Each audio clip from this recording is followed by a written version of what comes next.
everyone. Happy Friday to you all. Hope everyone is well. Sorry that I'm late, but this is the Friday Night Lime where you can come on and say and voice your opinion and talk and do whatever you want to say and stuff.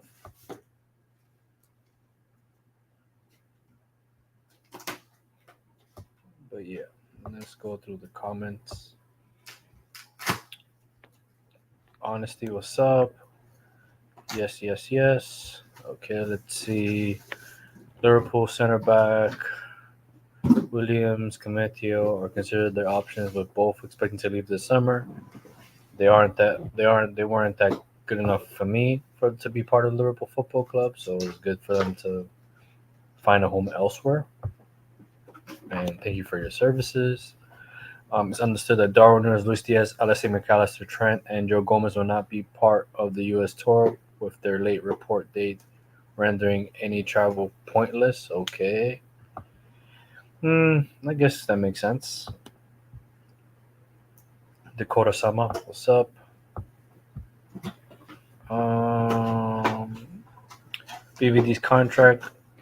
Liverpool have not received any proposal. Virgil's on holiday, so again, it's quiet. Yeah, makes sense. Nothing to be worried about. Sean, what's up, Sean? Blackman, what's up?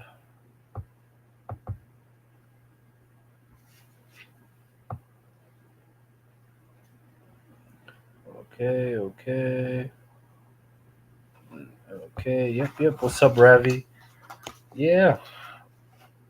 Thoughts on the Arsenal kit? I have not seen the Arsenal kit. I will look it up right now. Arsenal kit. Let's see. Let's see. Mm, oh, it got the Mexican colors, Tarmizi. I don't know. This is kind of tough though. It looks kind of tough. It looks kind of tough. This looks nice. I like the color scheme. I like the red and green. That white on the side is kind of fire too. It's African base. Okay. That's nice. That's a nice looking kit though. That's a nice looking kit though. That's a nice looking kit. Okay. Question from Ravi.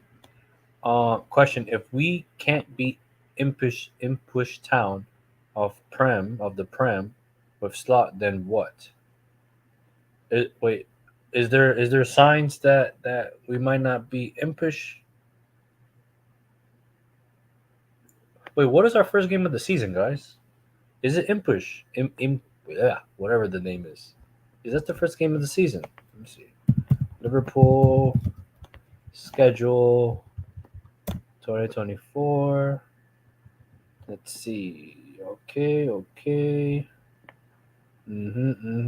Oh, it's the first game of the season. Holy shit. Okay, it's the first game. That is the first game of the season. Holy snap. Okay, let's see. We played a very good game versus Preston. Quick movement of the ball always. An option for players overlapping, but lost 7-1-1-0. Okay. Um I actually did not see the game, so I can't really voice my opinion on it. Um but then again, like, do we, like, realistically, for certain fans that, like, probably taking this over the top the loss, do we really perform well in preseason? Because does it really matter though? Performing well in preseason? I think it's all about getting players up to rhythm per se. Um yeah, as long as the players are healthy and they're understanding what's the new patterns of play and all that stuff, I don't really care.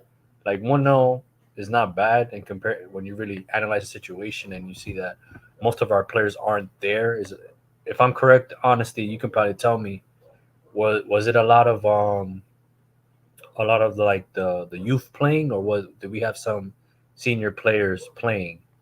You can tell me more about it. The kit is casual friendly in my yeah. It's a really nice kit though. It really is like you know. But that's the thing. Arsenal really do like if they do one thing right, they really do well in regards to like marketing their kits. They really do make some nice kits for Arsenal. Don't praise the angel though, baby. Okay, that kid looks like okay, I'm not even concerned. We are not doing much with slot.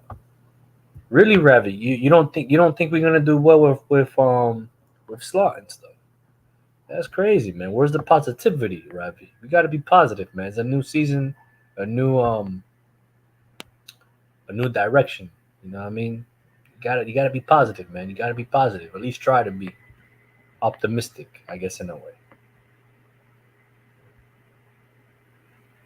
Yeah, that's what I'm saying, Ravi. Like I don't think fans should be very um very unhappy with preseason. It's all about fitness and getting into rhythm, in my opinion.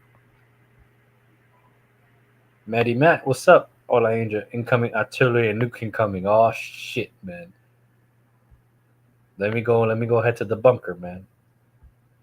But preseason is all about fitness and getting players to know. So yeah, it's all about that, man. At the end of the day, let the let rival fans talk their shit. Like at the end of the day, when it comes down to it, hopefully we can perform better. Oh God. Yeah. So there was a cyber attack today that pretty much like you can't pretty much fly in the United States right now. Like all flights are canceled. So yeah.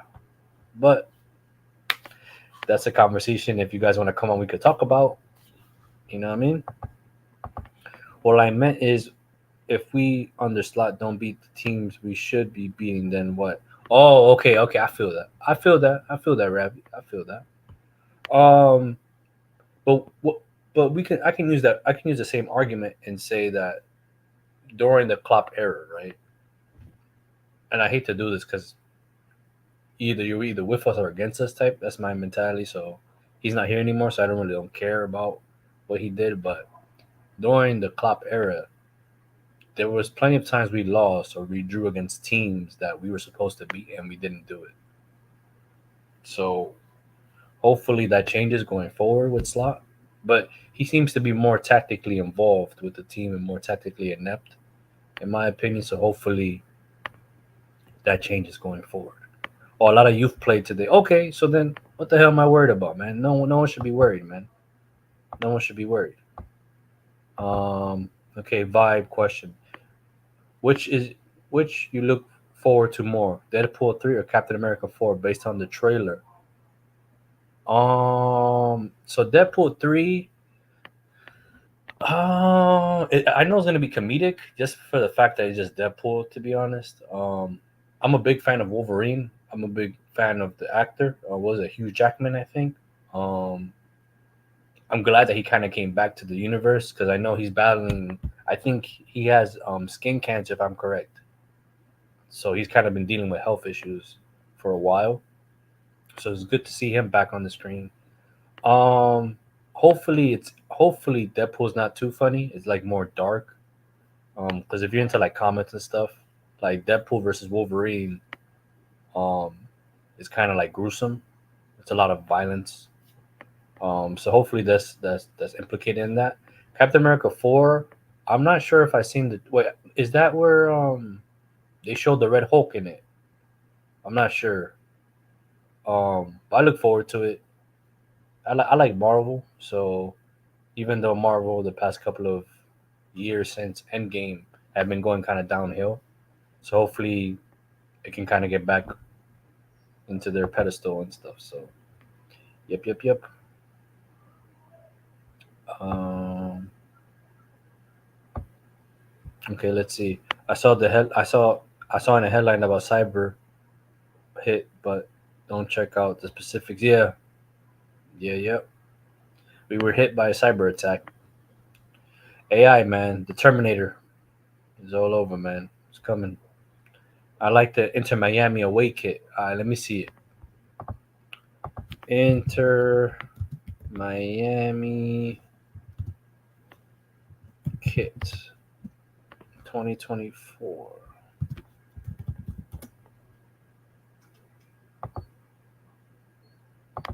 Wait, schedule no. Kit 2024. The you talking about the pink one? Alexander, the pink one, or is that the black one? Or no, the third kit. The third kit look kind of saucy though. The third kit looks nice. First half, Jaros, Bradley, Vandenberg, Kwanzaa, Simicast, Jones, Elliott, Sabozalai, Doak, Salah, Carvalho. Okay. Second half. Okay. Good, good, good.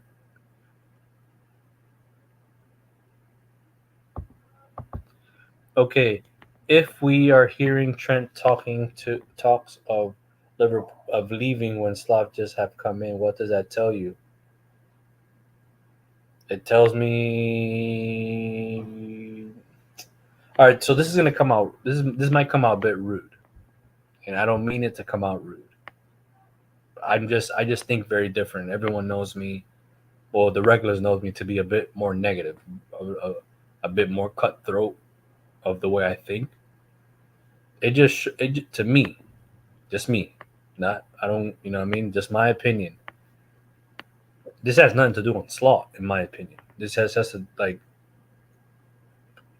from what I'm being told, what everyone tells me, right, per se, is that Trent scouts, he embraces the club, he loves the club, he wants to be Liverpool captain. That's all I've been hearing, right? If he leaves, he's not as loyal as people tend him to be. So when it comes to like his new contract, right, in regards to convincing a player, especially someone that's from the town or the city, or, for example, me as a Colombian, right, I support Atletico Nacional. And if I was brought up in that system, if I was officially a professional player in there, I wouldn't need convincing to stay, especially from a place that's given me everything, like everything footballing wise. Now, obviously, Atletico Nacional is not as big as Liverpool is, so I don't know. I just, if he leaves, he leaves. To me, I don't really care. You're either with me or you're against me type thing. I don't think it has nothing to do with sloth per se. I just, at the end of the day, these rumors about Trent leaving didn't happen this season though. It started from the season before.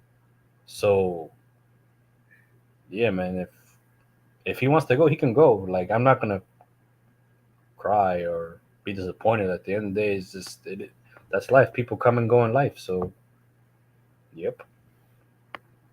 Um, Fares from downtime when it comes to yep.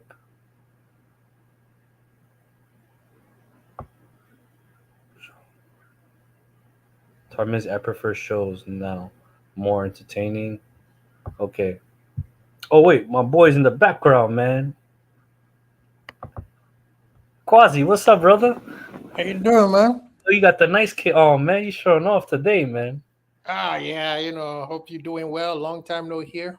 Yeah, yeah, long time, man. Hope you're well, man. Hope all is well, man. I see you on Twitter, man, interacting, man. I see you on Twitter, man. I see. Uh, I keep away in distance, man. Just watch it, man. I just watch it. Nah, sometimes you have to have a little bit of fun, man. This thing called football or a football fan can break you or make you at the same time. Yeah, man. Yeah, yeah, yeah, man. It is what it is, man. What's your thoughts on this Trent stuff, man? Because apparently that's the big thing now. The Trent's leaving. It's Slot's fault or it's FSG's fault. For me, Man, I don't like, and I said it earlier. Like I said a couple of minutes ago. Like I don't. If he wants to go, he can go. But what am like?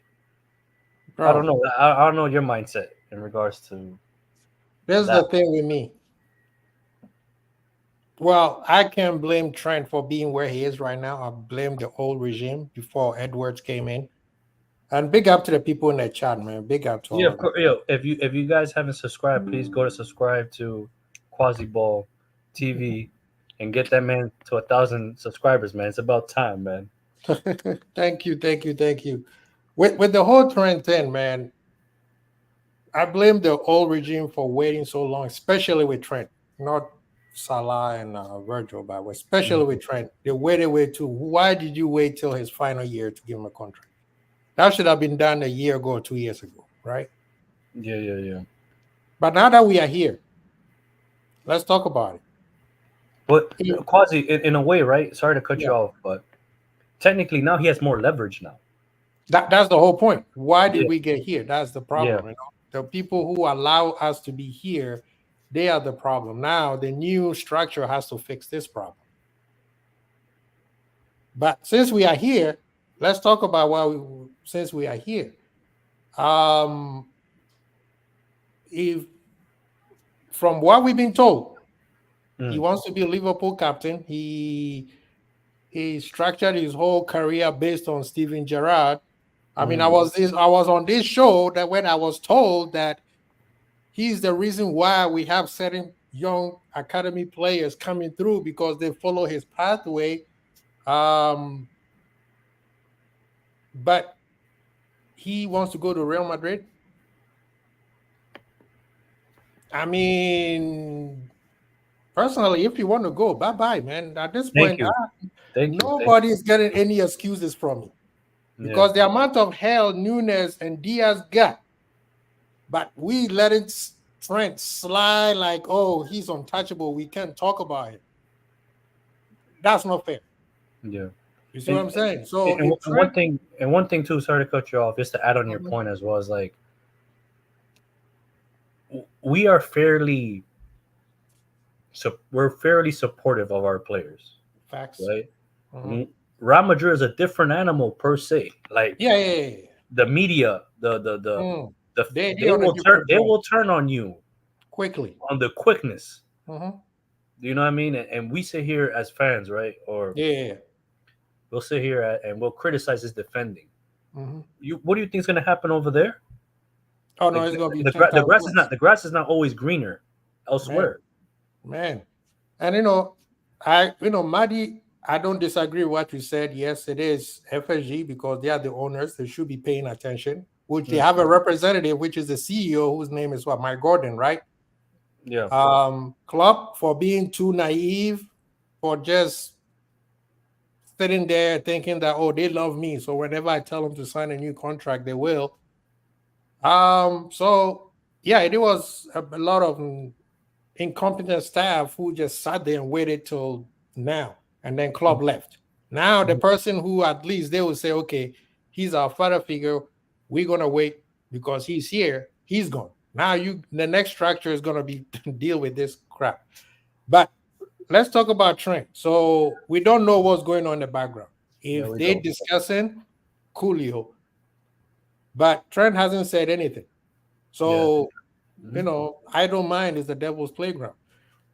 This is So what I'm saying is, if he loves Liverpool, he wants to be the captain, and he's a scouser and all that stuff, he needs to at least give an inclination that I'm staying. yeah, You see what I'm saying? Stephen G, he was quiet for a little bit, and then he said, I'm staying. And he mhm. signed a new contract, and renew his contract till he retired. So I don't want to hear Trent loves Liverpool nonsense Yeah, until he signs a contract. yeah, yeah, yeah. Don't tell me he loves Liverpool. Now, if he wants to get his money, hey, Trent, get your money. Get your money. I will never hold a player back from putting food on the table for his family, whether it's Yeah, Liverpool or Real Madrid. But yeah, you have to make up your mind. If you go to Real Madrid, you have to be a right back because there's no way you're going to yeah, be a yeah. mid. There's no way. There's Yeah, no way you're going to ever be a midfielder. yeah, yeah, Yeah, you could maybe play some midfield based on whatever team they're playing, but you will be the right back. Right now, they got two right backs, right? They have an old guy and a young guy. So you have to go there and displace that younger guy because the old guy, maybe a year or two, he's gone. And that's Carvajal. Carabajal, yeah. Carvajal right now is balling out of control. Yeah, he's untouchable. I think. In He's my opinion. untouchable. And let's be fair, Trent hasn't beat that Trent that we all call world class in 2 years. Tell me when has Trent been consistent like he was when he first burst out through the scene in the last 2 years? Maybe before this injury, maybe before the injury this past season, Bro, maybe.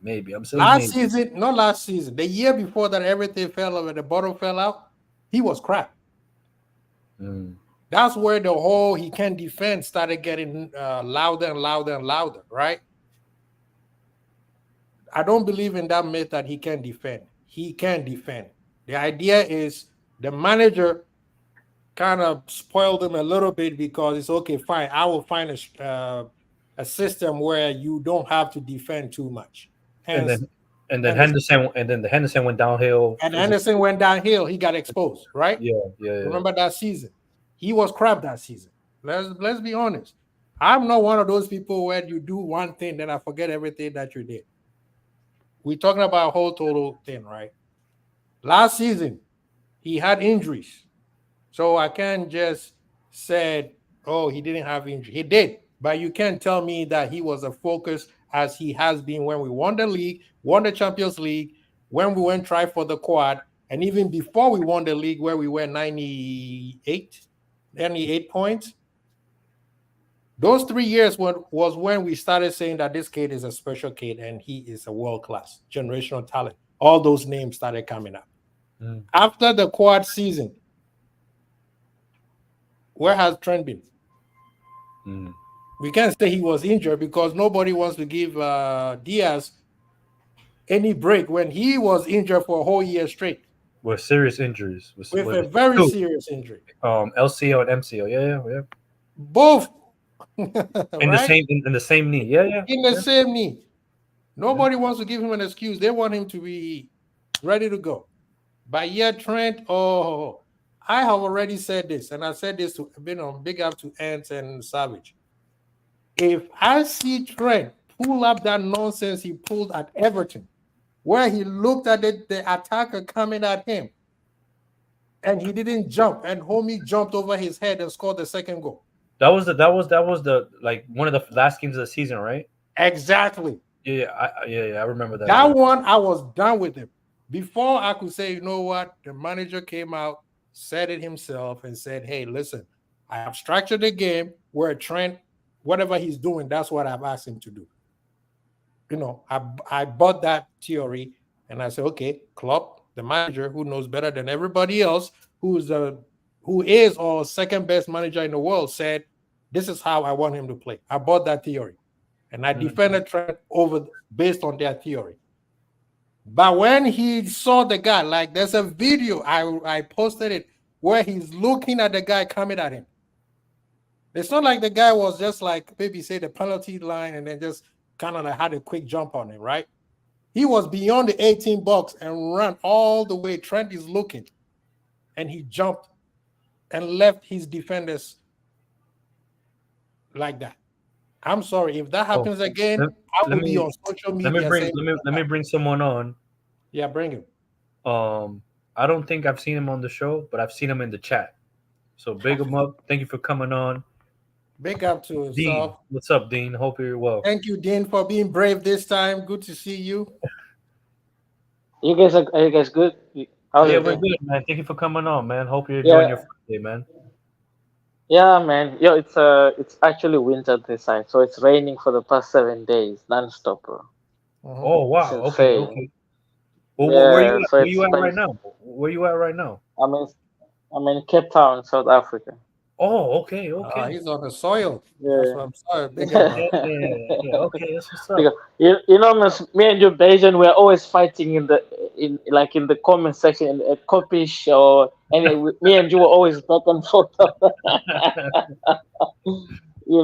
Otherwise, how's it with is it Kwasi? Nice one, man. Yeah, Quasi Ball. Yeah. But how you doing, man? You okay, man? Yeah, I'm chilled. I'm not panicking like everyone else, man. I was listening to you guys speak, trend and all that stuff. Trust me, everything is really good. Like there's still plenty of time until the end of the week. I mean, since Edwards came, even before when he left, everybody knows how they are always they do things in the background, like they're like secret agents, like Yeah. they move in silence. As we like this whole thing, we like this getting excited, like, oh, we want that player, we must get that player, like we want to sign every prospect. That's the problem.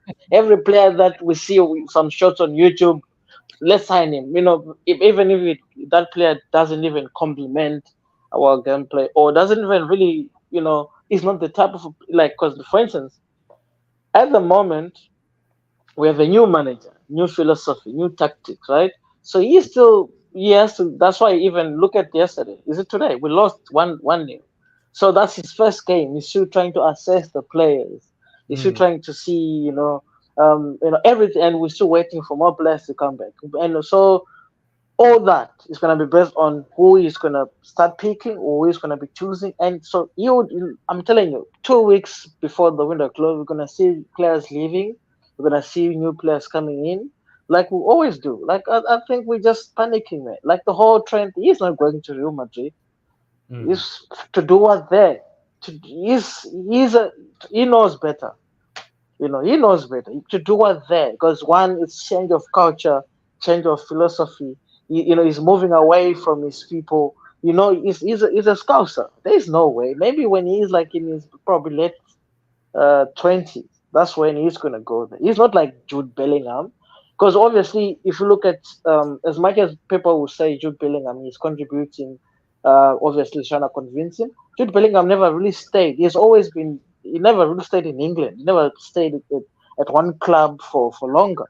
He was in England, went to Dortmund, and all. So that's his journey. Trent has his own journey. So everybody's like in this panic train. Yeah, yeah, slot out already. I saw today on Twitter, slot out. It's flipping, closed door preseason. They were like Trey, Yoni, uh, Dog. These youngsters were playing. Like you could see, like it was so slow. I watched the game today. It was so slow. I'm like, okay, this guys, it's a Oh, training you session, saw and the game? everybody. Yeah, yeah, it's Okay. on LFC TV. Yeah, it Okay. was screening on LFC TV. Yeah, it's slow. These youngsters, but I'm telling you, they were playing really well. The 1-2, you could see that he's instilling something. You can Okay. see that, okay. Yeah, you could see, like, I mean, we had chances, like 3-4 clear chances, and we didn't put them away. Salah Okay. point blank over the bar, like, you can't Okay. afford slot for that. Yeah. Yeah. It's not his fault. We need to come down and let's watch these people cook. Let's watch, Slot cook. Let's watch Edwards. They always cook, and for some reason, people are complaining about Edwards. Edwards is not. He has nothing to do with Liverpool. The man just walk in. FSG. He's FSG, not Liverpool. There are people who are responsible for that. It's not him anymore. Mm. So I don't understand. It's I don't know. I don't know what you guys Dean, think about this Dean, whole thing. But yeah, Dean, I have a question for you, Dean, because you seem to come with a lot of positivity and stuff. And I'm not that yeah, type of person, but I'm trying to be, right? Huh. Uh, yeah. do you understand, or do you like comprehend people's concern about the lack of movement in regards to players leaving or players coming in? Since when you really think about it, a lot of teams haven't signed a lot of players, but I think people want players to come in. I think to, I guess, clear their mind of worry. I guess in a way, and Mm, they might not be patient enough in mm, regards to, because I think as fans we want a player, for example, and we think mm, he's good enough for Liverpool, and if he doesn't come for Liverpool, and we go for someone else. yeah. Um, it's bad business, or like for example, who's that player that went to Man United, that young kid, the center back, that Euro. yes. Euro. So Yeah. it's like, oh, why didn't we get him? Man United got him. He's the future. Blah blah blah. And it's like, well, maybe because we didn't really want, like I'm sorry, but like for me, it's just I don't. Maybe because we didn't want him, or maybe because he said that he didn't want to come to Liverpool. So why keep trying? You know what I mean? Yep. So Yeah. I just don't Like understand. Yeah, go ahead, Dean. Go ahead. I'm, I'm with you, Ben. I'm 100%. I agree with you. Like it's. I think we as fans, we wanna be fans, we wanna be managers, we wanna be club owners at the same time. I think we need to choose. As much as yes, we because nobody knew about Euro until recently. It's been a few months, like probably a month. I'm telling you, 1 month ago, nobody knew about Euro. I'm talking of 1 month. Nobody spoke about Euro. Now all of a sudden, because of some YouTube shorts, everybody they're on the Say that train. Euro, again. Euro, Euro. You know what I mean? Like it's ridiculous. Like we are panic. I think if Liverpool fans were made to make all the decisions, Liverpool would be relegated. With the way we make decisions, we'd be buying any other player, not taking into consideration the timing, the manager, the philosophy, and all those stuff. Like it's insane. Like if you look at the stats, Kwanzaa had better stats than Euro. If you Mm, look at the whole season, that's yeah, good. Kwanzaa, I didn't know yeah, about that. I didn't know. Even Van der is it Vanderberg or Kevin? Van der Berg, David yeah. Van der- Like So Oh, okay. Kwanzaa is, let me yeah. support our Like brother here. The comment the, that you the only, yeah. posted real quick. The This comment one. that yeah. This one. Okay. If Liverpool fans, if you are one of those people who kept complaining that Klopp is too sentimental, and you make that statement, you are still sentimental. We're not out here lifting me up for just because you bought a player. I need the right Yeah, player. We need consistency. For you to be able to exactly. beat Man City, you have to be consistent. You can't just bring a player who's just gonna make you happy. A lot of people were upset with Thiago, right? Thiago make all of us happy. But guess what? Fitness was not consistent enough. So we could not see anything that Thiago was going to bring into the club. Other things. I've seen a lot of people disagree with what I said about Trent. People, if you are that dude, it doesn't matter which manager it is. That manager is going to play you.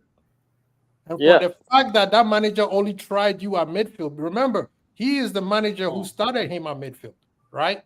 Klopp got upset at that and said, why will you play the world-class right back in midfield? Remember that statement? I'm paraphrasing, but you guys remember that.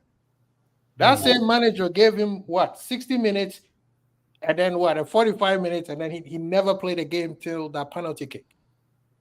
If you are that dude, and you know you want to be the best of whatever you're going to play, you need to put that manager, you need to put pressure on that manager so that every single time they're making a lineup, you are at the back of their head. And right now, Trent is not. Hence the reason why he never played that much games for England. You could blame Southgate all you want. You could blame Southgate all you want. At the end of the day, as a player, world-class player that we said Trent is, you got to show it. It doesn't matter where they put you. Midfield, right back, left back, whatever. You got to show it. Now, if you show it, which at one point he was showing it, and Southgate still was not giving him that opportunity to play, then guess what? Everybody's like, okay, Southgate, you got a world-class player right here, and you didn't give him a chance. But nobody could come up here and tell me for the past 2 years, Trent has been consistent for 2 years. Like before, when he first came, he busted into the scene where everybody was like, who the hell is this kid? Where even the greats were saying that this is the next Rivaldo or whatever, right? Where is that Trent?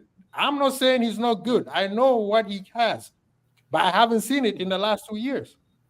If we're going to criticize Diaz and we're going to criticize Nunes, and sometimes people like myself are going to criticize Salah, Trent is part of that. He is a world-class player. He gets the same criticism. But as for Liverpool fans, like our brother Dean was saying, Brother Dean, if you try to follow people who get upset every single time Man U or Chelsea or City buys a player, you're going to lose your mind. So what I do right now is I create my own narrative. Liverpool is going for Musiala. Clearly. Liverpool is going you for create your own narrative. Williams. Come in for landing, man. Come in. No. this whole thing about we have to buy a player because the fans think that will make us happy is foolishness. No. We need the right player. Yeah. The manager literally just walked in the door 30-something days ago. He's Yeah. assessing what he has before he say, okay, I need something else. He goes in and say, you know what, I need a striker. All of a sudden, Nunes comes in, he starts banging and goes. Then you have two strikers who are not happy sitting there. Right? He goes in and buy a left center back. Okay. Doesn't mean who's going to be sitting down. Euro. Is Euro better than Virgil? Hell no. Is he better than Konate? Definitely not. Is No. it better than Kwanzaa? No. Kwanzaa? Gomez. He hasn't shown that to me that he's better than him. I didn't Even even know look, who we're Euro was until a month ago when we were somehow linked with him. Then I started watching him. I started watching his YouTube clips and all his stats and whatever. He is not that guy. There's a lot of Liverpool fans who are upset that he went to Man U, but at the time people were picking Pacho, is it Henkampe, even Calafiori over him. All of a sudden now we want Euro. Please make it make sense, Pops. Oh, 1 second. Let me bring someone in. Big up, Dean. Matt, what's up? Big up. Maddie's in the building. What's up, people? Wagwan. Big up the chat, Big up, Maddie. I'm just here waiting to drop my nukes and my artillery. Yeah, Dean. What's up? No. It's like, I mean, I did say Kwasi was saying the same thing as I was saying. Like, if you're not, I'll tell you this. This whole Trent can defend. It's a myth, man. Trent is fine. Trent can defend. Like, there's no any mortal right back in the world who can be beaten. Like, even Walker, we've seen Walker getting cooked, but because he's quicker, he does cover his tracks sometimes. But like, and he, because he's faster and he's stronger. That's for me.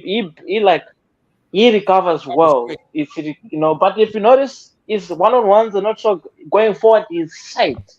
He never completed the whole of the Euros. Not even one successful cross or successful pass. Like, I've seen him on the byline there. He just spans in the crosses. And and we know with Southgate, he has got his own favorites. So the one thing for me that affected it with Trent is a psychological, because we in a Klopp's era we had those type of players that were untouchable. I think that go to a lot like Salah, your Salahs, your Vic, your Van Dijks. Be careful. Those Be careful. It's fine. It's everybody's entitled to their opinion, because they didn't have any like for like replacement. If you don't perform well, this guy's gonna come in and take your place. You knew that even if it goes to 1 year without playing football, Trent, he will still come back and play his position. Look at Robbo. As much as Tsimikas was performing very, very well until he got injured. When Robbo was injured, then Gomez came back. Then Gomez covered. He recovered well. He played well on the left position. And look at what happened when Robbo came back. We went back to the default settings, and Robbo was shite. He didn't do anything. He was making mistakes. He didn't even going forward. He was doing crap. But look at what happened. It's favorism, right? So I feel like maybe Trent at the moment is feeling the heat. Because he feels like this manager is different. There's no relationship as yet. And we don't really know what's going on we're not in the Liverpool dressing rooms, right? It's just people spray. There's nobody out there who's hearing all this news like Trent, like from his own mouth. I want to leave. I want to go to Real Madrid. No, we don't know why contracts can be signed even mid-year, even in the beginning of the season, or in the middle of the season. Like Arsenal renewed contracts, isn't it in the middle of the season? Right? People, there were no contract. Like Saka, I think, signed a new contract in the middle of the season. And there's always time for everything. Trent is fine. We're fine. It's just that. Sorry, Dean, but Trent can't sign a contract in the middle of the season. Because because at the middle of the season, he becomes a free agent. He can sign with anybody without even notifying Liverpool he signed with them. or it's not. Yeah, It's but that not doesn't mean he ending can't sign one, until Maddie. summer. That doesn't mean he can't sign one. That just means he's available. That doesn't mean he can't They have sign to do one. it quicker. No, that's Yeah. no. Yeah, but What I'm I saying think what Maddie is saying is, at that time, the only reason why you sign it, maybe I'm wrong, Maddie, but correct me if I'm wrong. The only time you sign him back with us is because everybody that you wanted didn't come for you. So you're like, okay, let me stay there. No. I didn't know. I thought maybe I thought his contract is due only until next window. I didn't realize that. This is the last year. This is his in last January, year. So in in January, him, sign. Mo, and VVD are all open to just talk to whoever they want. If they haven't resigned by the time the season, well, before January, they're open to discussion. But ask yourself the question. Ask yourself the question. If you're in their position, last season Klopp said he's leaving, which was when the contract extension would have been done for them. So they've decided nothing's happened or whoever. Now we're under a new regime. Those three players are looking at it and saying, well, I have to make a decision for me now. Don't you think because all of them have won something? All of them have won the Champions League, the Premier League, the FA Cup, the League Cup, the Super. They've won everything. So it's up to them to decide whether or not. Except Europa. The decision of Klopp leaving didn't happen till February or January, right? So there was ample of time before then for them to discuss what the new contract is. I understand if maybe there was a conversation until Klopp said, I'm leaving, then it's stalled. Okay, that makes sense because just like you said, we don't know what's going to happen. We don't know what's going on. So they could have started the negotiation. Klopp said he's out. They said, all right, let's wait. Exactly. Let's see who's coming next. Yes, that could be the case. But that's where I think Maddie earlier said the incompetence of what FSG and everybody else who was involved. But that's gone though. That's done though. That's exactly. Done. It don't make any sense talking about that. That's done. Right. No. This is the current situation. That's done. No, Pops. No, Pops. The reason why I said FSG and Klopp, because people are saying, oh, it's the current regime that is responsible for Trent, DVD. Maddie. When somebody says something like that to you, right? You say, you know what? That's someone that you need to ignore. Because clearly you don't know what's going on. It don't make sense saying it's Edwards and Hughes' fault now when it's something that should have been done because you negotiate with 2 years left on a contract. That's when you start conversations. We all know that, right? Yeah, but if you let people pick up that steam, it tends to be picked up by the fools. Yes, it does. You see, the steam can be picked up anyway, Maddie. It can be picked up anyway. Yes. So they're going to be people who are pro-Klopp and people who are anti-Klopp. There are people who can be pro-FSG and anti-FSG. So those people are going to pick up whichever side they want and fix into their narrative. But you know what is the bottom baseline? Nothing is guaranteed. So everybody who is still sitting down thinking about, oh, well, this, that. And as I said, I'm still in the boat camp that guess what? Even if Trent signs, it's going to be with an agreement that he goes to Madrid still. Because then FSG would be able to recoup money. Just like Suarez situation, right? So either way, between a rock and a hard place, he's still going. And it's like, as I said, from way back when, and as I said, this is just my stupid opinion. I said all the time, it was the other way around. Jude was wooing Trent, not Trent wooing him. Yep. And that's why I agree with Chris on this one. This is the part where I agree with Chris. Bro, if you don't want to be at Liverpool, man, keep on moving. Because at the end of the day, we need people who are fully invested in Liverpool. We are not here. We can't baby people anymore. You baby people, it derails your team, right? Because then other factions of the players start feeling certain type of way. If you want to be with Liverpool, just be with Liverpool. If not, hey, thank you for all the service you're giving us. We want things just like you said. But congratulations on your next step. But right now, but you haven't heard anything from him, you know. You speaking like you've heard What's Trent it? say he wants to go. No, You're I'm speaking going like based. Trent I'm said going to you, based on I'm what has moving. happened right He's now. on holiday. I'm not saying. What's But it? he's No, no, on no. holiday. He's on holiday. Fine. I'm saying, and it's What's not it just like? Trent. I'm not saying just Trent. Real quick, please, Dean. I'm not just saying Trent. That goes for VVD or anybody else who is going to be part of this new journey that we are about to go. I just want players who are fully committed to Liverpool. That's all I'm saying. It doesn't matter who it is. If you are not 110% with us, you got to keep on moving because it does not help Liverpool. I'm going to be going and Yeah, getting my to collect the I wanted to tears ask when you. the shit goes down. Yeah, I wanted to ask you guys a question. Like, as much, okay, hypothetically speaking, let's say Trent decides he wants to leave. Do you think that is irreplaceable? For me, I feel like in right position, we have plenty of players that can probably do a better job than him. Remember, we still have Calvin Ramsey. Guys, we haven't forgotten about him. He's a very good player, you know. That you remember Calvin Ramsey? Yeah. I mean, Yeah. I would say Yeah, this.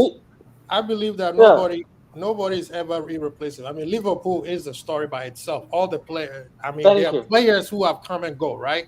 Sometimes we replace him right away. Sometimes it takes us a year or two to replace that player.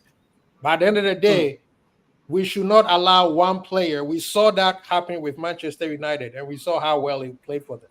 I'm saying it doesn't matter who you are. You could be the best, but yes, being a Liverpool help us. But if you are Liverpool and you are not fully committed, how does it help us? So if whatever Hughes and his team are doing, if it works, great, Trent stays. If it doesn't, let him go. We start the new process of getting the next Trent. However we do it. Even the sun sets in paradise. There is no next Trent though. There's no next Trent. You're not every day, not every day, every year there's a new wonder kid, there's a new superstar that comes to light. Thank you. That's the part where I don't get why certain Liverpool fans can get that. We had Suarez, he left, and now we got Mo Salah. How people can, whether they are two separate players. Mo Salah is not the next Suarez though. We didn't get the next Suarez. We got somebody who is doing much better than Suarez. But that was my point. My statement was you're not going to get another Trent. Yeah, so Trent will go. I don't care about the next Trent. Thank you. Thank you. That's what I'm saying. But he said it. That was your quasi. That's your words, quasi. Using your yes, words. That was my words. You that was my words. You said we can't, but we will get another good player. You said it. Yes, we will get another good player. Whether he's like Trent or not. You said we will get another Trent. I told you that we won't get another Trent. Okay. So we won't get another Trent. Another great player like Trent. Okay, good. You got gags? This season we can have somebody who break through and comes out and plays phenomenally, and then everybody's going to be raving about him and forget about Trent. So as I said, nobody is irreplaceable. Facts. Nah, you don't forget, Maddie. You don't forget. Oh, wait. No, you don't forget the big ones. You don't forget, listen, man. No. I never said forget, but they are replaceable. You said forget about Trent. Again, I just using your words. I don't say they did because no, in a Liverpool sense, for a long time. You see all the greats. In a Liverpool sense, he would not be forgotten. In my world, his ass will be forgotten. Okay. See, that's the difference. I think we're fine, James. Let's not panic, man. We let's not become like Manchester United or Arsenal fans. We are. Say that again. Let's. Oh my God. Too late, Dean. They got plenty up there. Too late, buddy. Too late. Men lost their heads already. Mind blown. Heads gone. Yeah, we need to focus, man. We need to stay focused, man. Like there was a time, to be honest with you, for the past few years, there was a time when I was like FSG out. Up until I realized, man, like this whole thing, when you work in corporate, you understand hierarchy and who makes decisions, who passes. Everybody has their own, responsibility, and we busy like casting people who have nothing to do with whatever it is we want them to do, and then if they don't deliver, we start saying they're not, FSG. I'm not by any chance saying they're good, honest. But then there was a time when I realized, no man, this is the whole thing. This is damn club, his staff and everybody, and that's it. Realizing, no man, there's more to football than us. Because remember, we watch football as football people, as football fans, but not as business people. So these guys, they look at this whole thing as business. Us, we look at football as, we just want the players to kick the ball, put into the net, then 2-0, 3-0, whatever, lift the trophy. These guys are looking at, they invested, they're putting money, they need to get back the money, and we don't understand all these things. But up until you start realizing how the whole football world is changing, look at Man City now with the charges 115, potentially facing Only innocent until proven guilty. I know, but I'm just saying, look at all that. That shows you how The thing is, with this whole FSG thing, yeah, right? This, my take on it, right? The reason why I'm against these owners, and if it was up to me, I would want different owners, is because logically, if I explain it the way I explain it, I don't think anybody can rebuttal what I will explain. Okay. What I'm gonna say. If you guys can try and rebuttal it if you can, but this is how it goes, right? So I'm not blaming FSG for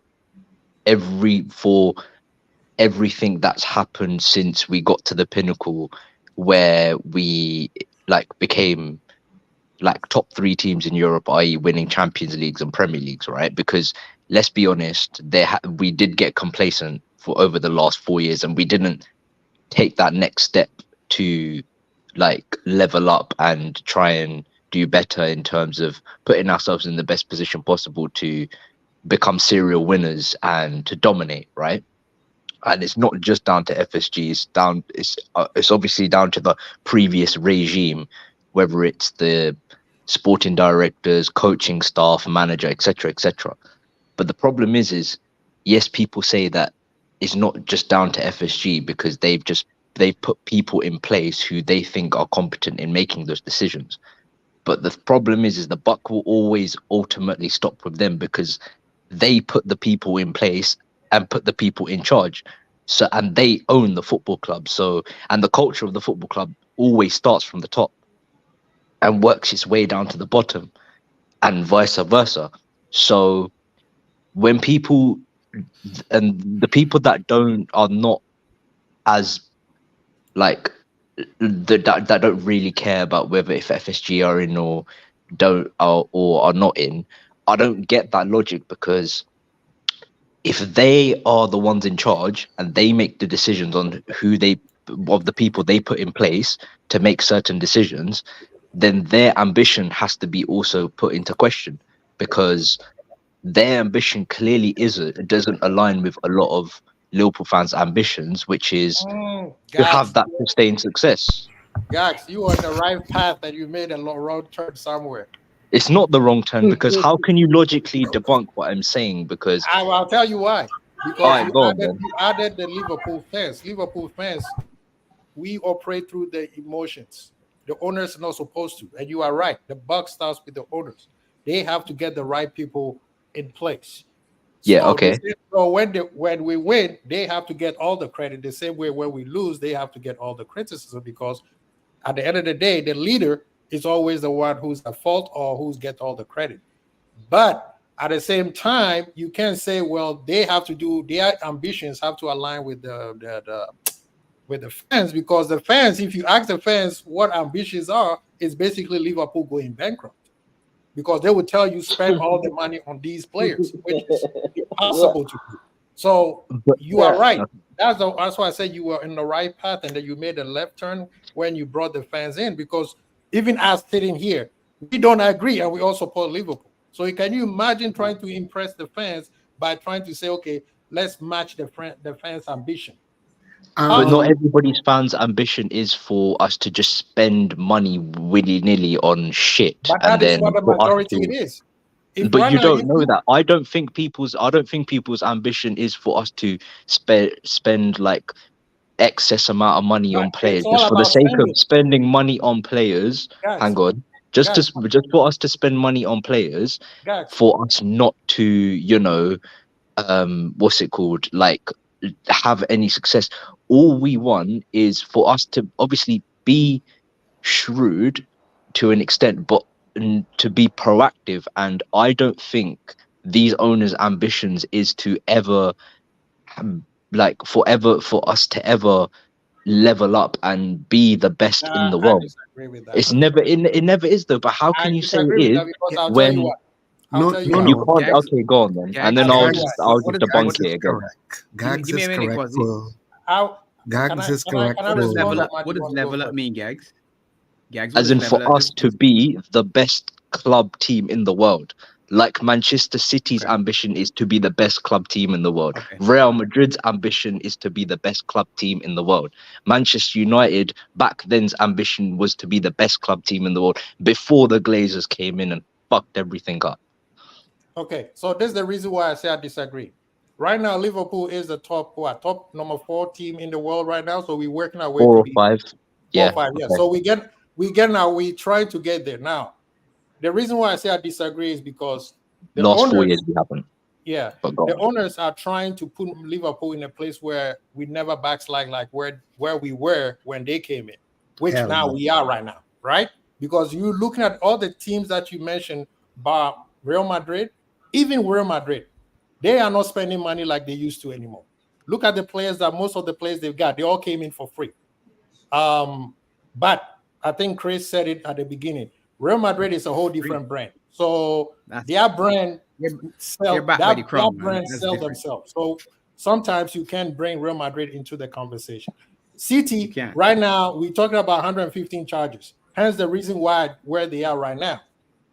Manchester United, they broke because what? Just like you said, the Glazers messed it up. Now They're not broke. they have They're not broke. They can't be broke. They can't be broke, Quasi. who? United can't be broke. Why did they bring Ratcliffe in? They didn't have any more funds. Hence the reason why they brought Ratcliffe in. Okay, but They what I was still trying to say, generate the most revenue in football. Just about. marketing rise, yes, marketing rise, Yeah. yes. Their Commercially. marketing power Yeah. is still there, but Liverpool has matched that. So if we didn't have ambitions, how do we match Manchester United marketing power? If we didn't have ambitions, Yeah, but that's Yeah, but business marketing, ambition. but That's business matching ambition, Manchester not City. football ambition. That's what Say Gags what? is Yeah, trying to think, exactly. right? It's very two very different things. And the thing I with didn't Real hear. Oh no, Madrid say is it again, please. I didn't hear you, Pop. That's off field, not on field. Then so that's off But field. the on-field and very off-field different. has to match. Remember, Adidas But it dropped us doesn't because match. No, the on field does not match. And I'll then tell how you do we why. get all that money coming in? No, I'll tell you But why. that's the And issue. Gags, That's the issue. Then, Gags- Quasi. and Gags is correct, right?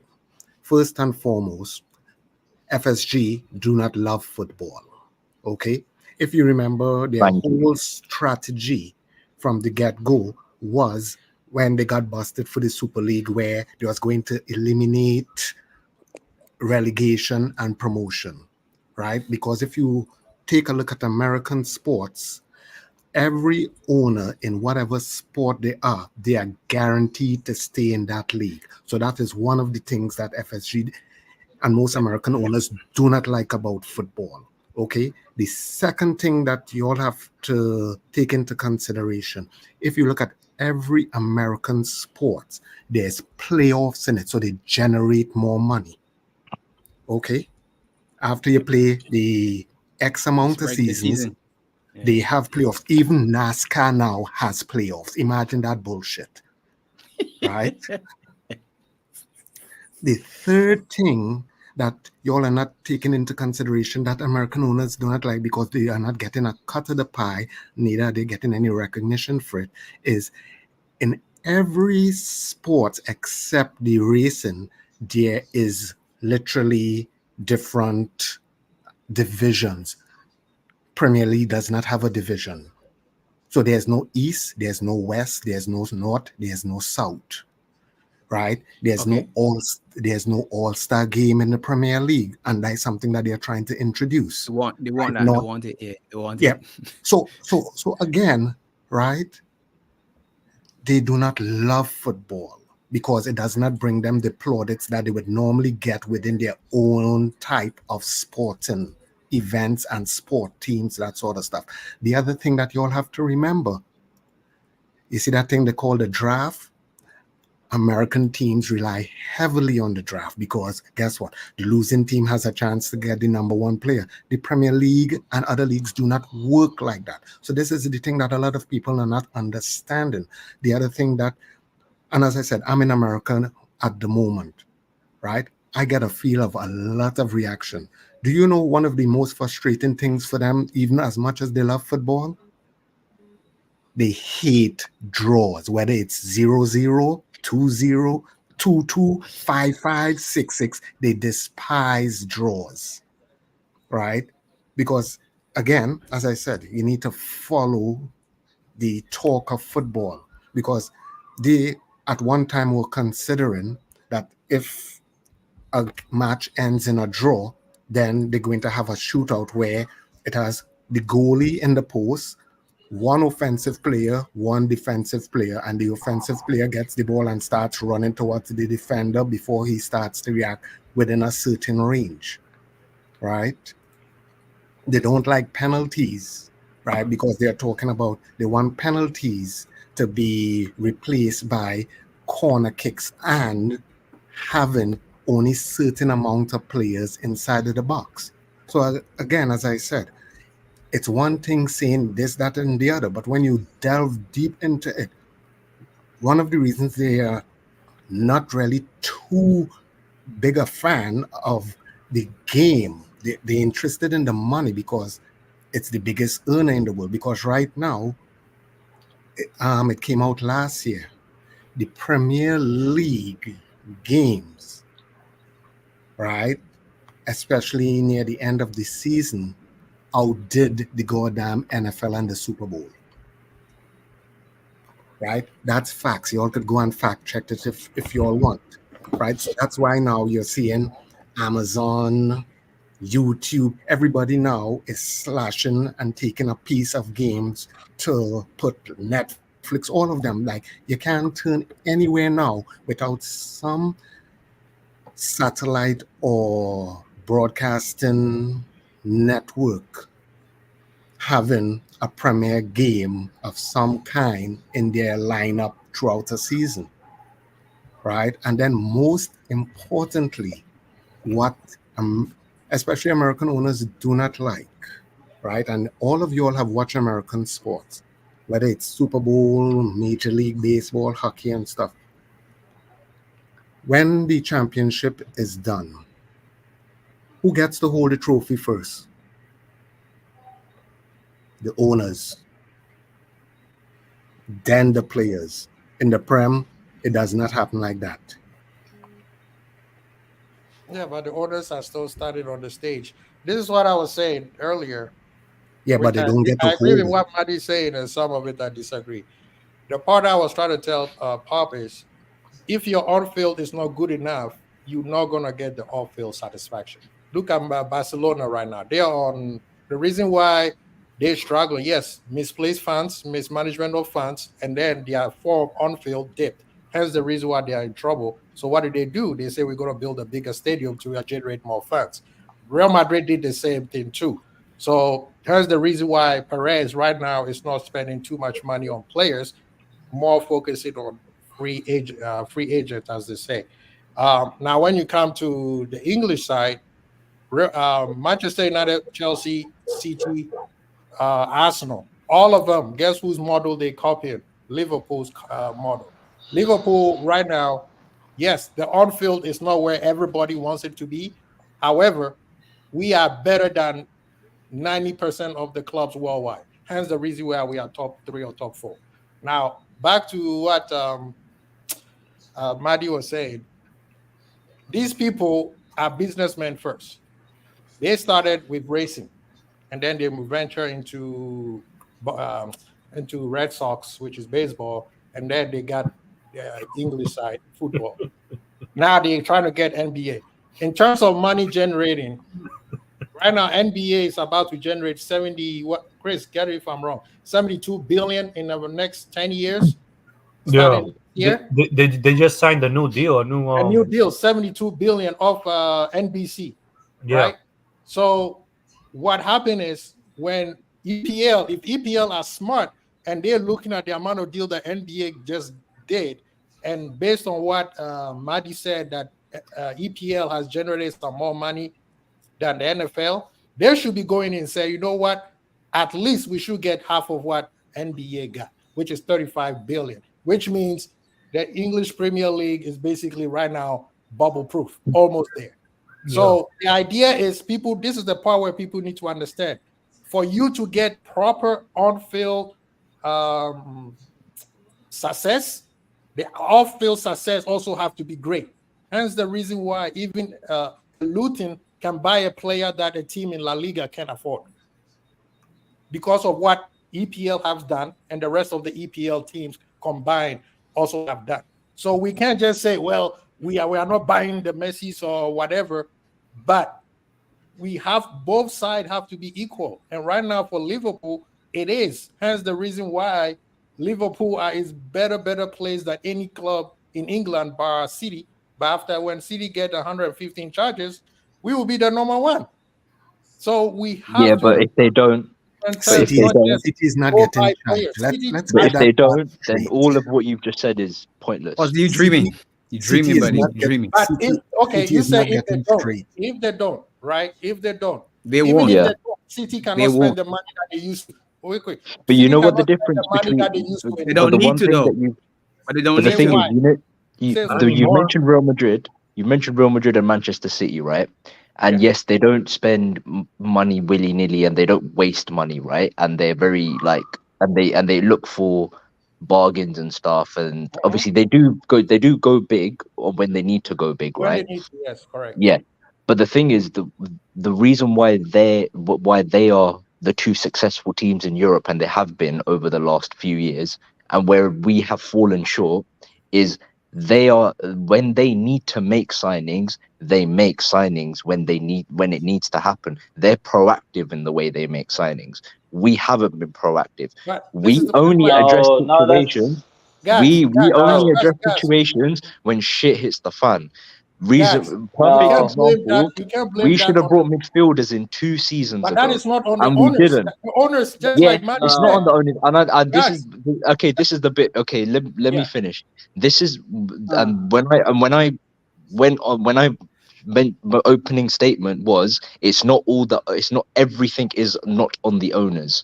It's the regime as well. It's the previous regime's fault as well.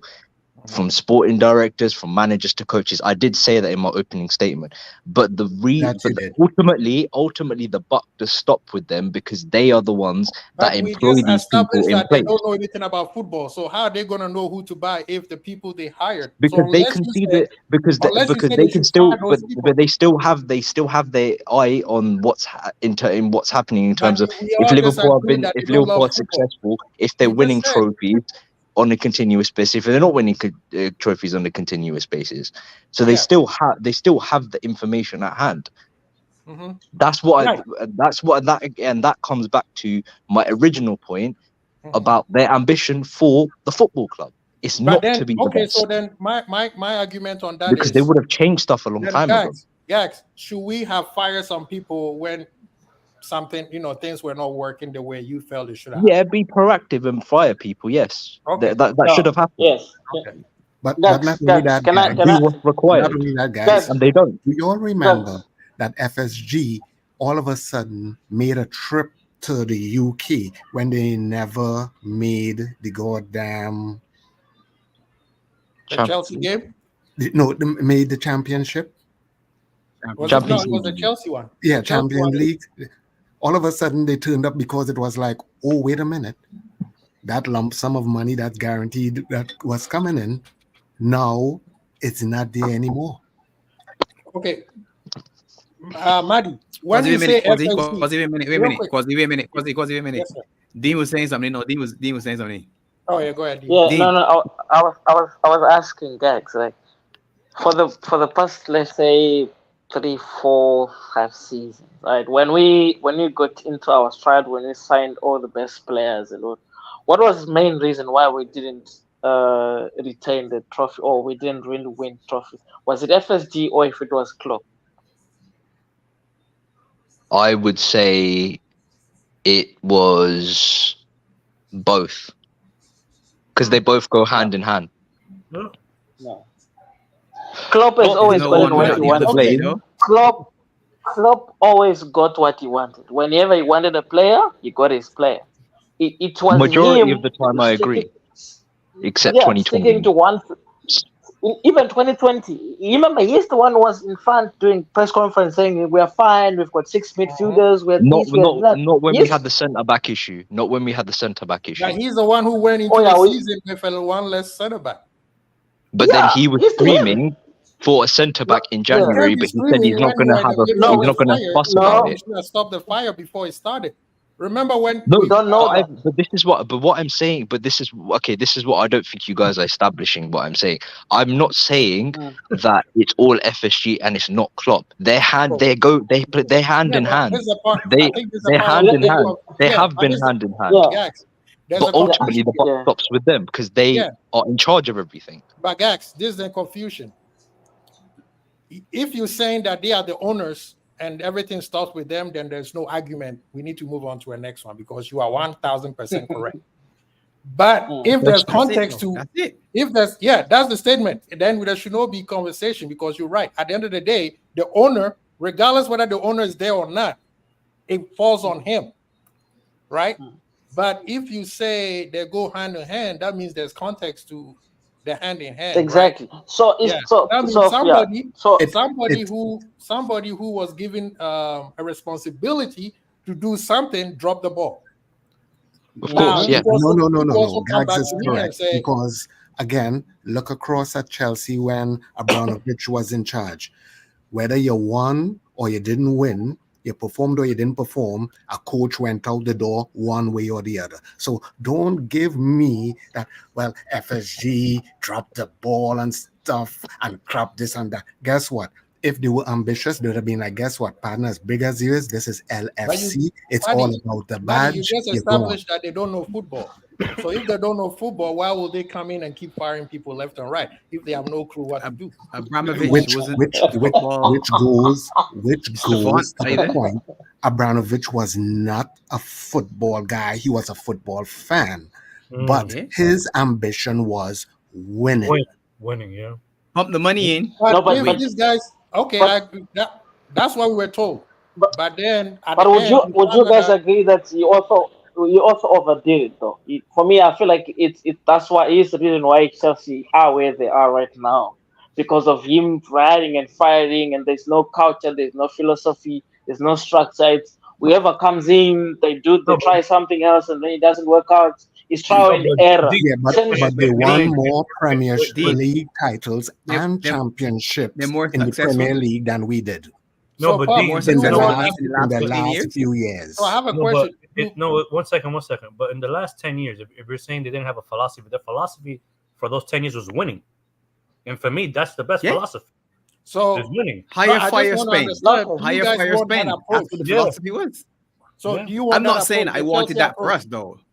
No, No, but no, if no, you no, don't no. say See- that, then what are you saying? You said you like what they No, did, no. but now you don't like that. No, for no. Liverpool. No one said they liked what they did because they were just use them as an example. No one said really liked Yeah, it. but it worked for It them. was, It worked for here's them. what It's not going to happened. work for Liverpool. No, it works. It at the end of the day, it's called ambition.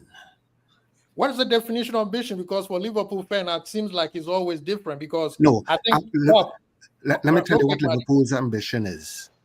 They are still stuck on a club to banker. Oh well, we can if we make top 4, whatever. That's good to who go. said that? I've never heard any Liverpool hierarchy come in and say we No, just no. I did not say any Liverpool. I No, I said didn't say you said that. I'm just I saying people. said I've heard that they are before. So- under the club to banker. If you don't know what the to banker means, it means that love lost spell. Yeah, I They were got still mourning, Mhm. and they took up club's attitude as in like, oh well, we don't really have to win. And you know what? Love Island is better than winning premiership titles and shit. How do we get to Love Island? I know what you mean, buddy. I know what you mean, buddy. But anyway, the thing is, this is what I'm saying. With me, I'm saying the Liverpool is in a better place than where we ever were.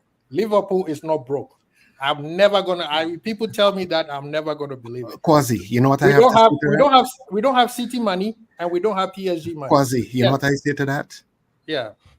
That's like saying the same thing about the England team. Oh, they're in a better place than they were before, but they still ain't winning shit. Why are you going? Why is the English team catching No, straight? no, but you see, but for me, I agree with Quasi because now us not winning is not up to FSG. Like for instance, we've always been like, if you guys watch out how we're playing football, right? We FSG are not the one. We're not the one setting together horrible lineups and making bad decisions, in game changes and all that stuff. That was on Klopp and his stuff. Even though he knew that Mo Salah is not firing. Mo Salah is on a and there were a lot of players that were untouchable that were given too many chances. There was a time I don't know, Bejan, if you remember, there was a time I was saying, look, we can do better than Curtis Jones. We can do better than Elliott and all. And people are like, nah, man, you're being too emotional. I'm like, guys, look at Man City. Look at our midfield. Where are they going to walk in any of our rival lineups and start? No. If we say we want to compete, and you start with these guys, you start with them, you give them. Yeah, I mean, kudos to Jones. He turned his fortune around, started performing a little bit better, but I would say world class too. We can still do better. And over the years, these guys have been getting too many chances. There was no backup or like proper backup for Van Dijk for years. There was no proper backup for Salah for years. There was no proper backup for Fabinho for years. Look at what happened now. Fabinho left a lot of holes there. Now we had to do stopgap. Now McAllister comes in. He's now lone six, and he's not really doing what he's supposed to be doing. That's on Klopp. That's on FSG. That's not on FSG. So as much as I blame FSG, I'm also saying they did their part. They gave him whatever he wanted, right? They gave him whatever he wanted when he wanted it. Yeah, I'm not saying they gave him all the time, but mostly when because look, we got Nunes. We didn't need to buy Nunes. No. Oh, that's all a lot of money. We could have bought another right winger to back up Exactly. Salah. No, why was didn't you there. do that? Yeah, You but know? Dean, You Dean, answer so this these are question. things that This has not been my point. That's not been my point though. Dean, My point answer this this whole question. time has never FSG does been. not know anything about the NBA. They do not know anything about baseball, nor do they know anything about racing much. FSG actually started off as a broadcasting company, NESN. So they don't know shit Guys, about no sports. But guess what? In their American capacity, they fired coaches left, right, and center. yeah. So what I'm trying to, I get what you're trying to say, but for me, if I see potential as an investor, if I see potential in women clothing, even though I don't know shit about women clothing, if I see a gap, I'll buy it. I'll buy the company. I will learn on the job, and every investor does. Dean, If you watch, you're talking about wait, sense. yeah, no. I'm responding to you. You're talking about FSG not knowing how football works and all that, but they're still making decisions, right? Again, but I'm saying as an investor, they're bound to do whatever they want with the money. They have the money to buy As Liverpool. long as They it only bought profits Liverpool, them. right? Exactly. So they've been learning on the job over the years. Look, they started, No, Super Dean, League, right? Dean, they didn't learn on the job. These guys are scam artists. Okay, let me give you two examples. Okay, I don't know. no, You know, maybe something I don't know. okay. Maybe you know something else. I don't know. Same way they tried Uh, to copyright Liverpool, they did the same thing in Boston a few years ago, trying to do the word Fenway. Okay. The other thing with their stadium, those suckers in them tried to get the public to pay for the goddamn stadium, and it caused a big uproar. right? And then they turned around and then they did the same thing, not having the public pay for the stadium in LFC, but they loan us the money that we have to pay them back. All right. So as I Trust said, That's me. business. no That's scam. business. No That was scam. scam. Acts. No interest though. No, but it was no interest. Interest loan, free. though. There was no Interest-free loan. interest. Yeah. Well, that's And then business, guy. I don't No, understand. it was no I dollar, don't- no you dollar. guys- You check the books. There's I no don't dollar. understand. Buddy, in the US, the public also are part of the also fund any big stadium that is being renovated or being built. Just like Kroenke. Kroenke built a $5 billion Sophie Stadium in LA. He didn't give. Yeah, he's not the only one who gave out the $5 billion. The city of LA also paid some to it.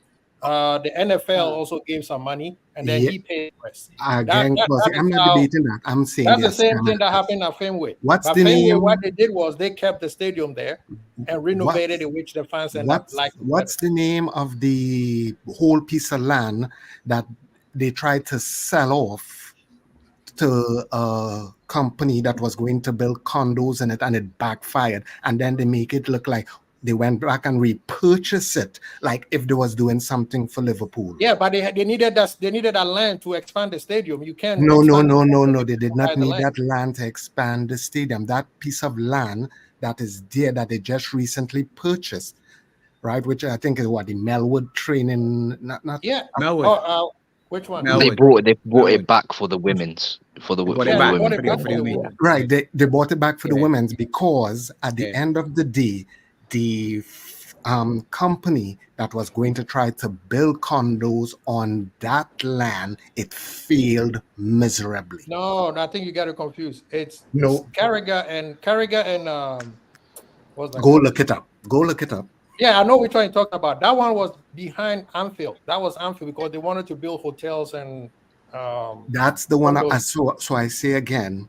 Yeah, that's why I say you got it confused. Because Melwood was sold to Carragher. Nah, but I'm not. I'm not by any means. I'm not FSG in. I had them in passion. I wish we had better owners.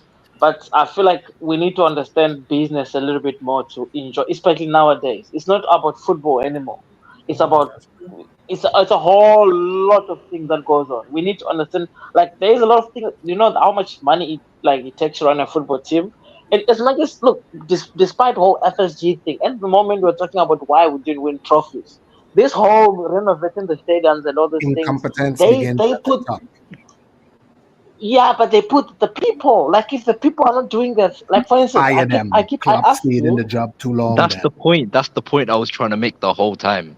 No, the point I was trying to make the whole time is the buck stops with them because they hire the people. They put people in place to run the club from the footballing side of things.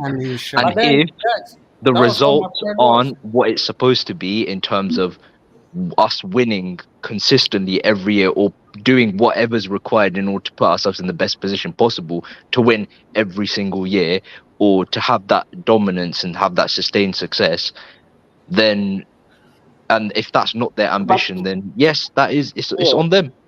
That's been my point the whole time. But then your point, that's why I said your point can be top midfielders in the goddamn world. Your point can alongside Navigator. Kiss my butt with that horse crap. Your point. If you go with the premise of the first thing you said at the beginning, then watch your language, Marty. Watch your language, okay? Horse crap is not a swear word. Marty, big up to everyone. Marty, you see my headline underneath my name. Yep. Wait, say it. Marty out. That's what you wrote. Marty out. Guys came out with fire. Listen, I gotta ask an honest question because listen. I'm FSG. I ain't FSG in. Let me just put it that way. I gotta ask an honest question. If it wasn't FSG as the owners of Liverpool, who you want to own Liverpool right now? I'm not going to get you all banned or copyrighted, right? But if you remember the way how FSG came into getting the club, there was some shady shit that they did to an owner who was or would have been a very good owner to us. I ain't gonna mention no That's names. speculation, man. Don't say Is that it you don't know. is it the That's ruler of speculation. Dubai? Okay, You're Crab. speculating. You don't know what's gonna happen. So Crab. So Crab. And we Oh, came hold from on. Gillette No. and Let me Hicks. Now address y'all Crab. talking a Let lot of me Brian Short. address Crab. We came from Gillette Then and do not. Hicks, man. Stop it. So Crab, Stop it. do not mention 115 charges about Man City because it's speculation. No, that's not speculation. That's actual facts. That's They a are up charge. on That's 115 actually a charge. charges. We as Yeah, fans gonna that's stop Them crying with things are not- 115 Them Them charges. things are That's not gone. coming to That's fruition. gone, bro. That's gone. That ain't gonna happen. But listen, That's honestly gone. though, Marty, you can't go there because FSG came and saved our backsides from 100%. Gillette and Hicks. bro. 100%. Hello. Yeah, it Saving would have my been somebody life else, does bro. not- It would have been somebody else, bro. Saving It my could life. have been Like anyone Gillette and else. Hicks? Anybody. Saving- Yeah, so 300 whoever million. is the No, one who it was saves we Liverpool. were They brought us we were for in a, 300 million. yeah. It could have been No. anybody. Anybody that had the money could have done the deal. To be honest. Yeah, but This No, is the that's the fact same that thing I'm that getting happened with caught up with. Gillette, Not right? because you saved my life, that means that I'm indebted to you forever. Hell no, it's not. That's how it works. Yeah, man. but also That's not. it doesn't mean That's how like it works for who? yeah, Wait, but also it I'm doesn't confused necessarily here. mean You This- got my this is- Maddie. You got Maddie. my wife laughing, Maddie. Wait, So, wait. so Maddie, Yeah. hold on. I know they're the best owners, right? And I know people got their grievances. I have them as well, and I can understand all of that. But you rather have an owner like Bowley right now? You Hell rather have yeah. you rather Why have do an we- owner? You rather have an owner like the city owners right now?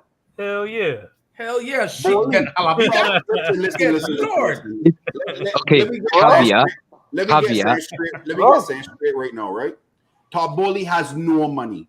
The money that is funding Chelsea is a line of credit from a Saudi company that Thank is you. one of the Clearly. major shareholders People Clearly. of his company. You understand? Thank you. He has Clear no Lake, money. right? He born out credit. That's Yeah. on credit. Tom He has Ball to is pay also that part money. of Lakers. Wait, owners. talking about so the credit line has interest and stuff too. Yes, Yep. of course it has interest. Eventually, they're Every gonna credit come line and got collect. interest. Yeah, Oh, yeah. He don't have no They're gonna come and physical collect. Wait, time out. So wait, a thing. question because I'm not an accountant. So eventually they're gonna come and collect, and if they, Yeah. they don't pay them back, they're gonna take ownership of the club. Hell yeah, he will lose the club. 100%. Yeah. People, when we Won't tell pay you your this mortgage, is or credit the their way house. spending money. Come on now. That's it. That's it. So I As thought mad it was as different Chelsea with football. moving. I thought it was different with football clubs. Nah, bro. Nah. You know what I'm Have you hearing seen here? what's happening to Barcelona? Have You know seen what I'm what's hearing happening to here? Barcelona? Wow. At What? least Barcelona is being bailed out by the city because it has to do with tourism. Chelsea doesn't have that. Oh. Just like Real Madrid. Chelsea Real doesn't Madrid have had the that. same thing. Real Madrid had What's the same that? thing. Real Madrid had the same situation. Real Madrid Yeah, was saved same by the situation. city. When they bought back the training ground from them years ago, when they had the Galacticos and were spending all the money that they weren't making, Who saved them? those two clubs will never have issues. Those Thank two you. in Spain. Well, the reason They'll why never have Madrid will issues. never have issues is Ever. because Madrid is the The crown. club of the royal family. Yeah, It's owned by Yes, the state. owned by Madrid, the yeah. bank. Owned by the state. All by the state. That's why No, when we tell Liverpool fans, you have to Never make sure you issues. don't compare certain things. No, Right now, no, look at Newcastle. there is no Newcastle has more comparison. There money is no than any comparison. club on the planet. Newcastle has richest more club. money than anybody, The but they richest. can't spend Yeah. it. They can't Can't spend spend. it. They can't spend Right. it. on Newcastle no- owners I are the understand why richest we my have to owners spend, point, in the world. but my point that I'm going to state clearly again, right? With this stuff about SFT saved us and all this sort of shit. You know what they're starting to sound like? How many of y'all is still with the first woman that y'all have ever been with? I'll wait for y'all to answer. are you Jesus, calling people Dave. No, cheaters? come on, Do we man. have cheaters in No, the no, race? no, no, no. I am See it? saying not because your first means that they are last. Oh, Right. they're gonna- Gone listen, from listen. here with that talk. I am not The loyal. time is gonna run out though, Maddie. Is for now they're doing their thing. They stabilize us. Now we can sell them. Now they can go. So Look listen at to what's me. name, So Everton. that's my point. You are talking about, well, if not FSG, who else? You never know who else until you try. But they put a club on We sale. could get Nobody worse, gave- Maddie. We They could get put the worse. club on sale. Oh, okay, but so then No, that wasn't it a means- share? then They that put certain means- percentage of shares on sale. They weren't At willing the to sell the beginning, whole they club. put So what They y'all are said trying they to will tell listen me to everything. is, guess what? I shouldn't get up out of bed because I could die or I could live. I'm not living like that. Hell no. I am going into the unknown. That's good. Oh no, spontaneous. That's a good point of view, Maddie. But that doesn't mind. That's a good point. But then these clubs are governed now. They are all governed because of how Sunday clubs like City, PSG spend their money, including Chelsea, because Chelsea is still in trouble. People are forgetting that Toboli had to go confess that Abraham was cheating, right? So when people say, that's why I asked, what is ambition? Because can I ask ambition a is not question? just spending money. What about the kids from the academy? Quasi, can I add something to that? Because you're talking about the Chelsea thing. Is Yeah. it true? Because again, I'm not a numbers guy. I'm a sports science guy. Apparently, there's something with a hotel to clear off debt. Well, what is that about?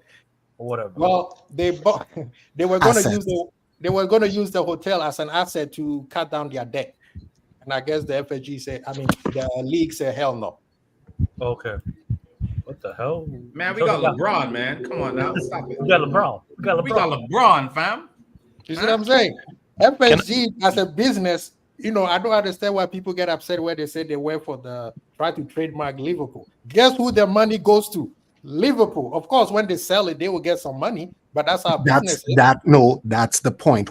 Even when they sell it, they will collect gratitude. Yeah, but that's business. That's why. So what? That's businessmen. No, but the money tax, bro. You gotta collect. bullshit. It still stays with Liverpool. Guess what? Wait, Liverpool. No, it does not. Maddie, man. Come on, man. Can I say something? Yeah, go ahead. Can I say something? And it's totally different That's just to like what everybody else is saying. Michael B. Jordan, or whatever his goddamn name is, when he tried to copyright the word juvie and his ass got handed to him. All right, hold on. Can I just say something? And it's totally different to what everyone else is talking about. Okay. Yeah. So I can see the chat and I know where this has gone. And I've just joined. Hey, man, why are you hiding another And it's table? hot as hell and I'm topless. That's why my head's just here. Okay. Show the boobies, man. The air Let's do conditioner it. blowing on me. Boobies, I'm so hot. Okay, so let's just roll it back a bit, yeah. Okay. Don't wish for something that you don't know what's going to come true. Because look what happened to our neighbors. They were bought by billionaires. Mm-hmm. What's happened to them now? They haven't got any owners. They're trying to be sold. They've got a football ground that's half built that they don't even know whether they can pay for. Like, don't be wishing for things because you can see it happening next year. And I've got one more thing to say as well. Who do you want to buy us? Like, seriously, who? I can answer that. Do you want Pep's lot because they look like they're guilty and they look like they cheated their way to God knows what, allegedly, because they don't want to get you banned. And then but the thing then you got Newcastle a lot. Like I don't want owners who are irresponsible and put our club in jeopardy. And I don't want owners that are state owned because it's not real. It's not real. Like it's just a toy. It's a bit of fun. Like, you know, I'm a billionaire and I've got my toy car. You know, and my football club's my toy. At least when we're owned by owners who are businessmen and not just and we also need to understand that FSG isn't one person. FSG's about 12 different people. 27. I was the 27, okay. All right. I thought it was 12. Listen, there's this famous saying that says a bird in a We're hand all wishing for is worth something. two in the We're all bush, wishing man. for something, and we've seen our neighbors and go Mr. down that Smith road. from the Matrix But the also thing is, when people, some people the are thing like is, parasites. all right, cool. Go ahead, They're guys. really parasites. Look at all the trophies behind me. Yeah, but we could have, we could have That's added to those trophies. We could have added to those Well, we trophies. should have That's the point. We should have had But we you could don't have know had that, more though. trophies You either, don't guys. know We could that. have had How do you nothing. know that, guys? Because Chelsea better just spent manager. $1 billion and they didn't win one The single thing is, goal. you know, when that's people not say possible. this is If what we had gets Wait, me. If we had added one more midfielder in the This is times what- of when we That's what it's all refused to buy about. any, But you that's the don't thing think we would? about it. You It's think we always wouldn't have about gotten? one player. Like FSG It is are not about amazing. one player, If man. Jurgen It's Klopp not. had There's signed never one more one player, player. people. Wait. If Jurgen Klopp had signed one more player, no one would be shouting FSG out. Bond them. Well, 1 second, guys. I'm sorry. You were gonna say something, guys. Go The ahead. thing is, you know, when people say like, okay, so you know when it's funny to me because when there's arguments to support FSG or like to like, you know, like pro FSG arguments, and like they always revert back to clubs with ownerships that are doing shit, to the point where we're wishing that where they assume that we want owners like them. Like, no, like people always revert back to Tom. But people, no, 1 second. I didn't interrupt you. I didn't interrupt you. I didn't interrupt you. I didn't interrupt you. Yeah, but the thing is, Hey, no one's asking for those owners. Timeout, man. No one's asking for those type of owners to come into our football club and run our football club. Like, no sane person would. We don't want our football club in the shits. Like, what are we doing here? The owners that I want, I don't care where they're from, who they are, what their ethnic background is, what's like sort of, if it's a person, if it's a group like we have here, I don't care. All I want from my owners is to have the ambition on the pitch for Liverpool to be the best club in the world, and and their prime goal for Liverpool Football Club is to be successful on the pitch and off the pitch, and not sacrifice just having us being profitable and being commercially brilliant and being in a stable position. Of course, I'd want that for my football club, but the on the pitch stuff to be sacrificed where we're not winning as much as we should. The primary goal that I want from my owners, besides apart from obviously the stability, like off the pitch, is for us to be the best club in the world on the pitch, and for us to have that sustained success and an era of dominance. That's what I want, and I don't care who that is comes in. By the way, I don't care who it is. That's all I want. That's what I want for my owners. Well, we have been successful, though, haven't we? No, we don't have that. We're competing for years. You know what I'm saying? The club is stable financially. I mean, I don't get your argument, but bro. we haven't had that sustained success. There could only be one winner. So you can't win the top 5 teams right now. Real quick, the top 5 teams that was recently posted. Who's number 1? Real Madrid. Real Madrid. We just established that they are a state-owned team, right? They could do whatever they want. Number 2. City. We don't know. Tell us, man. City, right? Okay, City. Owned by a state.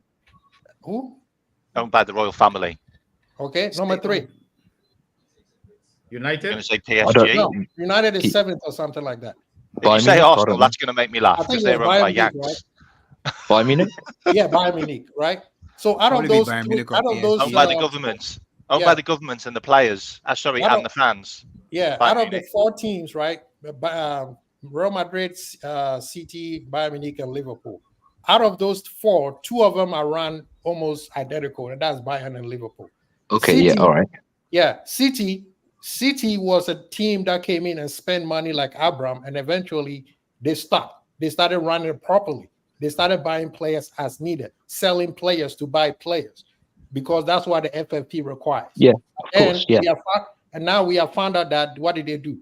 They did some shady things that they've been charged with. They are not guilty. They're charged with.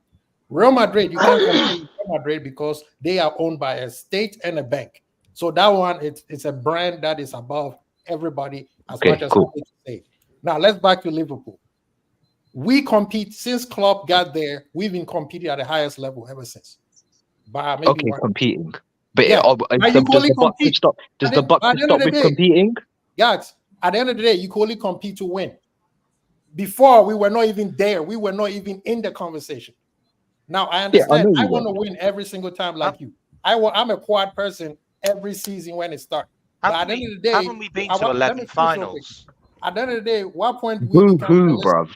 11 finals. How many of them have we won? But, right. What's that to do with FSG? What's that to do with FSG? We got to 11 finals. The reason why it has to do, you probably didn't come into the argument when I first. Jurgen not making a substitute, or like? No. That's okay. This is the point. Are you blaming FSG because you didn't come in? This is where I'm going to stop you. This is where I'm going to stop you because you didn't come into the stream earlier on, by the way, where I was the point I was trying to make. So this is the point I was trying to make. Just a quick brief. I've got no point. Okay, cool, mate. Huh? You I've got no point. Okay, well if you're just gonna say I ain't got no point, and I'm not gonna bother listening, then what's the point? Well, we got to 11 finals. Yeah, and how many of them did we win? It's not What's it's it got not to do with FSG's fault FSG? that My whole point I'm is, not why is saying that it's but FSG's fault? okay, cool. All right. didn't So win finals. this is the point. This is the okay. My point was right. Competition, mate. My point Anyone can win a was final on any day all with right. any team. Carry on waffling. Okay. Can I carry on with my point, or are you just gonna like? Oh, great. Talk Captain over me. now. 11 finals. Is that a trophy? Jesus Christ. All right. My It's point 11 was. finals. My point was I didn't blame FSG for everything, right? Klopp is also, of course, the previous regime and the way the footballing side was run But is Gax, this one, let me stop you real quick. ultimately to blame. But Gax. but my point was right that the buck ultimately stops with FSG because they are the ones that put individuals in place to do their jobs to ensure that the footballing side of Gax, things this is what good. I used to say.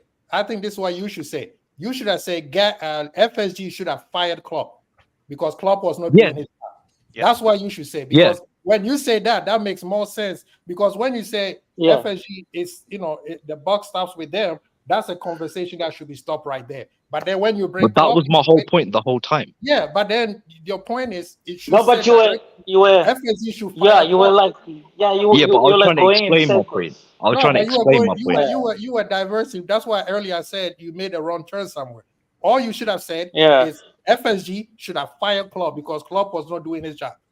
Klopp, or if not Klopp, they should have fired the people that are in charge of the footballing side of things. They can fire the sporting director as well and other people in the hierarchy too. And now that's an argument that that was my point the whole time.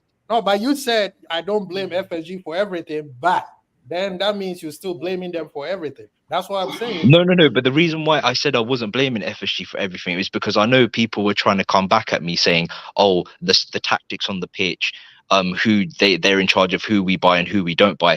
I know they're not in charge of who we buy and who we don't buy, and I know they're not in charge of stuff tactically on the pitch. Like, come on now. Yeah. But and they have people. They've put people in place. My point is that because they've put people in place, right, the buck ultimately does stop with them. Okay. That was my point the whole time. So did they get all the credit for winning those trophies? So what does Manchester City do that's any different then? Like have they fired loads of people? Like, what are they doing that's any different apart from spending more? They're proactive. And they've got a better manager. They're proactive. They're proactive in the market, and they get players in. They get players in at the right time before shit hits the fan. That's what happens. They fired managers. Well, Pep's been there for like 8-9 years. But they didn't, mate. Everybody seems to think that Man City are just Pep. They're not. Like, Man City won titles. I've never said Man City was just Pep though. Like it all started before Pep. Like it just did. It started with Mancini. Yeah, but Pep took them to another level. Of course, they were winning before Pep. I'm not saying it was all Pep. I never once said it was all Pep. Mancini, the reason why Pep's there is because they wanted to continue winning. That's the difference, isn't it? Mancini achieved much more than Pep because Mancini got the first one. He got the first title. But then Pep done a back-to-back. He got done a treble, done a quad. 100. So he elevated them. A treble. What are we doing? No, I meant the first title. What are we doing? Like, you can't beat the first title. Like you can't. Yeah, but you can outdo the first title, which is what Pep City is tarnished, man. All that talking. City is tarnished. Who is the next? I agree. I agree. But what are Man City doing any different than FSG that makes them so much better? Like, what is your point there? Like, apart from spending money and sacking managers, is that what you want? Number one, Manchester City's owners' ambition is to win. Yeah, ambition is to cheat. Come out and said that they want to win. And two, they're proactive in the transfer market. They get players in before the players that are currently in the squad burn out and fall off. They have replacements already set in place. They were cheating, guys. You asked the question. Is that it? Yeah, cool. But if they don't get proven guilty, then what's the point? Yeah, but then also you also said that they brought yeah, but they've not been officially charged. Right. They've been charged. They've been official charged. But what was their punishment? No, you said they haven't been charged. You can't be given a punishment or go to court unless you've been charged for you to go to court. Yeah, but like, what was the end result? They haven't been sentenced. I agree with But you. they They get haven't been proven innocent. sentenced yet, but right now they've been charged as they've been Okay, charged. but they've not been proven guilty though, right? Exactly. O.J. Simpson settings, man. Yeah. So, That's but it. the That's my question point. is, Okay, they've not been proven guilty then. Cool. Gags, this is the part where you also not put into context. How many managers are named Pep Guardiola right now? He's one of one. Okay, so how many managers you gonna bring in to beat Pep Guardiola? But the thing is that so what? So we shouldn't. So we just No, I agree with you. and not Remember, try I it. said I agree with your premise, which is if Klopp was not doing his job, fire his ass. I apologize for cussing. But if we fire Klopp, who do you bring in to beat Pep Guardiola? Thank you. Yeah, but of course, like Klopp's top 2, top 3 managers in the world, so it would be difficult. But but the point is, I just want to see that they're trying to do what the ambition and they're trying to do. What they're trying to do is make a change to ensure that. So do you want to make continuous changes like Chelsea did? No, not continuous changes. I'm not saying continuous, like sack a manager all the time. Like seriously, Ancelotti, look how well. How many managers you're gonna bring in, right? Hold up. How many managers you're gonna bring in to work on a shoestring budget like Klopp did? How many managers you think gonna come to that situation? None. Because he None of them settled coming for to that. No, because he settled for that. You know, he didn't settle for that, man. Yes, I know he did. somebody said Ancelotti But that's why they wanted him. He was picked because of the manner in which they were going to manage. Exactly. They knew. The funny thing is, right? The funny thing, right? As much as the debate goes on about FSG, in, out, wherever it is, they got a donkey for their cart. The facts are it's up and got lucky. Look at this. Look at what we just got. They didn't know what they had. They found Klopp. Klopp said, you know what? I could do this job. Pop, I disagree. I don't worry about this. I don't need 100 million. They didn't just find Klopp because Edward said this is the last piece of the puzzle. Yep. And he went after him. Hence the reason why they didn't go for Ancelotti. Same thing City did. Remember before it was Ancelotti and Klopp. It was Ancelotti and Klopp, right? But didn't Ancelotti want certain guarantees? Ancelotti would not have worked. Ancelotti would not have worked with this regime. No. Yeah, not with this model. The same thing at Madrid. Guys, would they not got have worked lucky because they signed Mike Gordon. Michael Edwards. They got lucky because they got Michael Edwards. Michael Edwards is the guy. They got lucky. Yep. That's the whole thing, right? It wasn't Klopp. It was Michael Edwards wanted Klopp. Facts. You know, this is something I want to say something, right? I want to say something. So this whole thing of FSG, Klopp, what? You know, Man City. Do you guys know how much? Do you know who's the most expensive player Man City have bought for the past 5 years? Erling Haaland. Really? How much was it? 100 million. 100 million. 100 million. Haaland. So that's the how many players? Yeah. But nah, he's less than 100. He's less than 100. But remember, there was add-ons and all that. It's less than. Haaland was cheaper. It is salary that's small. $500,000 salary per year or some shit. Yeah, that's true. And Daddy. Haaland was like Haaland was cheaper. It is salary, right? So for the 5 years, yeah. So for the 5 past years, they only bought Grealish for more than 100 mil, right? And look at how many players we've bought for the past 5 years, about 50 mil.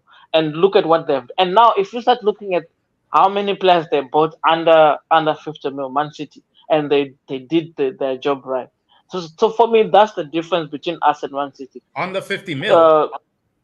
Yeah. They're proactive with their signings. That's the difference. They brought a lot of gems. Like they surprise us all the time. Every season they bring in. Like look at Alvarez. Like look at Vadio. Look at all these players they just brings in, and they fit perfectly into the system that Guardiola designed. That's something that Klopp didn't really manage to do because he has a different philosophy.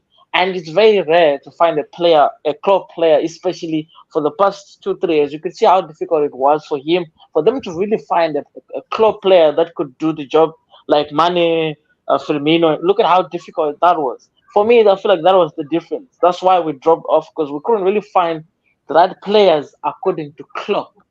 And Klopp didn't know how to improve whatever players we have already at our disposal, because he didn't really give players that played well when you bring them. Use the proper refused. Yes. I agree with you 100%. You didn't really give other people it, and you knew. Like I keep going back to my point earlier. There was a time when Robertson was shite. Tsimikas came on and he did the job. As soon as careful. When you're talking about Rocco, careful for what? It could be shit. Facts are facts. Facts are facts. There was a time when Salah wasn't. Yeah, when Salah wasn't firing. Look at he still managed to play. You know, so it's the play, like it's gonna go back to Alexander Arnold as well. He knows he's guaranteed his position. He knows nobody up until Bradley came on and over. Look at Williams. Williams could have done a great job as a second, as Trent's successor, but he didn't get a chance. He didn't get a chance. Ended up leaving. Williams wasn't a bad player. Man. Nico Williams was crap, man. Stop it. Come on, guys. Let's come on. Nico was good. Let's let FSG owes me $10 a save. He's been there for some time. How did they guys. How are we doing? What's up, Jamie? Sorry, I haven't got my camera on because I'm in bed and it's not a great look. Sorry. Yeah, trust me, no one wants to see this at this time of night. Here's Jamie. Right, here's the problem. As I said, as much as people love to laud Klopp with praises and stuff, right? They don't like to call him out when he does his nonsense, right? Thank you. At the end of the day, right? And as I said, there are a lot of people who are hypocrites, because when you say something about Klopp and he didn't do this and this about this player, or you call a player shit, oh, watch him out. But then when you sit down and you watch player ratings, what do you all do? When a player plays shit, he gets shit ratings. That's right. Everybody's allowed to shit, Gabe. Okay, yeah, of course. So that's what I'm saying. So when we call a player shit, everybody like, oh, watch him out. But when ratings come down, do you all watch your mouth? Nope. Because if he played shit, he gets rated shit. Klopp too, Maddie. Klopp just got complacent. I don't talk about that fella. He's gone. Yeah, I don't know why we call this Klopp. But you're talking about the ratings? Set adrift on a memory. He's gone. Klopp is gone. We got the slot, like you see my thing say. It's slot time. That's it. Slot time, man. Like if you really want to feel anything, I want his 3 behind FSG $10 though. But I have an ex bombshell, because as I said, I came here for artillery tonight.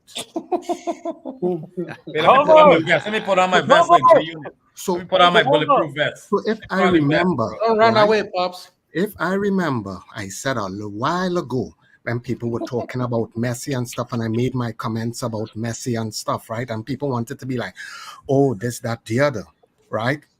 Where the hell was the so-called top footballer in the world? Why does he have to wait when Enzo get his ass called out for his little racism stuff? Why didn't he stop it in the beginning? Don't talk. That's why I don't rate the bastard. What, Messi? Messi went on the coach. He was on a plane. He weren't there when it happened. Yeah. He never came out and said anything happened. Let me add some context. You could tweet on a plane, bro. Come on now. No, let me add some context. You could tweet on a plane, man.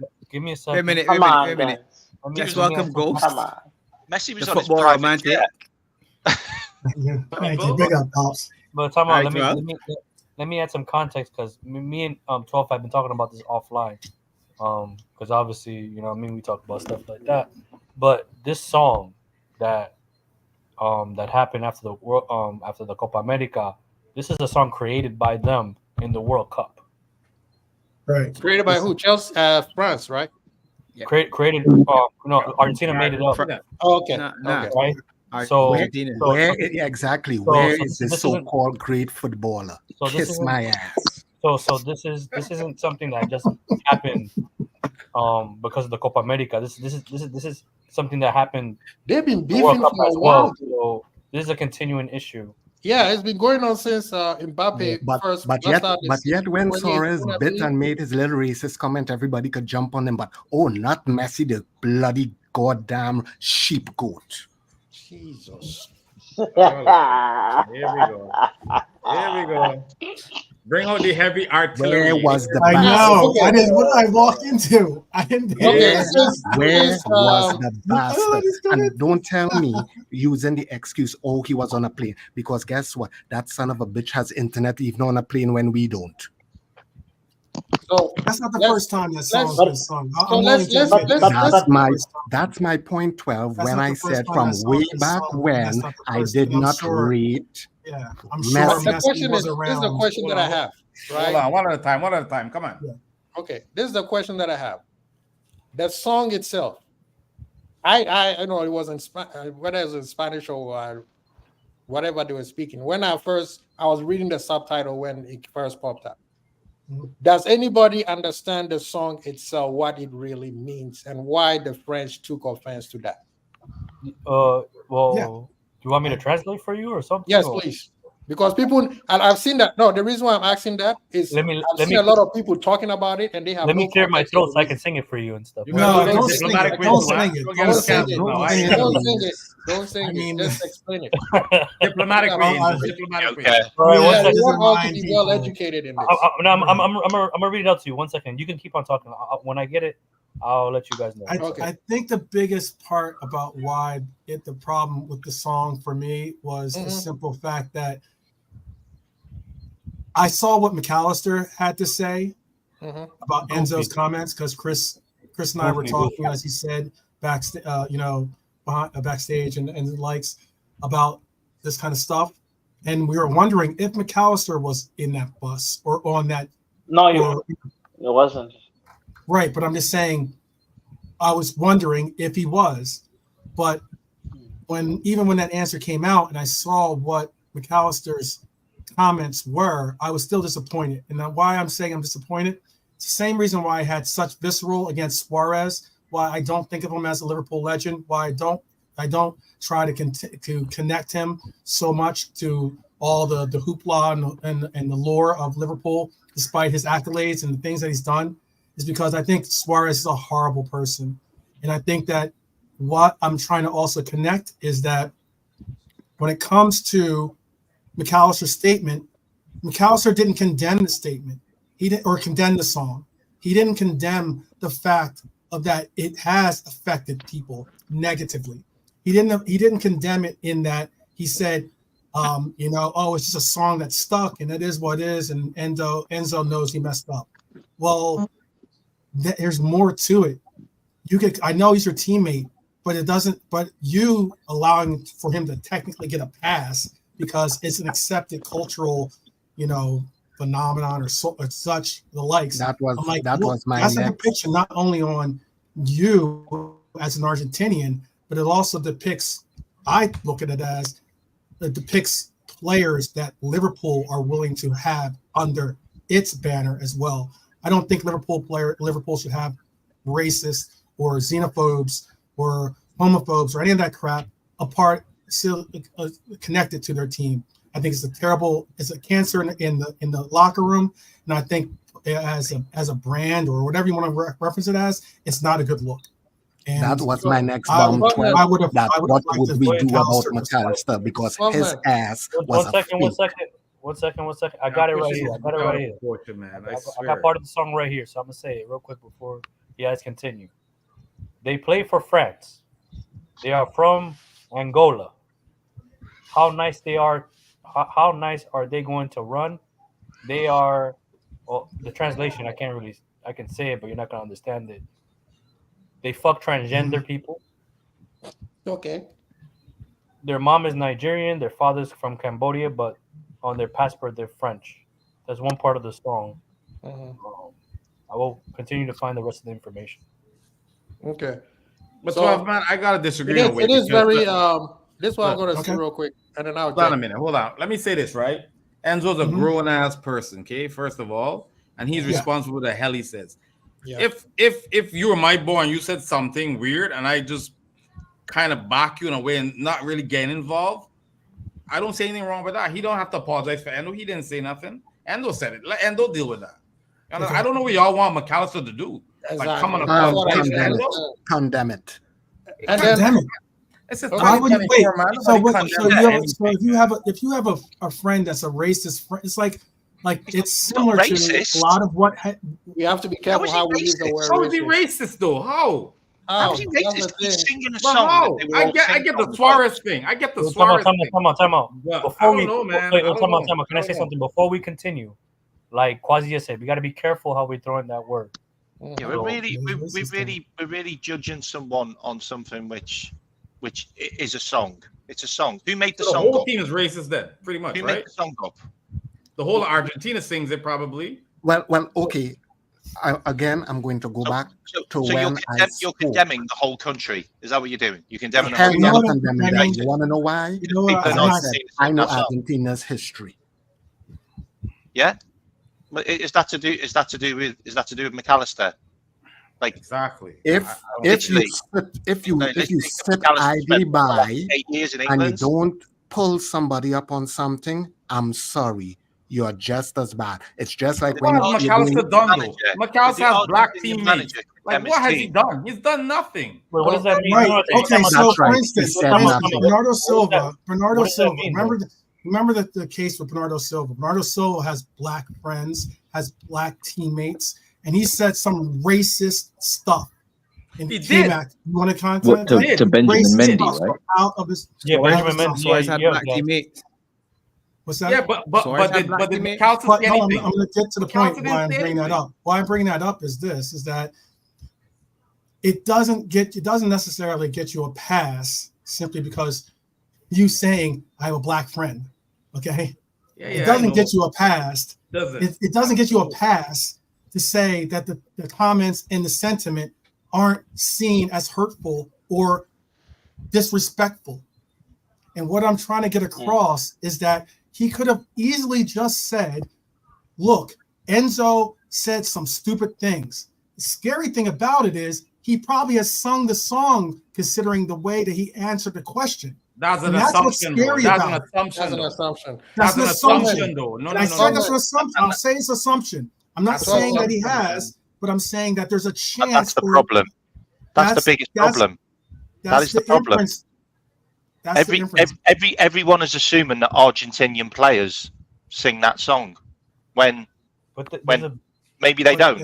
Where's the proof of it though? Like all them singing there was a few players that sang the song, and everybody's associating McAllister because he literally said, if you actually read it back, the radio interview, he literally said, "I don't understand it. People in Europe may find what was said more sensitive than others." That's what he said basically, and he said, I've never seen Enzo like be racist or something like that. He said as well. But he literally guess what? People in Europe may understand that song differently than people in South America. I think K-Mac, where you're missing the point of what I'm trying to get across. They should have sang the song, mate. You can have people. They should. Like they should. You can have people in your. You can have people in your. What's called your radius.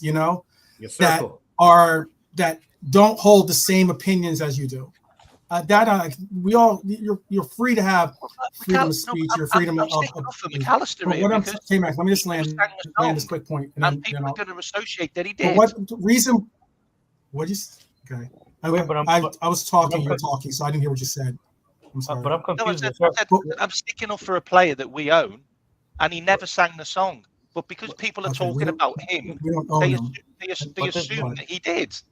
But this we're doing this guilty by association. No, thing, but this yeah. is No. If I could have two, I'll land my point quickly. I'll make it quickly. But let me add on something for you, 12 man, because this, like I said, this song is not just from the Copa America. This is from the World Cup 2018, when there's videos of players singing it. Exactly. The whole Argentinian squad was singing it in 2018. Like forget Copa America. This has been going on since the World Cup. Yeah. So exactly. Like, it's indentured. It's like it's part of the culture. Yeah, this is like accepted. That's why Argentinians don't see the concept of why this could be considered racist or can I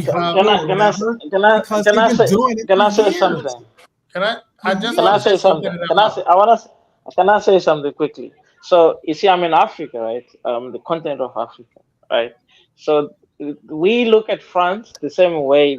I'm not defending what the song or what they say, but we look at France exactly the same way as the Argentinians do look at France, because they were colonizers.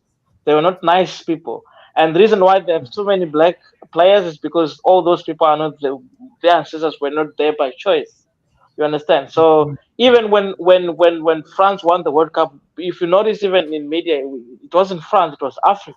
Africa won the World Cup because it was majority of them were like from Africa. So I'm not saying what they did or what they're saying is but that's the reality of the situation. And on top of that, as much as we wanna say our players should have done this, our players should have done that, I don't understand the whole where we have to now include other people to speak on behalf of other people, guilty by association. And on top of that, like if you look at the whole France and Argentina, I know it's a beef that was been going on. They've been going back and forth against. They were calling Messi some words where and it's all back and forth. I guess like now it all depends on who is had more than or who said the hurtful things. But France, they're not innocent either. It's not a nice song to sing, but we look at them differently too, because we're not happy about with what they do here in Africa, doing coups and all this stuff, and we have a lot of things to say about them too. So but they are French. It's all Wait. As an American, I can say this. Look, it's not easy being a Black American with America's somewhat checkered history, but I'm still an American.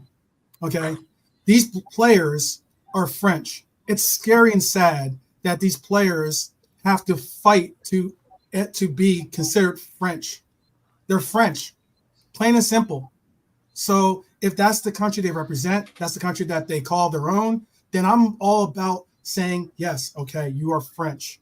You might have ancestry might go elsewhere. Let me stop you there. Let me stop you there. In football, you have a choice to play for either your original country or you have a choice. Every player has a choice to either play for an African country. Look at Nico Williams and his brother. They have Mbappe. They always have a choice, because you always have two citizenship, always. So they chose to play for France because obviously better philosophy, better, there's more money there. I'm not saying they did something wrong there. It's different. I know the American heritage, Black American is different to European. That part I understand. You as a Black American, there's that thing. But with Europe, it's different because you always have two citizenships. Mbappe can still play for an African country if he wanted. All these players, they can still play for Nigeria if they wanted to. So it's their choice. So they have to now first those, because people are angry. People will say whatever they want. You can't control how people feel about your decision, but you can only control how you feel about it and accept. Okay, as much as it's not nice, but there's nothing really I can't do. So they have a choice. No. I'm going to interrupt you there, and I'm going to give you some real world.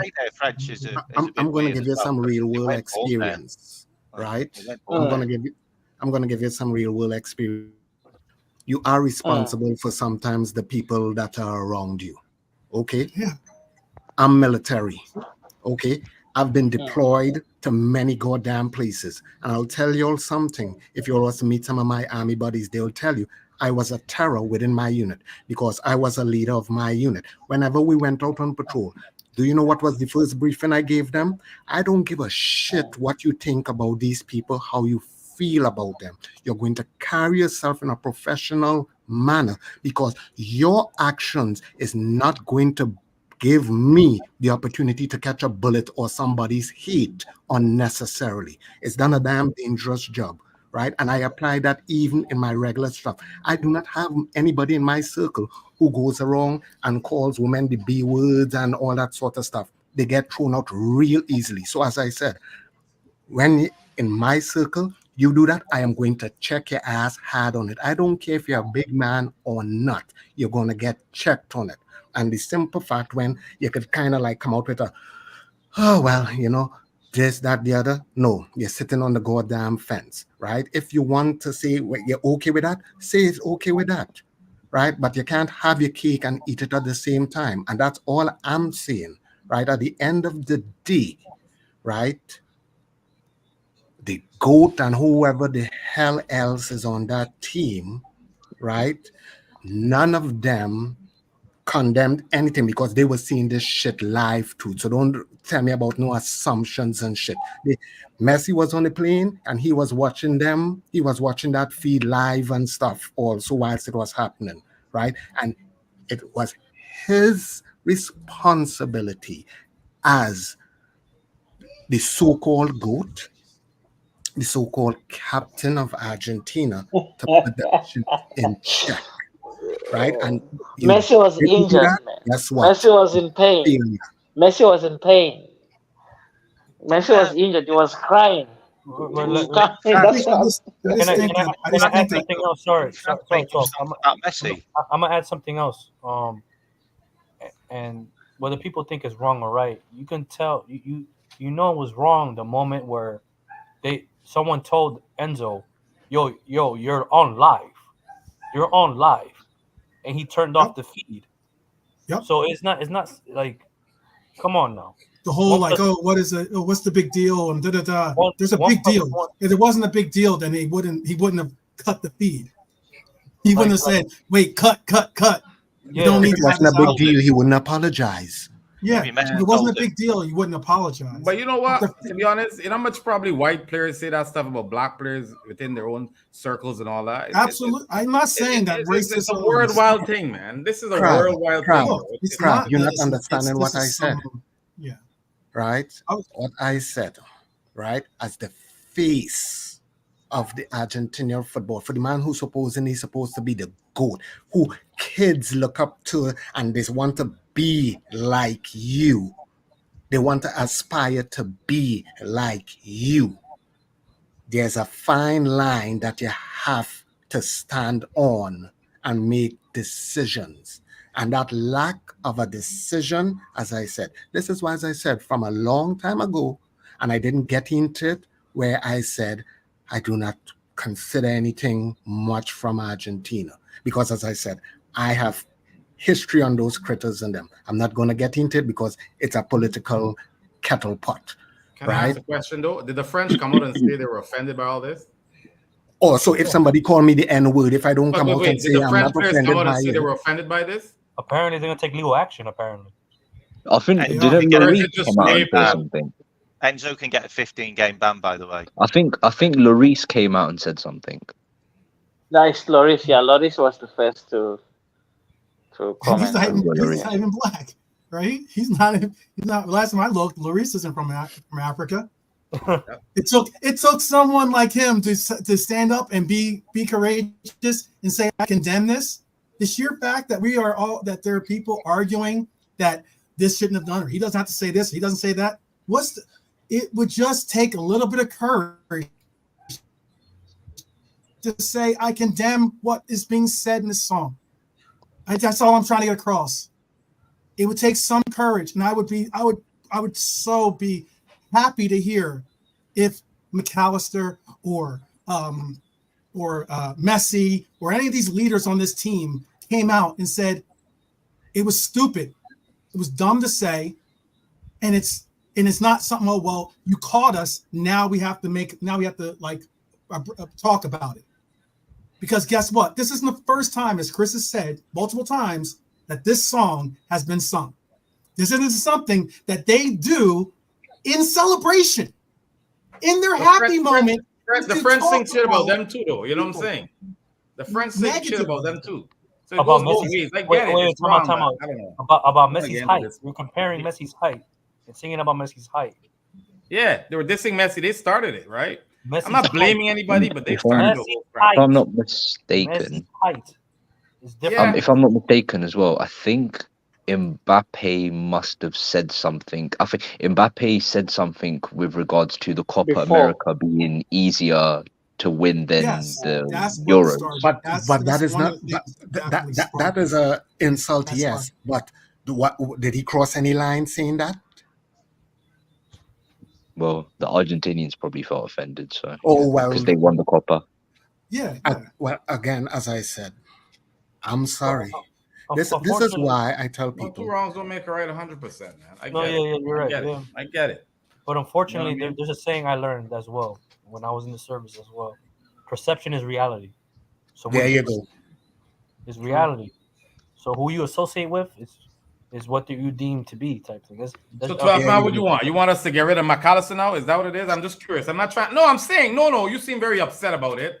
So I you said kind of I'm saying disappointed, McAllister like- has to say this like this man is his child. Here, son, you shouldn't say that. Bad boy.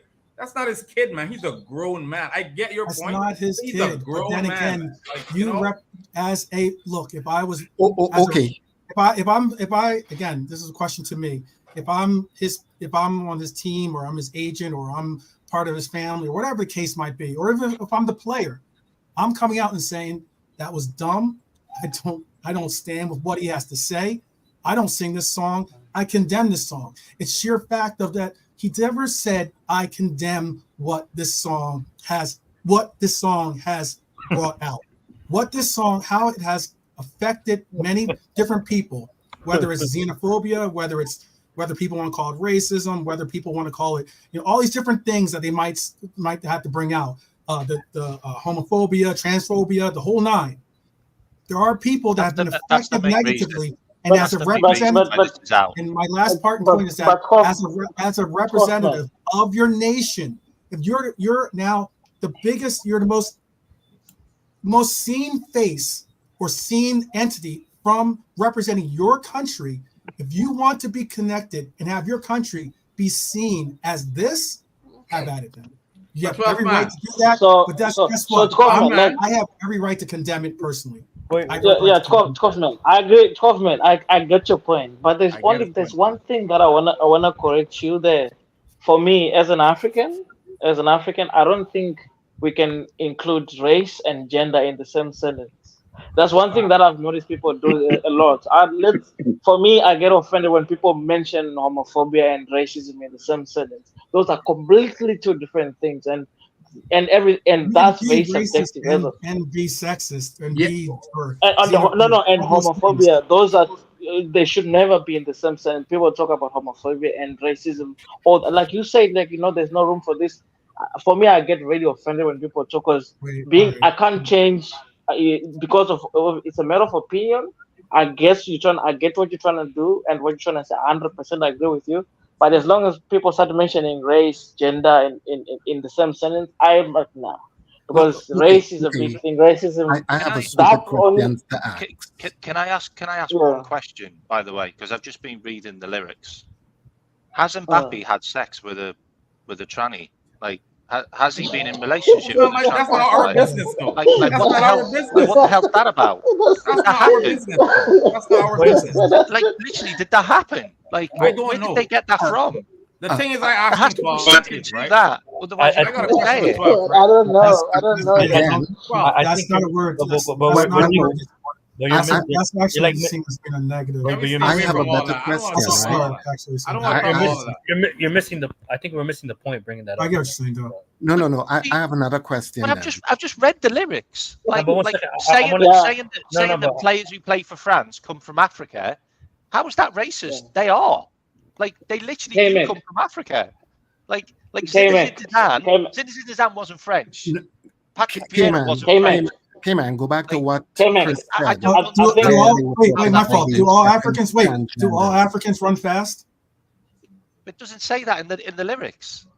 Like, Does why say are the that in lyrics the racist? Because actually. they say It does that. say Because they that. say It players says come about. from. It says he just read the lyrics and he said that, and Chris just said that part of the lyric.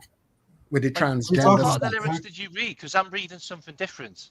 Like, well, I'm a Spanish speaker, so I they can play for translate. France. There but you their go. parents are from Angola. Their mother is K-Mac, from Cameroon. K-Mac, he While their just said father that he is from translated Nigeria. it for Their you. passport He says just French. translated it for you, K-Mac.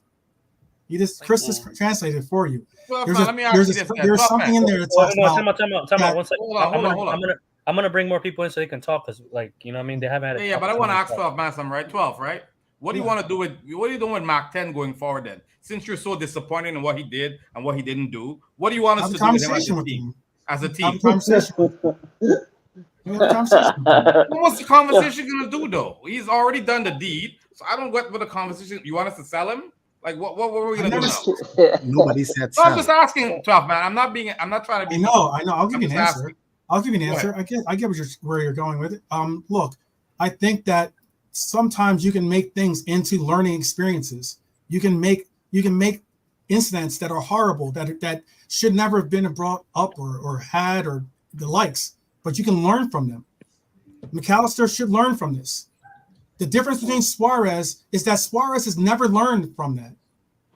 But we still kept Suarez. What? We still kept him after a lot. And again, this is why I've said that I have never championed Suarez. I think that Suarez was someone that I wanted on the team after he's biting people, or when he's saying racial slurs to people. No, I don't want that. If you're accepting of that just because he plays well for us, that's your opinion and that's your choice and that's your right. But me personally, I don't want that to be connected to this team. Well, 12. Here's the issue that I have, where people want to try to say they're not responsible for this and not for that. So it has happened before, right? Where Liverpool playing at a certain team stand and they start doing the stuff about the people and them who died.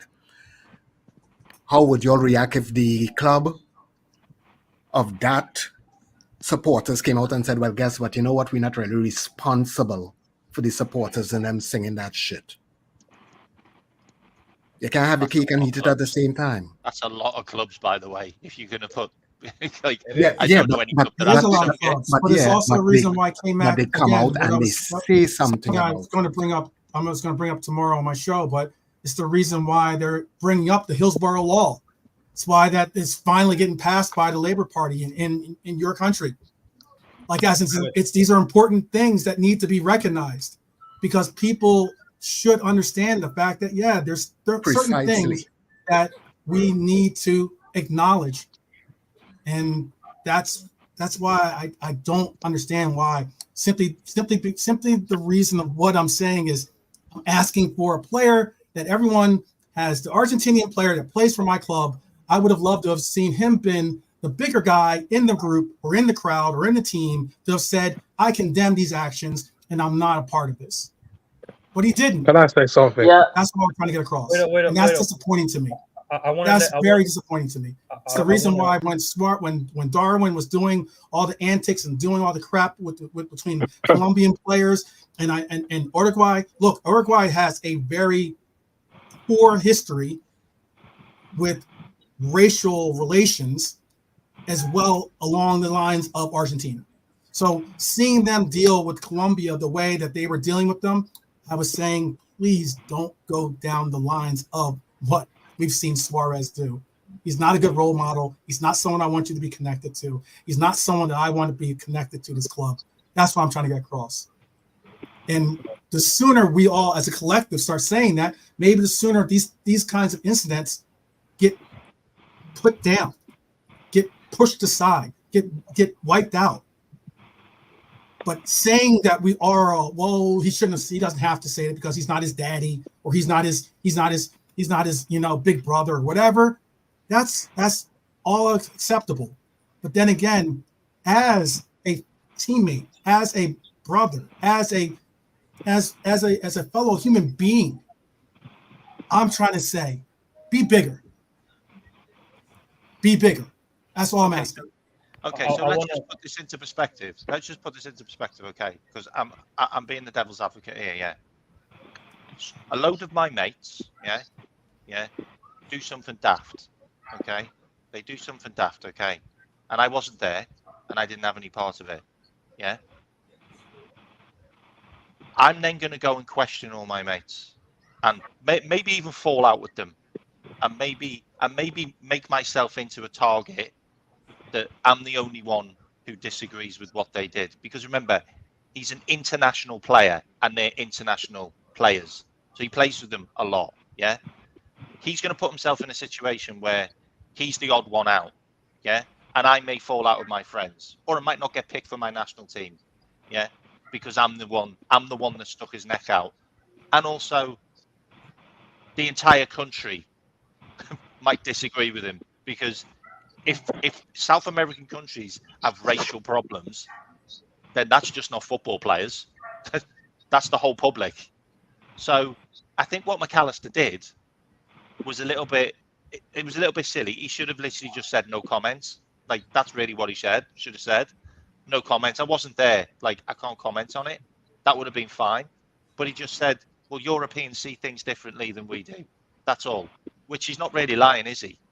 Because half of the Argentinian country hasn't said a word about it. It's literally been silent. Nobody from Argentina has condemned it. I've just looked online. No one's came out from Argentina. Well, the vice president supports it, though. So McAllister, that's crazy. Is he really that bad a guy? I give him 80% of like, I probably would have done the same thing. I'm going to make a point here because can I ask Matt a question? 1 second. Can I ask Matt a question? I want to allow Jamie and Bin Laden was not at the twin buildings when it went down, but he was associated with it, right? As assumptions. I feel I could answer that. I feel I could answer that. Look, you guys have been going around in circles for the last 15-20 minutes. I don't want to go into that. You've been digging yourself a hole for the last 20 minutes. Literally, I was watching Cobra Kai. I thought, let me take a break. Switched on YouTube, saw you guys, and I'm just, I was mucking around in the chat as I do. Won't take anything serious, but I'm listening to the conversation, and we've gone like full circle and then back round. It's been like a washing machine, right? I'm gonna put it to you like this, and I tend to talk from a place of experience. I don't bother to give people my opinions and stuff because everyone can have an opinion. Opinions are like arseholes, but you can't really mess with someone's experience. So I'm gonna tell you a story about something that happened to me, similar but not so similar. I was in college. And I was getting back on the train. I was with a bunch of guys from college, and at a train station, and one of the guys spat. All of us are black. Yeah, one guy spat, and the wind happened to blow, right, and it landed and it went on this guy's face, right, white guy, and a white guy turned around and said to him, "Fucking N-word," right? Now I knew that these guys. Not their best friends. I just happened to go to the same college with them, and we all happened to be black. We got on the train, and obviously the guy who did the spitting and got called the N-word, he wasn't too happy about that. Yeah, on the train, he decided to beat this guy up. A couple of other guys got involved. Right now, I'm there. Technically, I'm with them because we all go to the same college, but I'm not getting involved. Right. Am I guilty by association because of that situation?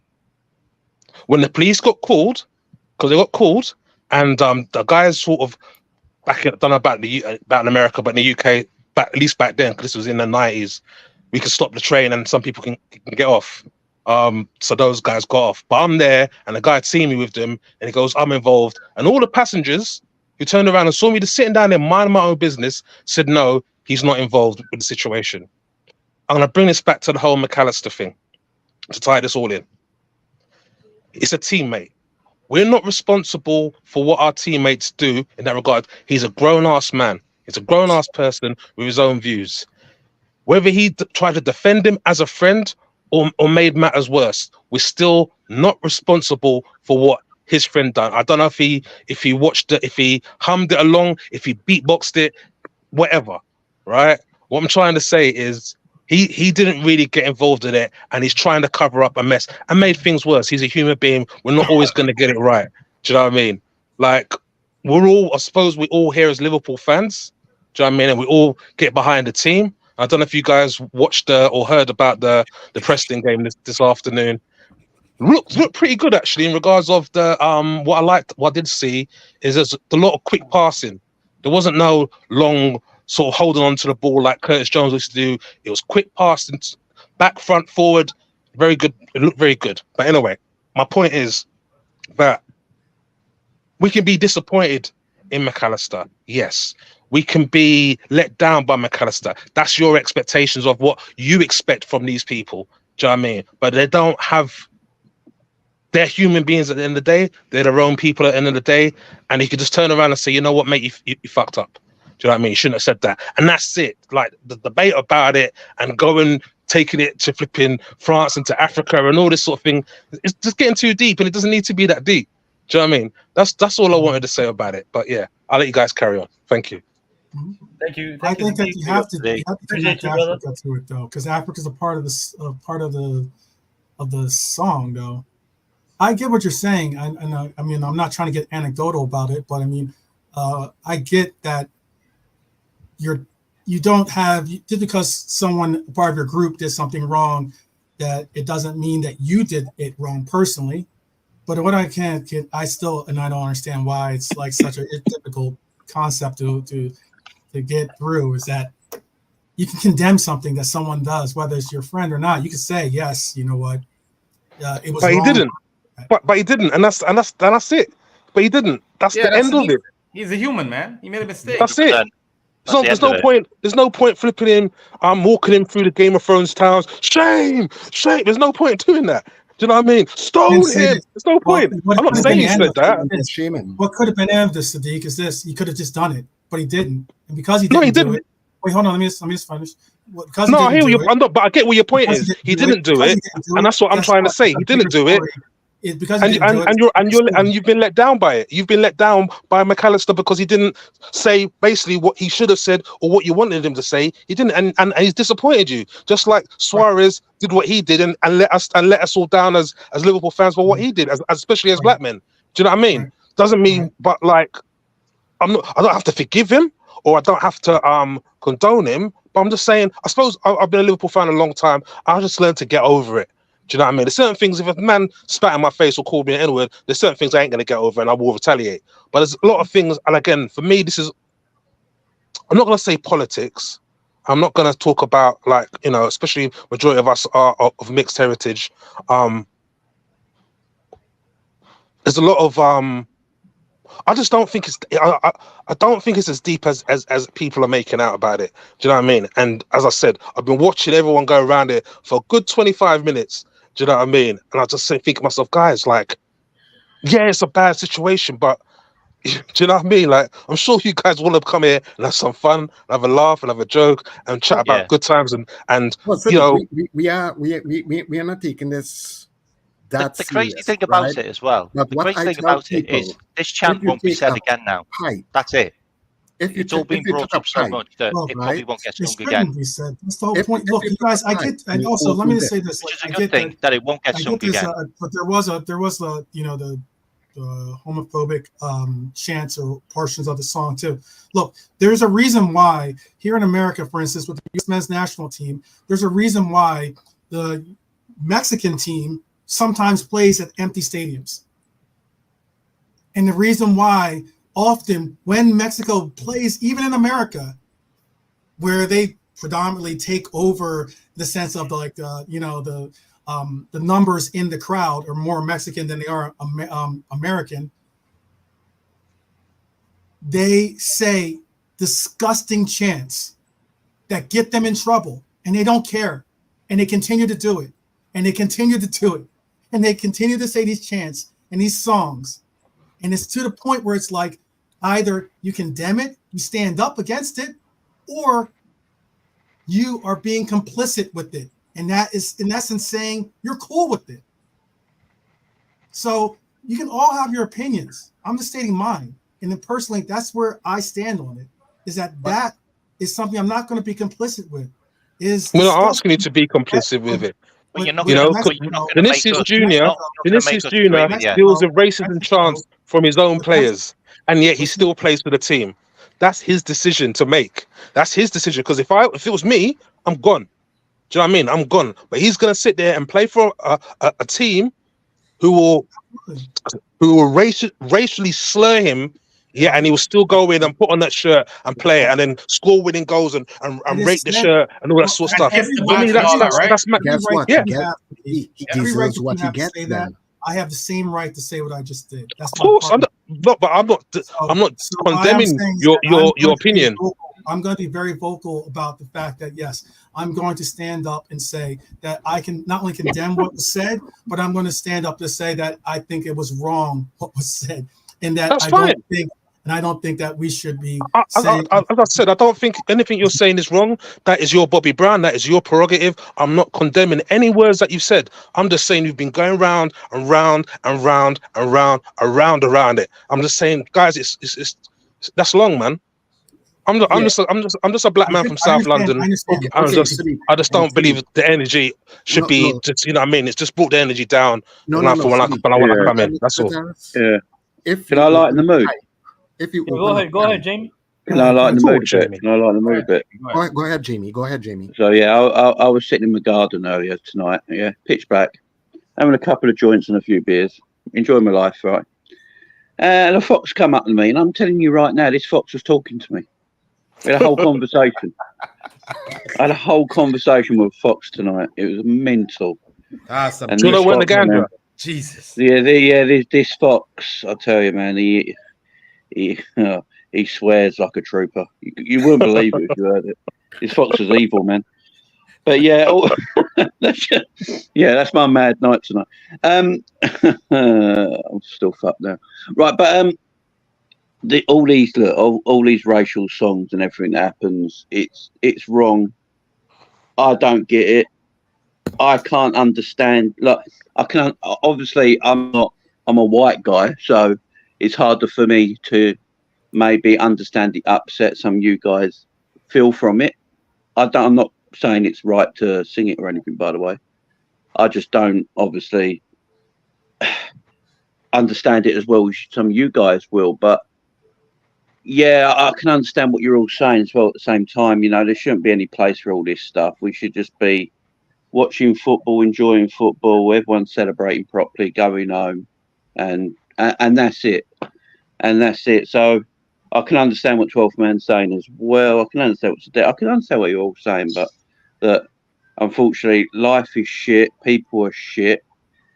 Some people are never going to change, but people should still be standing out there to get change in this world, to make this world a better place and people to be better human beings at the end of the day, because it is 2024. We shouldn't be going backwards, we should be going forward as a society. That's all I want to say on it, because I don't know too much. Respect. Well, the other thing to just follow up on that, right? Where people try to say, oh, it's a little thing. Do you know when you open a pipe on its minimum, it still will fill a cup? So if it's only a drip, it don't matter. Sooner or later, it gets to that breaking point, right? And that's how I look at it. And I'll tell you all, as I say, I don't try to get into politics, right? But I'll tell you all something. Way back when I first joined the British military, I didn't even have my military number yet. I was down on Salisbury Plains because that's which part we did our training, right?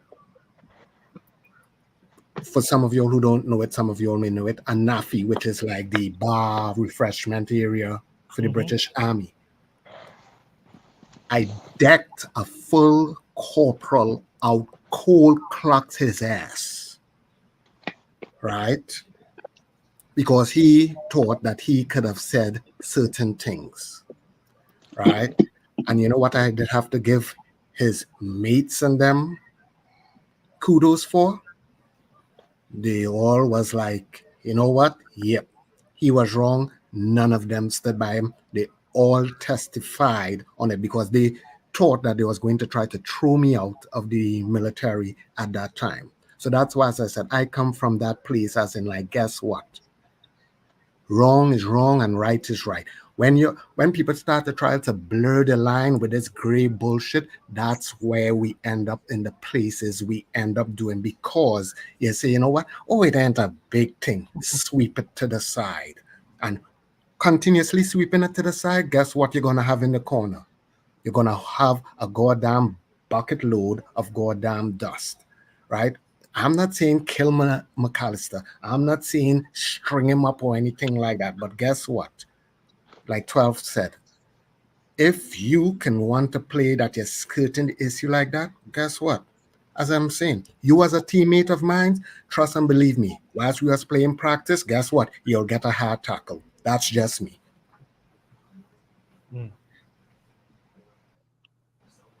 Okay. Oh shit, that Fox is back. I didn't know. Yeah, now the Fox is back. Let's talk about Liverpool now, guys. Hey, does that mean the conversation's done now? Yeah, conversation. Yeah. Awesome. I'm gonna leave you guys till I'm gonna get back to watch one more episode of Cobra Kai before I go to bed. All right, guys. Peace and love. Thank you, guys. Wait, Jamie, is that Euro on your picture and stuff?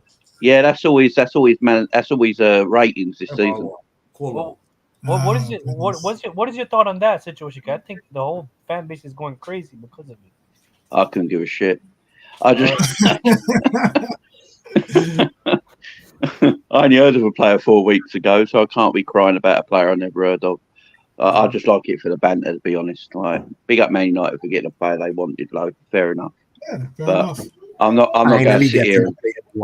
I'm not going to sit here and cry about a player that, you know, I've never even heard of till 4 weeks ago. So, yeah, I spoke on this earlier on the show I had earlier, and I'm not going to be like some content creators out there that are like, or like the Red Devil, at least content creators I've heard and seen out there that were gung-ho about Cody Hackbo when they were connected to him. And then when they found out they weren't going to get him, all of a sudden he was crap.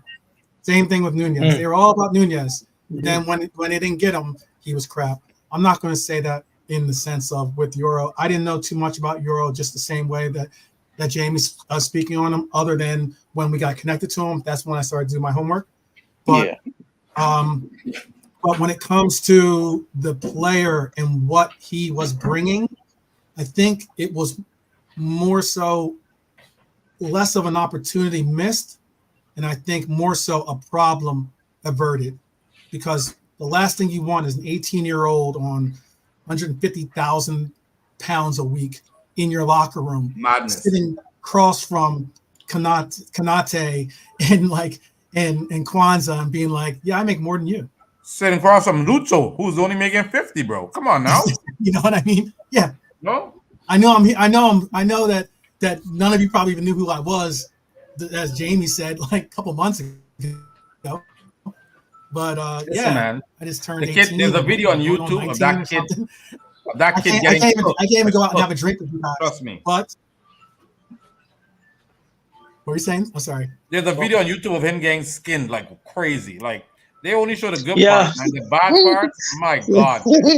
He was looking I'm not saying he's a bad player. I think that he has potential to be a very good player. I think that he's someone that I would have loved to have seen become a Liverpool player. However, he had to be a Liverpool player under the structure of what we have. I don't want to play.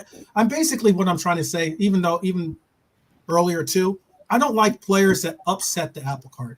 That's basically what I'm trying to get across. I want players to come in, fit the system, the whole like no dickhead policy, as I've been told quite a few times. I want a player that wants Liverpool because he's happy to be at Liverpool. I want a player that doesn't have us as a stepping stone to another team. I want a player that wants to understand the fact that, yes, you will get paid, but it's not a matter of right now. It will be the same way everyone else gets paid, through your accolades. I want players that understand those concepts, because there's a reason why we have the structure and the reason why we're not a hot mess like a lot of the other teams in the league. And that's why the whole thing about what I'm seeing, the songs being made for Euro and us trying to be pulled into this banter of being like he chose them instead of us. It wasn't as it's not as cut and dry as that is. 12 man. Me, we honestly, got Kwanzaa. Forget all of that.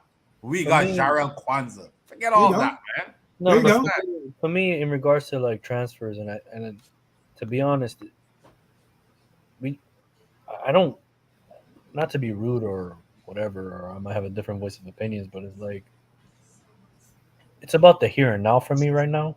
Like, I don't care about a player coming in at 18 and we're going to see his full potential in 3-4 years. I can't worry about what's going to happen 4 years down the line. I need to bring a player now that's going to fit in, like you said, 12. That fit in is going to give us results now. So whether it's a player between the ages of 25 to 28 or a player that can contribute right now, I don't see how Euro fits. Now, yeah, would it be nice to bring him in? Sure. But I think we have other issues. He starts now, man. He's better than what they got. Oh no, I mean for us. For us. I mean, Mr. Slot Time. Mr. Slot Time. I have a question, and the whole panel can answer this. The chat can answer. Well, I'm sorry. I think Jamie had to say something. No, when you're talking about there, you just mentioned Diaz's wages, so I just went and checked. I didn't realize he was making that little amount. He's only 55. Yeah, like 55. No wonder he couldn't afford his parents' ransom. Wow! Oh, come on, man! Wow. No, you're talking to that Fox too much, man. Wow! Is that the Fox talking? Is that the Fox talking? No. JP is the number one Diaz hater in the whole of history. He is the number one Diaz hater. Oh my goodness! I was just going to ask real quick though, like, I get Euro is a talented player. But would you have wanted to see him start as like in front of Kwanzaa? No, would you want to see him start in front of Konate? No, but you have to. Nope, no, I'm sorry, but you have to earn the right though. It's not that's right. Like he's basically Manchester United has basically connected, and this is why I'm saying we possibly have dodged more problem than it was worth. 12. Okay, because like 12. United don't have a Van Dijk, a Konate, or a Kwanzaa though. No, that's the difference. That's really the difference. But he's talking for us. Like if he's talking, for example. No. Forget us though, because the comparison isn't 1-to-1. It isn't 1-to-1. No, well, they have. Let's not. Well, okay. So then, who does he start? Remember Willie Kambala that they said shut down Salah when we played him. They just sold him. Yes. He's gone. remember? No, seriously. He looks decent. They just sold him. Yeah, they just resigned Evans, right? They just resigned Evans, so I get it. They have a giraffe on roller skates, bro. Situation with their depth chart at center back, but Johnny Evans, they just resigned Johnny Evans. Seriously, arguably was their best center back last season. But they just resigned him. At the end of the day, could have been already got. At the end of the day, I look at Euro as Manchester just going to develop him for Real Madrid because that's which part he wants to go. So happy for them. I don't care. He did say Madrid was his favorite club. Apparently, I heard that his not favorite. He wanted to go to Madrid. No, but he was literally sat there waiting for Madrid to come and bid. No, but apparently, from what I'm hearing, both contract situations that every year he's gonna get a pay increase. It's like in his contract. Guaranteed. Yeah, guaranteed pay increase every year. Yeah, and they have to go through the walls to sign. Guaranteed. And not only that, he's going to get guaranteed. He's going to get guaranteed minutes too. Guaranteed playing time. He went guaranteed minutes. That was very important that he got guaranteed playing time. He got guaranteed playing time with Liverpool. As you said, he's not starting in front of DVD. He's not starting in front of Kwanzaa, who starts in front of Konate, and he's not starting in front of Konate. So he was going to be a poor choice on this team. And that meant that someone making $150,000. But then also I read. Well, we wouldn't have offered him that money though. We wouldn't have been offering that money. No, but I also read as well that if you're looking at the deal, that deal isn't our deal. That's their deal. That's not our deal. Oh, I'm not saying that. I think that was. He would have been 50K. He would have been on ransom money. You just say what I get what you're saying, but also a signed Stevie G shirt and 50K. But there's reasons why. Check out I think Chris might have the page open for our salaries. Gravenberch makes quite a bit of change. Okay, Graf is on 150. 150. Yeah. I feel for Lucho. So I mean, like, it's not like players that haven't necessarily, blown up the spot, in the football world are making good amounts. They're still making good money. Gravenberch is making, like you said, almost 3 times as much as Lucho. You know what would be worrying if they get Ugarte? And this is a player that couldn't even get a start. Liverpool, who couldn't even get a start? Lucho signed a really bad contract. I don't want him. You know when Ugarte. No, I don't. You know when we signed Diaz to his contract, do you reckon Diaz thought the 55,000 was in Turkish lira? So it looked a lot more. Jamie, but from what I'm reading, Jamie got that. But from what I'm reading, though, he has incentives though in his contract though, so he's not just getting 50. Yeah, he's still getting paid well. He's still getting paid well. Exactly. He's done nothing. Yeah, but he had doubled his salary and then doubled it again though, because he wasn't on a lot of money. Yeah. Man, you're also getting Rabiot. They're also getting Rabiot. Oh, good for them. Cool. Apparently, PSG want 70 million for Ugarte now. They're putting McTominay up for sale too. McTominay's up for sale. That's why they're making him. Oh, really? Get good for Rabiot. Wan-Bissaka as well. Yep. It just shows where they are and where we are, man. We don't need. I don't think we need to be buying and to be shopping where everybody's showing. I think it's just strengthening where we needed to strengthen, where Klopp wasn't strengthening. But Dean, I've been reading. I think because Jamie's been like active. He's really. I'd be liking a lot of his comments on Twitter because a lot of people be panicking and Jamie just goes and shuts it down. It's like hilarious. That fuck. No, but Jamie's like it's hilarious because people go crazy and Jamie's like, yeah, Jamie's the GOAT. Yeah, he's the GOAT in Twitter. Like he like calms everything down, right?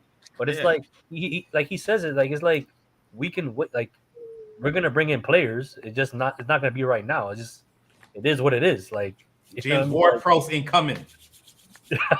Shut up.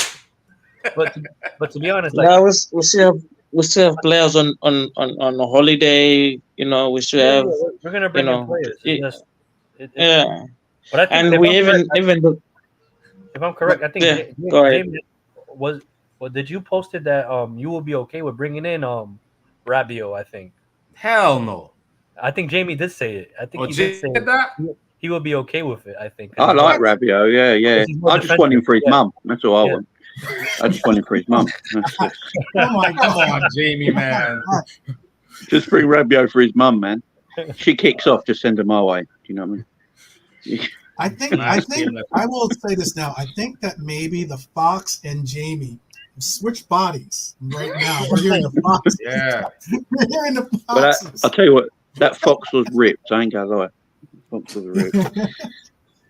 But we need to strengthen, like Dean said, man. We need to strengthen the areas, right wing and CDM, man. We need badly to strengthen. Yeah, for sure. Yeah. That's all we need. That's what we don't need. But from guys, I'm telling you, from the way I saw our team playing, even though you could see it's not our the strongest lineup, it was mixed, right? The youngsters but I was enjoying, even though we didn't win, like I was just enjoying how we were playing, man. 1-2 touches, the movement on and off the ball, it was really, you could see, man, you can see the change. He's doing something. And we had chances. Salah was just being Salah, missing in open goals, and that's but I'm. Come on, man! Why you gotta go like that? No, but he was missing open goals though. He was missing open goals. He was. He missed. He missed twice. I'll tell you what's a bigger. Don't do it. Maybe that guy popped up there. Yeah. I'll tell you what's a bigger story, to me at least, is that this coach is going to, despite what Sepp Vandenberg has said, he is going to try to get him some real minutes, or to let him. I mean, I'm not saying he's. Well, he started today. That's why. Yeah, because nobody else is there. There's no one else, 12. There's no one else there, bro. And you know what I'm saying? That was more notable for me was the fact that, look, he has come out and said that he wants to evaluate him and he wants to give him an honest evaluation.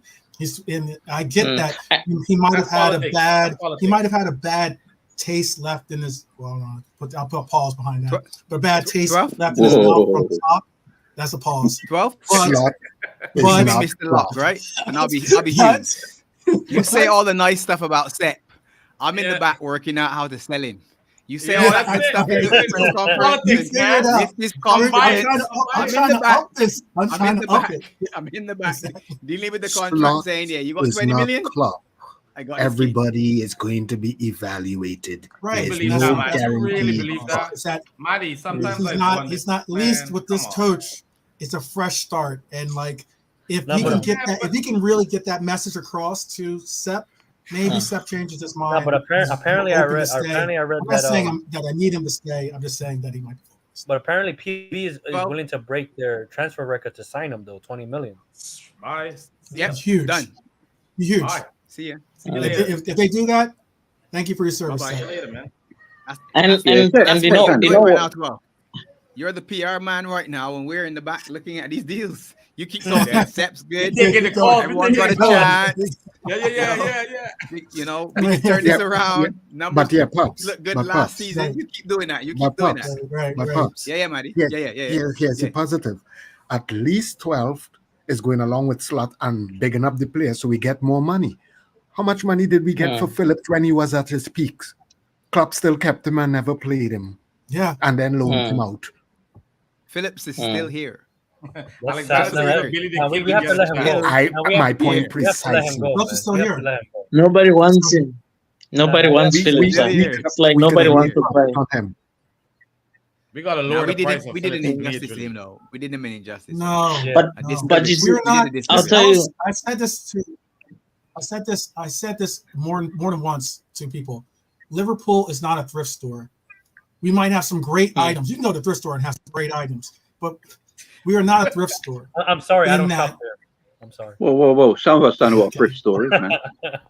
What's wrong with the thrift store, bro? I shop at thrift stores. Pretty cool. I shop at thrift stores. I don't know what I am trying to say is that, bro. Sorry. You never thrift stores like a Salvation Army, those kinds of stores. It's a charity shop. We call it a charity stores, like thrift stores, like it's like secondhand stuff. But I mean, what I'm trying to get across is that I don't want to look at it as like we set these prices. Let's be firm about the prices. We said we want. I can't say, for instance, for Kelleher, people were pushing back when I said I thought Kelleher should be at least 25 million range when it comes to the price. Yeah, it's a good price for him. That was at least the price. But 40 million is more of what I am accepting of. There you go. Listen, and the reason why I'm saying that, if it was true what Brentford were offering, the reason why I say Costas, then Kelleher has to be high. Wait, how much were they offering Brentford? Rasta, how much were they offering? Well, I don't know. It's rumored. Who knows? Well, no, but what was the rumor? What was the price? 30 million or something like that. Oh yeah, I'll take that. Hey man, go away, man. I'll pack your bags. Let's go. Vámonos. And you see, guys, what I also noticed today. I guarantee you, Tsimikas is gonna get more minutes than Robo. Tsimikas is a slot player. I promise you this. The way he was playing today, the movement, the triangles.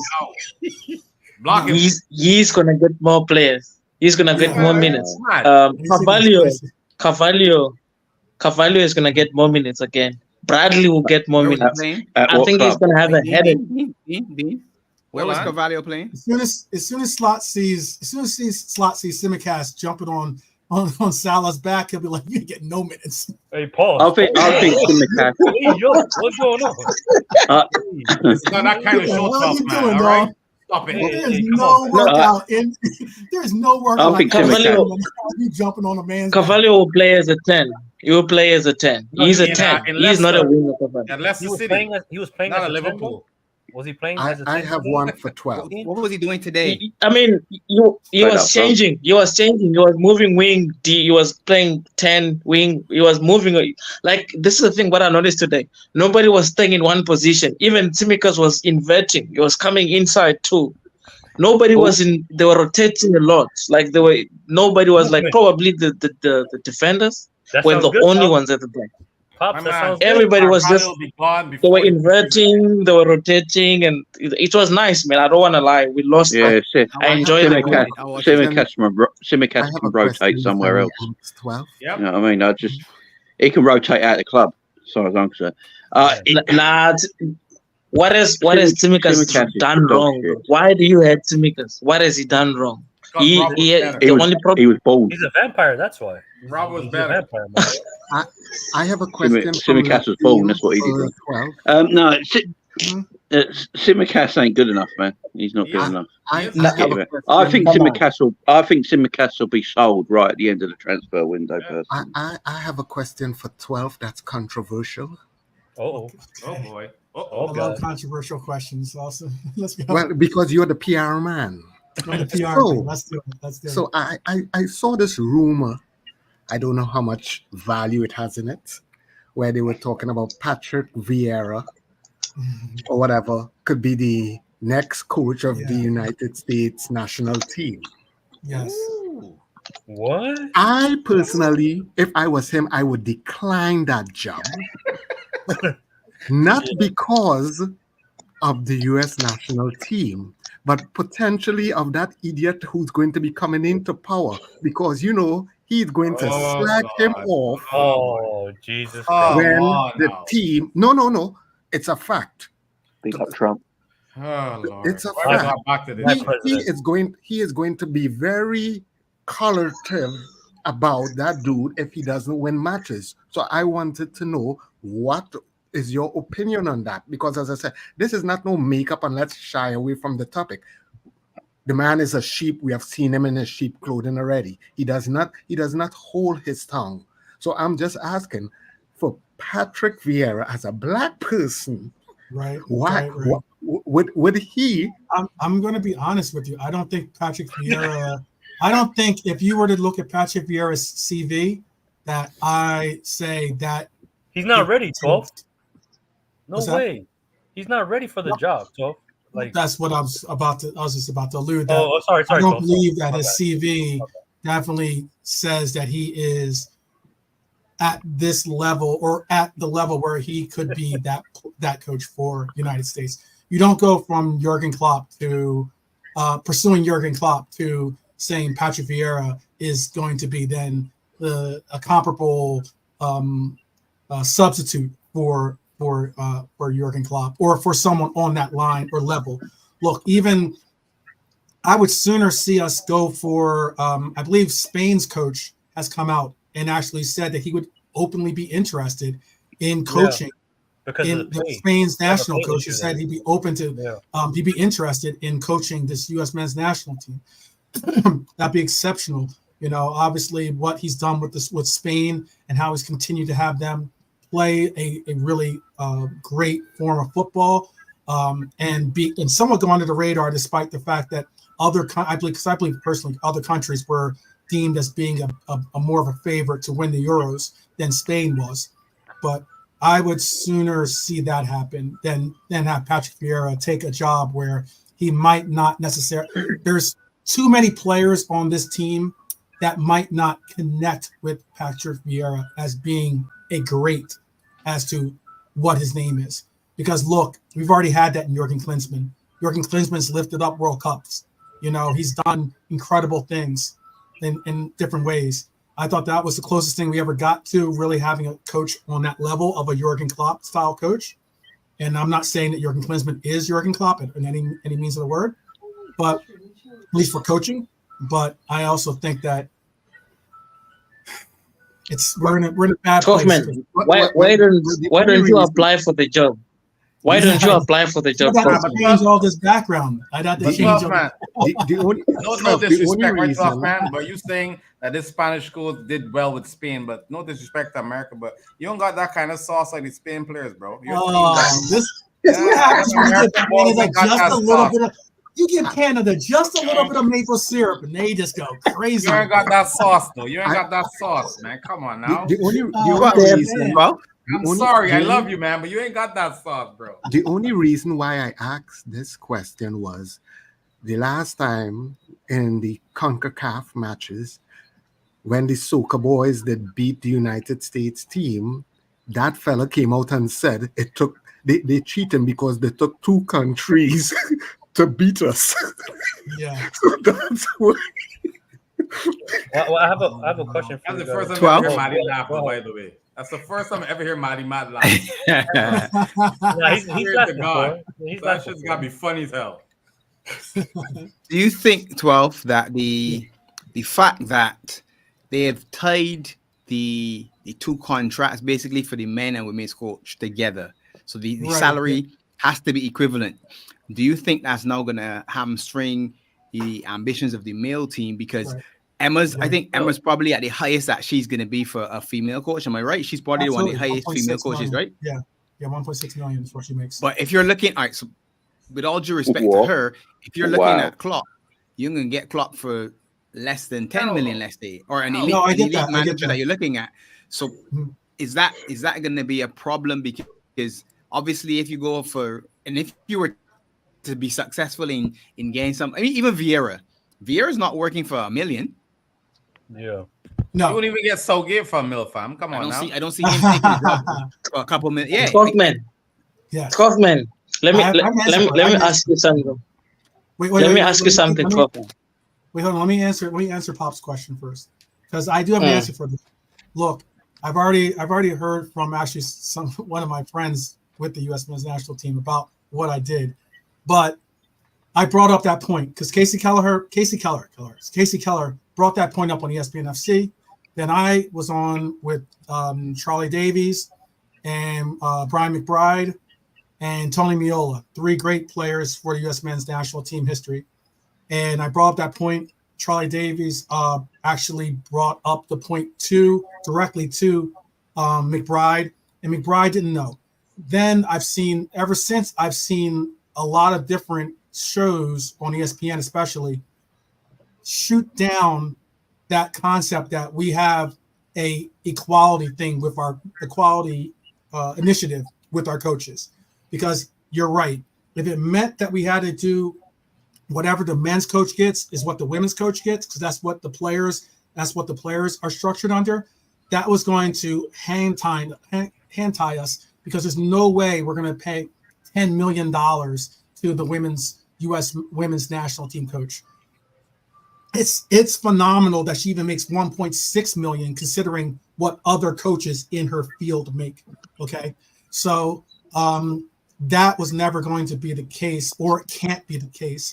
And if it is the case, or if it's something that they're saying but they're not really publicizing out there yet, then that's a different story. But I know that I've gotten pushback via Twitter, and also, like I said, contacted 2 of mine with the U.S. men's national team, that the concept is there. That's what they're aiming for and towards, but that's not necessarily in the charter per se.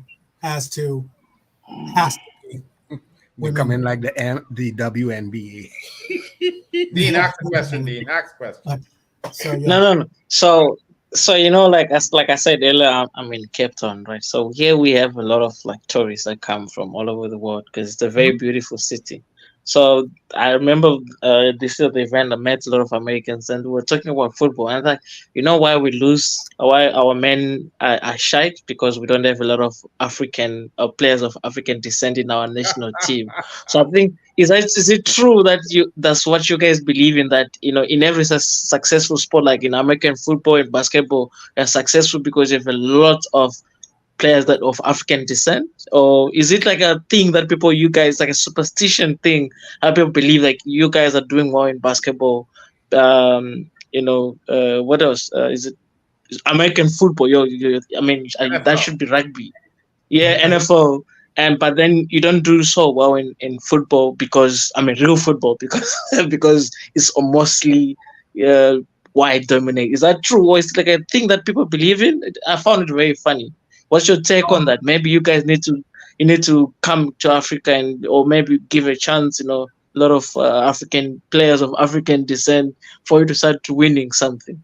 Is it true, or it's just I'll say this: as far as for USA, okay, considering that you know we've even shipped off a U.S.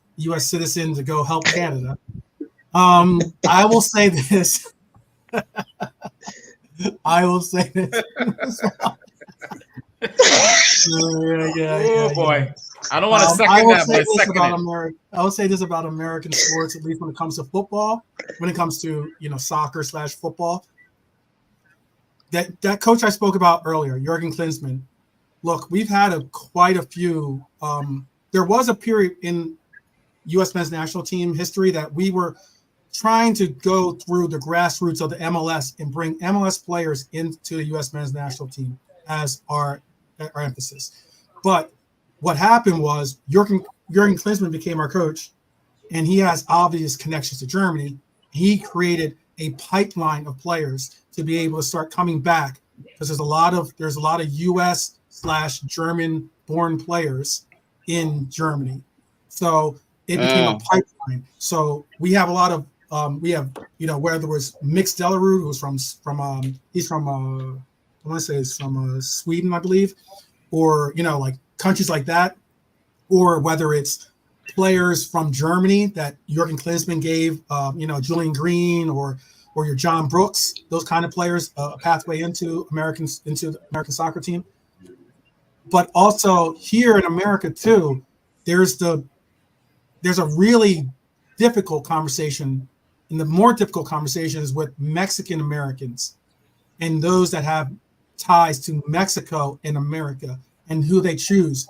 And if anything, you can say what you want about, I got the banter, but you can say what you want about American U.S. men's national team, but there's a reason why Mexican players are choosing U.S. men's national team now. If they have the choice between the two countries, they're choosing America over Mexico. And that wasn't the case back in the day. Often was the case because Mexico, you can say what you want, but Mexico is a very, very reputable, team in international play. 12, I have to interrupt you for a quick second there, 12. I don't care who you are. Unfortunately, for that Mexican pipeline, that may cease when that club comes into power. What? Jesus Christ, Maddie. Come on, Maddie. But I have a question. That is the truth. I have a question for you guys. I'm like reading like some of the, apparently we're linked very strongly to two players right now in the past. Oh, if it's one player I think of, I'm so excited about it. So I just wanted your opinion. I'm gonna start with Jamie. Jamie's smoking, man. He's smoking and stuff, but his answer's gonna be funny though. That's why I called him. The fox turns into a wolf. Well, with the fox, say ring, ding, ding, ding, ding, ding. But apparently, we're strongly linked to Kubo and Danny Olmo. Yes. So I just wanted your opinion. God. I wanted your opinion on that. Danny Olmo. We'll do Jamie, Dean, then Maddie, then 12, then we'll do like that. I don't know if anyone's noticed, but Danny Olmo looks like Lee Gunner. I don't know if anyone's noticed. He does.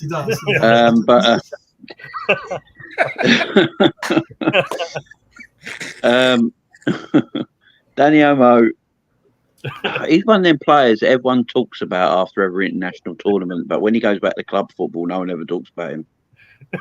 He's one of them players.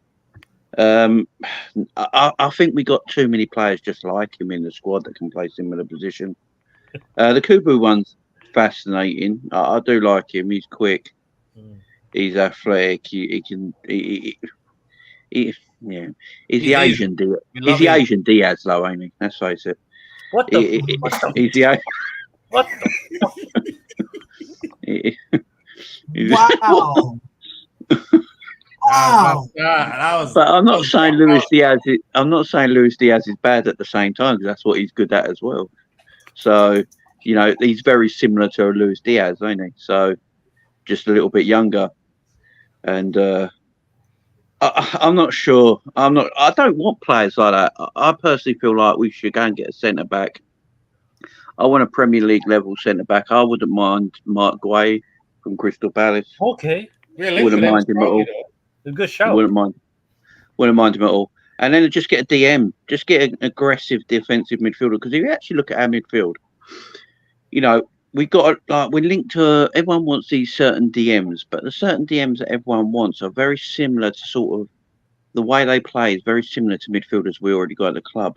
Okay. But if you go and get an aggressive DM in, you don't really need a ball playing DM in now with Slot because the players we got, they can do it. So if you get a ball playing DM in and you play a Curtis Jones or a Elliott or a McAllister or a Szoboszlai or a Grover in that midfield, it frees them players up. So for me, I don't care if we what their names are. Do you have a DM in mind that you think that will suit us? I don't have actually anyone in mind for the. I suppose. I think Atalanta just went and bought a DM today, if I saw correctly, which means Ederson, a kid, a young kid. Which means Ederson might be available to buy. Mm-hmm. Like Liverpool go and buy someone like Ederson, who is not what I just said, but I don't know how many of them are out there because we're not going to pay 70 million for Ugarte, and plus I don't want Ugarte, man. Me either. Ugarte's mum's fainted, right, and collapsed in the stadium. And he went. Did you see the way? I'm going to put my camera on for this. Did you see the way Ugarte went into the crowd to start men up? He was punching like this. It looked like he was wanking off a cow. Do you know what I mean? It was awful. Jamie, you know the name of that carnival game that you like whack-a-mole? Yeah, Mac-a-mole or whatever it's called. Yeah. That's what he was doing, man. I was like, nah. If I'm his mum and I woke up after that and then saw the video evidence, I'd be so ashamed of him. Wait, didn't he get sold though? Onana got sold though, right? Yeah, he's going to Aston Villa. Yeah, Onana got sold. Yeah, and Everton would have done business with us. Type player though, like no nonsense, just tackles like crazy. Yeah, that's all we need. So all right, that's not bad. But to be honest, take a gamble on Kante. But no, for a season, I would for a season. But I think. But Ederson is not a typical 6 though. He's more of a box to box that can play. Yeah, he's not gonna do that aggressive work. He reminds me a lot of Bruno Guimaraes from Newcastle. He's a box to box that can play a 6. More like Rice as well, a box to box that plays a 6 type thing. So why don't we shift Gomez to DM? Get out! I'm saying, just teach him how to tackle. What do you mean, man? I just got to turn my camera back up. Look at Talkman's face. He's a positive one. Look at his face. Talkman, what do you think about that? Isn't that a doable thing? Even 12 man's like, but it's not a bad shout though. It's not. He can. I think he can do it, but it will take him time. No, I would sooner. I'll be honest with you. I would sooner see Gravenberch play DM than see. Hell no! Hell no! You see I think Curtis Jones is the only other player who can do it. Curtis Jones. No. I think so. If you can teach Curtis Jones how to play defense, you can teach Ryan Gravenberch how to play defense. That's my point. Yeah. I would take. To answer the question, it's my turn, right? It's my turn, right, guys? Yeah, go ahead. Yeah, go on. Yeah. So, Kubo, no doubt, we need to whatever amount they're asking, we need to get. Kubo is a very good player. I don't understand why we didn't get him sooner. Kubo can play, and yeah. I don't know why we haven't gotten him in like early. As of almost, I think we have a lot of players that play similar like him. Like we have Carvalho, Szoboszlai. I mean, he's not as consistent as he gives me the same vibes as remember Damsgaard. They have like the similar style of play as well, where they just pop up in the tournament football, then in the league. I mean, Damsgaard got injured, so I would prefer even Damsgaard than Omo because Damsgaard has more to his game. Omo can play. I think he needs the right players, but I don't think he will be able to create chemistry with the current players that we have. Because look at I think every player is suitable for a certain type of team, right? If we have we bring in or depending on which philosophy or which style of play Slot is going to be using, I don't think it will suit him, but Kubo, no doubt. Then DM, I would say the guy from is he still at Atlanta? Coop Mainers. Is it Coop Mainers? Very good player. Atalanta. Yeah, very good player. And even this kid who brought success to Slot.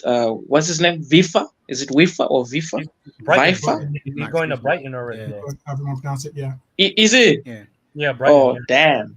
Yeah, and damn. So we're late to the party. So I can't really think of any. Maybe Chouameni. I know we're not gonna get him, but I think that's what we need right now.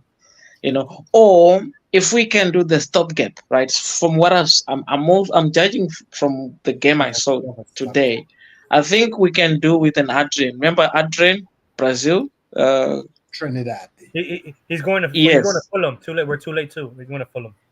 Yeah, I think we can, based on what I saw today, because he's going to Fulham. Nah, I don't think it's final, but yeah, I don't think the Fulham thing, because I think they might, because they sold Paulinho, so they need the DM, so they'll definitely get him.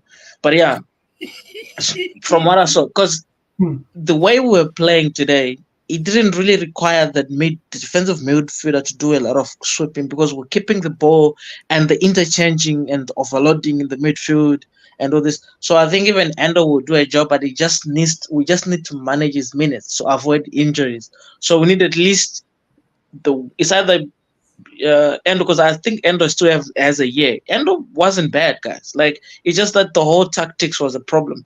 Yeah, it wasn't bad. He did his thing.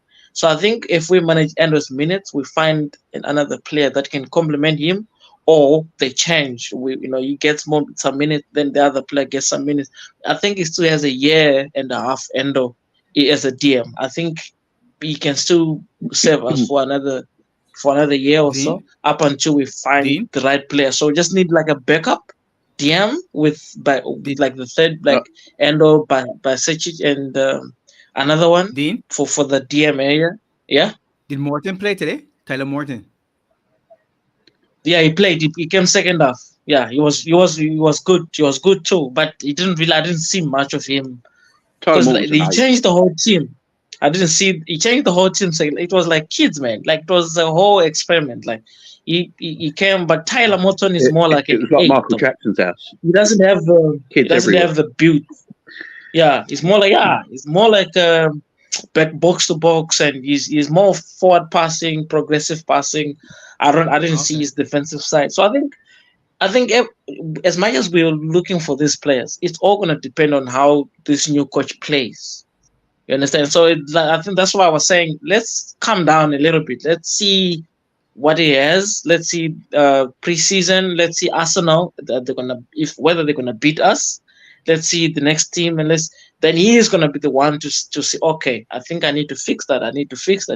Because he's got the privilege, and I think we have the money too.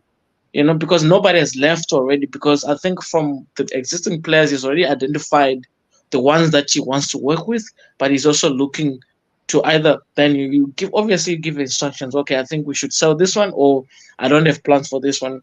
Yeah, I mean, I think it's just that the Euros made the window shorter, but otherwise we would have seen a lot of activity if we didn't have the Euros. So that's all. So we should, Olympics too. We should be good. I know we're gonna get. We didn't get him last summer. We're gonna get Decore, ain't we? That's what's gonna happen. Yeah, maybe that he was quite also bad. Yeah, he's gonna be a lot cheaper. He's gonna be a lot cheaper. I bet you can pick up for 40 mil. That's who we wanted last summer, was Decore, and he's a no nonsense DM, and that's all we need is a no nonsense DM. He can get him around the pitch. He's good. I mean, it's just he's coming off this injury. That's the only problem. But I wouldn't be surprised if Liverpool go and get, because I think Liverpool might get a Premier League proven defensive midfielder, and unless you go throw stupid money at Adam Walton, I wouldn't be surprised. I think Decore is available, because Adam Walton I think is taking his place. So look out for that one in the next few weeks. Decore, and I wouldn't be shocked. And also Kimmich, I think Kimmich is also looking for a club. Why don't we gamble on him one more season? I think he's looking for a club. He will do the job in the, you know. So I think we have a few. We can, like, João Neves is available. There's this guy from. He reminds me of this actor, man. Andrich. Is it from Leverkusen? Andrich is a very good player too. Okay. So he's one of, you know, and so there are a few players we can get, man. Andrich was very good last season. He was one of the important players in Leverkusen as well. And yeah, and one thing I can also say, we need a left-footed defender to either back Van Dijk or to be the successor after when Van Dijk leaves. So I don't know who you guys, you know, I'm thinking Hinkap. I don't know, but these names are crazy. Inacio as well is a good shout. Apparently, apparently we've been linked with Inacio. So yeah, you know, and this guy, the Italian, what's his name? The Italian Calafiori. Calafiori. No, there's another one. What's his name? Oh, we're just linked with him. Italian. Bastoni. From Juventus. Bastoni. Yes. That never happened. Bastoni. Yeah, that's not gonna happen. If Bastoni comes here, I'll be. No Italians for me. Yeah. I would say one thing. I'll be Oscar Party online. If we bring in Bastoni, it's FSG for life, man. If we bring in Bastoni, that'd be mad. I will say one thing though. We are as a fan base, we are so used to the way Jurgen Klopp played in a system for all these years. Yes. So we're trying to think of players that would play in a Jurgen Klopp system, aren't we? So that's what we're trying to think of. But the thing with Slot might be looking at his team and thinking, right, I want to play this kind of football. I think our style of football is going to be completely different next season than it was over the last few years of Klopp. I think you'll see players used in a different way. I'll be shocked if you see Trent being used the same way and things like that. But what I noticed today with a lot of short, sharp passing, because a lot of people said Slot is more Pep than he is Klopp, but he's got Klopp's intensity on the pitch as well. But his style of football is more Pep's than Arteta's. So if he wants to play like that, maybe he doesn't feel like the DM out there at this moment in time is available, because we're so late in the window now. We're almost in August. If we're going to get a DM, for me, it's going to be a Premier League proven DM because how late we're leaving it. And how many are out there who can play this short, sharp, quick football? So maybe he's thinking he's already got the players there. And it's the only thing I've been thinking about recently, because we are all so used to 7 or 8 years of Klopp ball. So we're all thinking in our heads, the players we would get, you know, Kubu and Adiemi and all these players that have been hearing about attackers, they are so Klopp wingers. You know what I mean? But we're not. That's not the style anymore. So I think that's why this summer, it's taken a while to buy players, because the system has all been set up for 8 years to buy a Klopp style footballer. We have completely changed the style and the system under a new manager. So they're now looking for players to play under Slot ball instead of Klopp ball. If Klopp was still manager, in my opinion, we'd have already bought players. In my opinion, if we already had Klopp here, a couple of players have already been through the door. But I think we've had to change it all this year because of the situation with Arne Slot. Which, look, I'm interested in it. I've gone back and watched quite a bit of Slot's games when he was Feyenoord and AZ Alkmaar manager. He's actually a very good coach who does play very attractive football. You see, I agree with you, Jamie. Especially his in-game management. He knows how to tweak, you know, and he doesn't set up his teams the same every game. Like I used to complain about this when it comes to Klopp. We know who's going to play. We know the formation. He knows the opposition. He knows, okay, this player will do well for this. He's very analytic. Like, or probably maybe it's gonna be his down for his weakness of like over analyzing things. But I like that. I like somebody like Pep. I like somebody who would play 4 defenders at the back, you know, 4 CBs at the back sometimes, and then or he plays 6 CBs at the back and strikers at the front. You want somebody like knowing that we're playing Real Madrid, so we have to strengthen. I like that. Not just doing the same 4-4-3-3. You give the ball to Salah. Salah tries to dribble, can't dribble. Throwing shit to Salah. Salah can't dribble anymore. Salah or can't pass. Salah dribbles. Salah dribbles like a blind man, don't he? Just goes into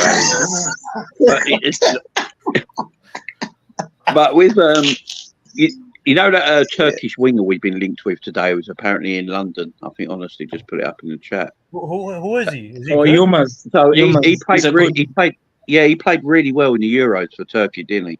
But if you look at him as a winger and what he does, he stays wide and he takes his man on the outside.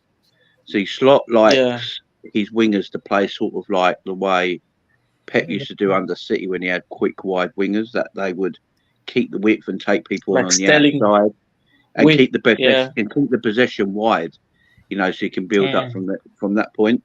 So maybe that's why that sort of transfer, because I don't think we'd have ever been linked with him under Klopp's days, but him being linked under Slot's and the way Slot likes to play and the way he played at Euros, where he kept the ball wide, he took players on the outside, and he's quick and energetic. That might be one to look at. And he's direct as well. He plays exactly like Chiesa. Very direct. He's from Galatasaray. Yeah. He's like, you see Chiesa is exactly like, they are very direct. They're not scared to beat the man. He tackles a lot too. He wins the ball as well. I saw a few, but I don't want to judge somebody through watching YouTube. I watch Kabak and I was so excited. Then you get. So I don't trust YouTube shorts anymore, man. They will make the player look amazing. You're on your side. I don't trust YouTube shorts anymore because he's looking good, but I don't think. But let's just leave everything in Slotty's hands, guys. It's been fun. It's literally 4 a.m. here. Oh damn! Get some sleep, Dean. Get some sleep, man. Come on next week, man. Come back next week. We here every Friday, brother. It's nice to have you. Yeah, perfect. Yeah. So I work in the music industry. I'm an artist. I DJ. So if I'm not DJing, I would definitely jump on. All right, thank you, Dean. Big up, man. Big up. What's up, yourself, brother? Cheers, man. Yeah, man. But 12 men, FSG in, right? Dean, it's past your bedtime. Kind of like in the famous words of Callum, SFG for life. Dean, it's past your bedtime. Look at Dean trying to get 12 men cancelled. Good night, Dean. It's past your bedtime. Trying to get 12 man cancelled here. What's going on? Okay, so I have some still wild ones to come out with because I just love wild ones. So the person right now, the way how the stuff is going, and then with the Olympics coming up, it's going to be dodgy. But I'm looking at it where Edwards is going to pull something out of the head that we ain't really going to see coming. So I'm not going to try to say, because when you turn on YouTube, like 12 and Jamie and you guys witness, even as I said, people say Fabrizio, whatever his name, the amount of times I hear him say signing close to this one and that one, that dude is off by a clock that has like 20 seconds off or something, because I ain't seen nothing reliable yet until literally the Euro went and signed for Man U, and then he come out like I said it's all along.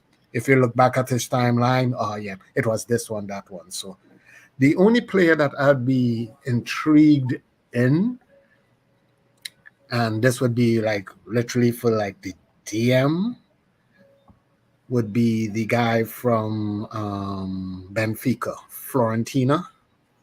Oh yeah. Luis. Yeah, Luis. You get me. I liked before he got a new contract. That's the only reason why I don't talk about him that much. But he got his new contract is it's ridiculous. Yeah, and the buyout clause for it is something like close to 100 million or something stupid like that. That's the kind of DM if we have to get something in that mold, because we have Bacetic and stuff, and we have Endo. The problem with Endo is we kind of harnessed with Endo. Because if you look at Endo's contract, he got literally like 4 more years starting this season with the team. So that's kind of a hamper right there. Because now if you're thinking about getting in another DM, now you have Bacetic to worry about and Endo, which, as I said, is like an anchor around our neck. Not as a bad player, but it kind of like limits us. So that's why I'm saying like Edwards is going to be having to go and pull his magic out to get a player that is not going to cost him a lot to come in.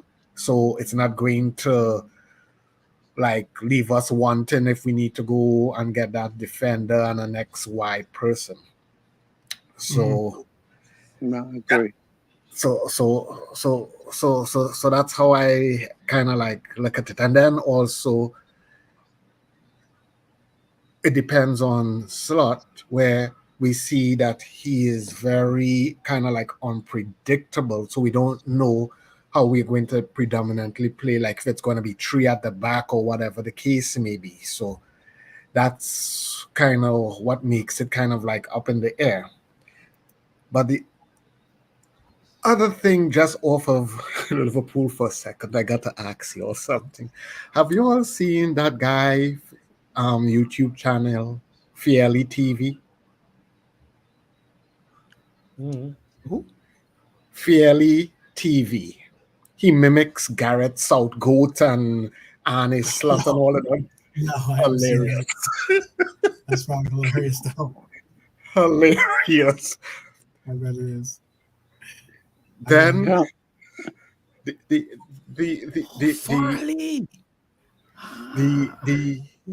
thing that is puzzling me is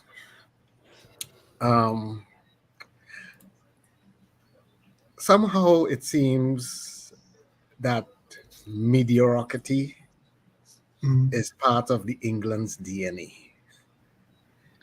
Because I can't.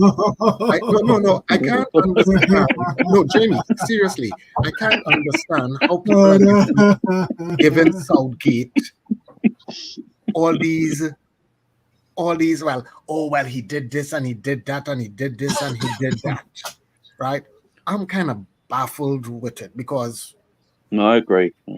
8 years and not winning nothing. And people still trying to throw flowers at your feet. And I'm kind of confused because it's like, and as I said this last year again. You all can go look it up. It's there somewhere in the archives. I said, and people didn't understand what I said. And that's what I said, like, people need to listen sometimes and they will get what I'm saying. I compared Southgate to Klopp. And people thought that we was talking about their record, as in like winner and loser. But I literally said that they were brothers.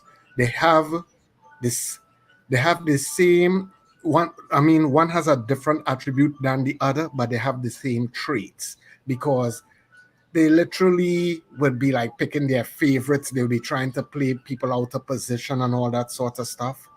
So, as I said, just coming back to this guy, I want to hear your opinion on it, as in like, what is your opinion of him? Because as far as I'm concerned, that was 8 years of wasted time. Because you coming and trying to tell me he gets us to a final, a semi-final, and a final and stuff. That's like trying to tell me, yeah, you know what, Miguel having a baby, but up to now she ain't have the baby. I'm kind of confused, barren, sterile, something wrong. So I just want to hear your feedback on it, because I'm like just literally confused where it have these people coming out and they're like, well, but he did this and he did that. But what did it get us? 68 years and you haven't won a Euro or any goddamn thing like that. And I get it, man. Southgate is a yes man. I'm confused. Southgate is a limp dick. He's got no penetration. Do you know what I mean? That's what Southgate isn't. Southgate, look, he's just not got the guts. He's too. He got lucky because most of the tournaments he played in, his record is actually pretty good. But yeah, exactly. He's knockout tournament football. He played against scrubs, and the players England have got, they should be beating scrubs. And then when they go against real opposition, that's when you see the quality of the actual England team and the setup. The thing with England, as an Englishman, I can probably say this: I think England have always been a bit arrogant. I think that is the thing because a lot of, especially when we play Euros and World Cups, a lot of the teams take the mick about England's arrogancy because we have only won one World Cup in our whole, whole time in 1966. Never won the Euros or anything like that. So I get why everyone thinks we're arrogant. We probably are, but England need to move away. I mean, I heard Jamie Carragher the other day talking about like England should just employ an Englishman to be coach of the national team, and I'm like, yeah. Like, shut up, Carragher.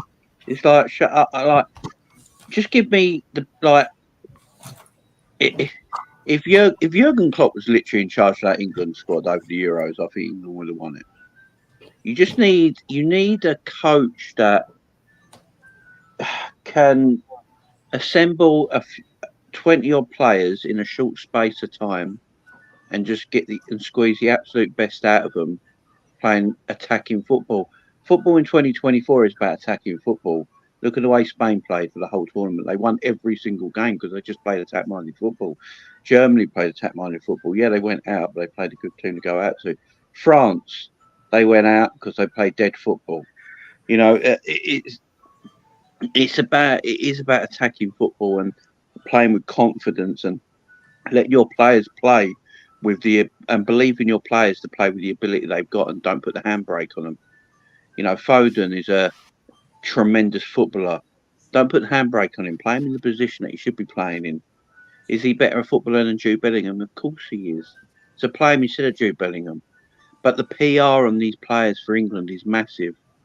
It's just too big. Some of these players, their PR is massive. Like Jude Bellingham's PR is so big, he can't be left out of the team. Declan Rice played every single minute. Harry Kane plays friendly games, for goodness sake. Why? You know what I mean? You need a coach to come in there who's got bottle and go, you know what? You guys, I'm going to play so-and-so. I'm going to play this guy left wing. I'm going to play Ollie Watkins up front. Yeah, he might not be a better goal scorer than Harry Kane, but what he's going to do in my attack-minded team where I'm going to be pressed forward, he's going to run in behind. He's going to stretch the opposition. And because of that, we're going to create more space in the final third for our midfielders to get into and our wide players to attack. That's what you should be doing. But England are not going to do that. They go like Lee Carsley is, I think, second favourite for the England job. But if you see what he's done with the under-21s, he plays very attack-minded football with good passing. Likes to play with nice triangles. Gets the ball moving from back to front really quickly with some smart play and good setup. So, although it's not a famous name and it's not a popular name, and people will probably Lee Carsley and people will laugh at it, his football he plays for the under-21s is extremely good. So I wouldn't be surprised if he got the job because he's an attack-minded, forward-thinking coach. And Southgate, he's just a cunt. Yeah, Jimmy, you got to go and see Fairly TV on him. On it, between him, Southgate, and Harry Kane, you'd be dying. I'll say this. Look, England, as someone as a country that has beaten England, have to put that in there, eh? Have to put that in there, eh? Jesus. Oh, and as a country that England couldn't beat when we faced off in World Cup last time we faced off, I'll also say that's two shots. It's a right and a left. But you're not wrong. Southgate is very similar. I said it time and time again. Southgate is very similar to our coach, or our former coach, I should say, for U.S. men's national team. He's too defensive minded. He has so many players that don't have a real there's no real structure to the system that they're supposed to be putting together, in my opinion, in that they have some, how you can take the leading scorer, record-setting leading scorer from the Bundesliga, you could take the, player of the year from the Spanish league, take the player of the year from the English league, have all these constructions of all these players put together, and then not be able to score goals really score more than one goal, for in a game is beyond me. I don't understand that at all. But Southgate has managed to do it, and he's managed to do it time and time again. But he's also one of the most decorated coaches in English history, and that's scary. That's much. But you know what it is as well? I believe, I said this in the Euros as well when I was doing the watch-alongs, that I think these English players are a bit overhyped. And I also think the foreign players they play with at club level elevate them to be better than they actually are as well at the same time. And I think that stands out. Yeah, sometimes the system didn't help them, granted. But you still got to sometimes as a player decide, you know what, this is the Euros, this is the big time. I've got to take it upon myself to show the world what we can do here. And England barely did that. So I do think these players are good players and it's a very good squad, don't get me wrong.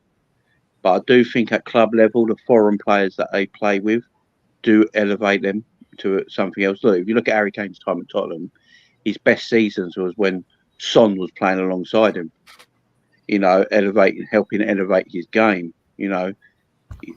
like Rice in Arsenal, he's around, look at the qualities around in that midfield, elevating his game. And also I think the foreign coaches tactically are more switched on than the English coaches. That's my personal opinion anyway. There could be an argument about how, and I know Bastian Schweinsteiger made this comment about how Pep has changed Germany. The way the Germans play, or the way that the German teams play, even the German national team plays, has been affected by Pep's inclusion in the league, in the Bundesliga. That obviously hasn't had any effect on England, which is surprising. So I don't know if that really constitutes too much to say about England, or if it constitutes more to say about Germany with the availability. But I don't know about. I just don't know. England's an interesting case, and they're going to have they were said to be going after Klopp themselves right now, actually, to try to make him the head coach. That's been reports, but he's also turned that down. That ain't happening. He hates the British media. It's never going to happen. Yeah. Exactly. So, never going to happen. 12. Jump back to Liverpool. 12. Yeah. I was going to say I hadn't get my chance. Give me some Steph talk. Give me some Steph talk. Yeah, some Steph talk. I'll tell you, Steph talk. Look, when you said that there was a center back that we were linked with, I thought you were talking about the Brazilian Bremer. I know that we've been linked with him. He's a Juventus player. Nice Brazilian. Yeah. I don't know if you guys rate him or not. I know Brazil is in a state of flux right now with where they are internationally with their play. I know that not all of us, or maybe I don't know how many of us actually watch Italian soccer anymore, really. But I just think that it'd be interesting. Bremer is the name I saw on there. I know that you said Bastoni. Bastoni's a phenomenal player. I would love to see him come, come to the team. Pause. I would love to see him come to the team or join the team, but I don't think that he would go to England. Unfortunately, whose phone is I just don't think a lot of Italian players they just don't like the sense of look. It's nothing against. I'm not the English tourist board, but I mean it's the same reason why it's very difficult to pull players away from going to Spain or Italy. It's the culture, it's the settings, it's the food, it's all these things that actually the lifestyle that you can create and conduct in those settings. And on top of that, making a phenomenal amount of money that a lot of these players do in those attributes is something that is difficult to pull those players away from that. and especially the Italian cooking alone is probably hard enough. But you mentioned Atalanta. Scalvini is someone that I think is a great player that I would like to see. The unfortunate thing about it with this back line, I'm going to say, not even with this back line, with this team in general, and I'm going to say something, I said something controversial on my show earlier. There could be a case that we don't go out and get a player per se.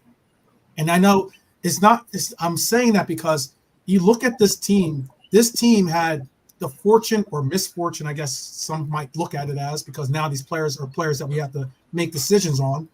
But we've had the fortune of having breakout performances, breakout play from youth players that were probably never really going to be in this fold until now. And whether it's because of injuries or not, we have these players on a team. We have a team now that has I would definitely. I like Scalvini. I think Scalvini is a talented player, by the way, super talented player. He is.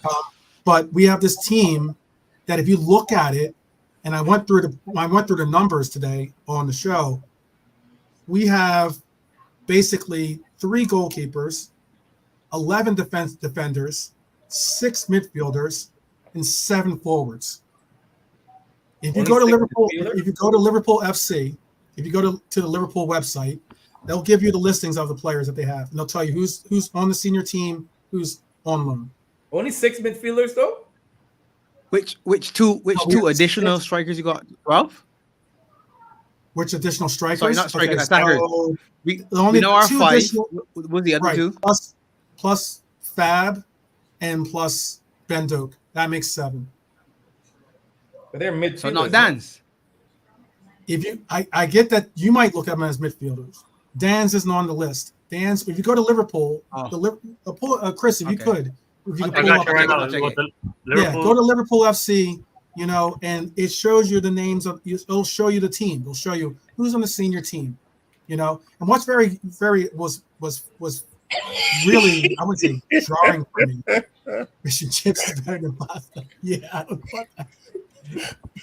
Beans and toast, right? Isn't that the delicacy there? No, what I saw was not jarring, but like eye-opening was that one, Jaros isn't named as the 3rd goalkeeper, for instance. It's actually the Brazilian is our 3rd goalkeeper of choice. At least on the website, on as of Liverpool. Okay.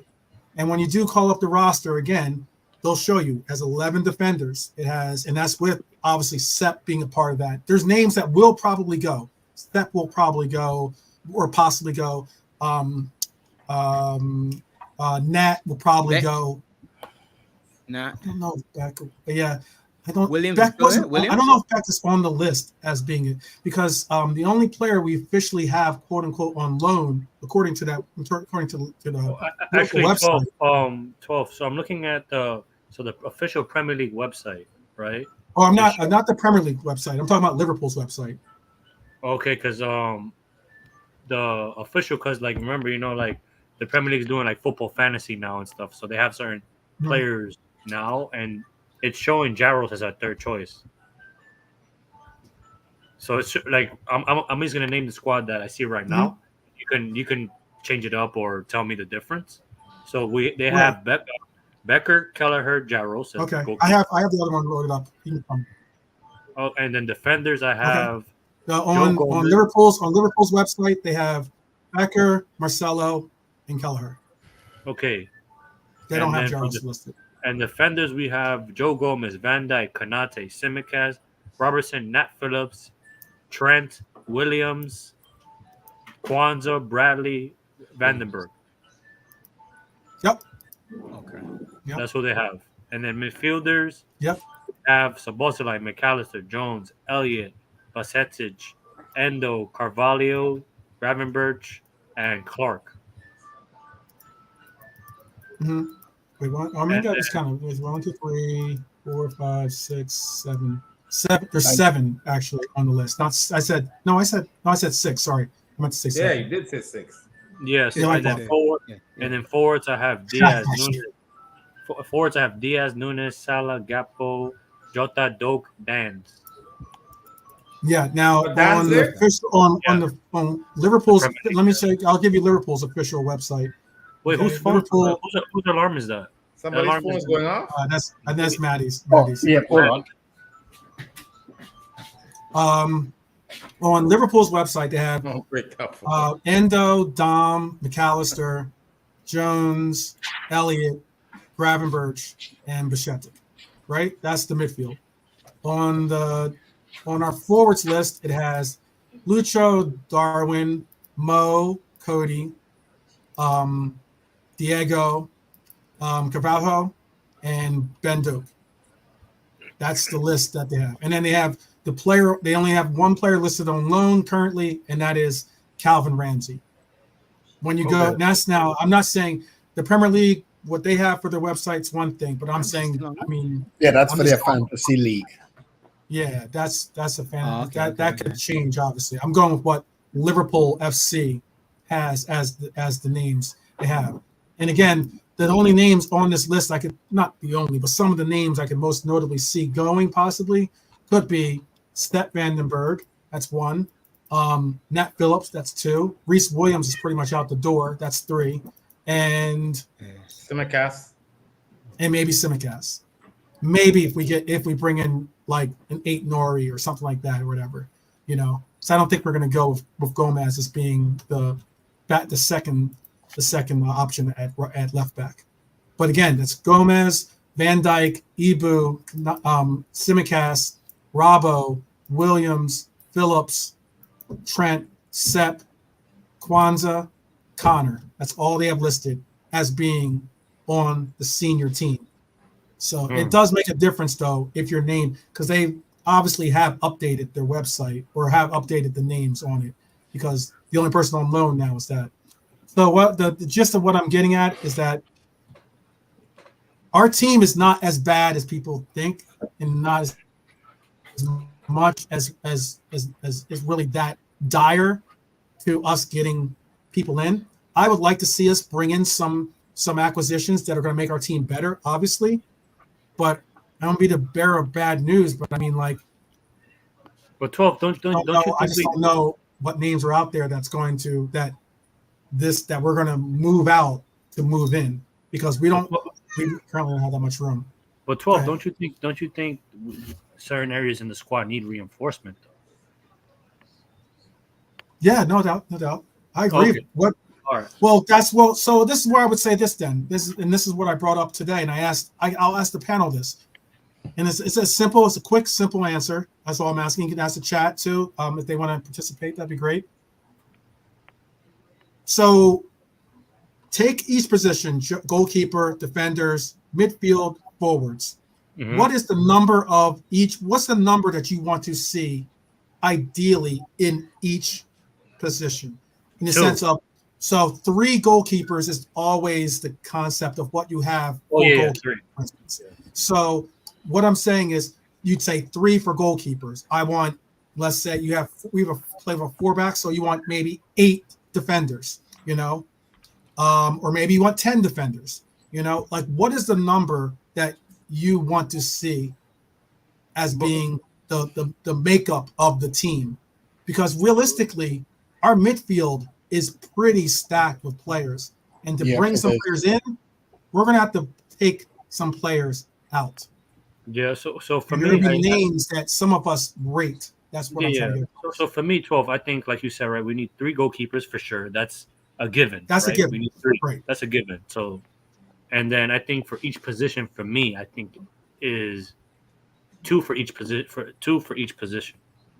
Right. So a starter and a backup, basically. Yeah.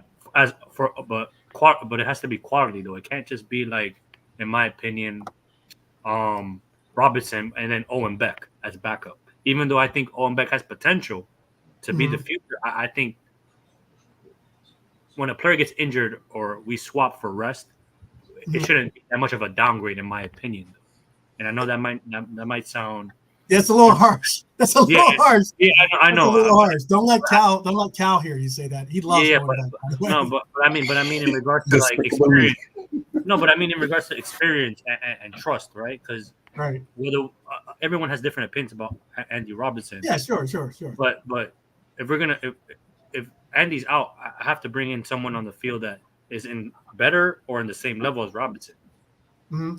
You know what I mean? So right. It's about, I think, quality as well. So yes, we have, like you said, we have a lot of midfielders, but is it midfielders of quality where we can trust them to for a couple of games to hold down the fort when our actual starters per se get back fitness or come back from injury, et cetera, et cetera. Okay. So like I said, and I think Pops has been crying out for the whole season. We need 6 attackers. Right. If I'm correct, Pops. 2 for each position in Minimum. attacking one. Minimum, right? So, and when you have players like Endo coming out saying he needs help or he needs a backup because of his age, come on.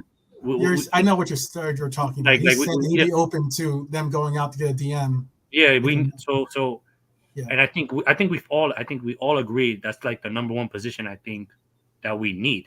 Like if this, even though it might seem a lot of fans are going to be upset, I would be upset. But if we only bring a DM, it helps a lot going forward. Just one DM that fits in and does the job.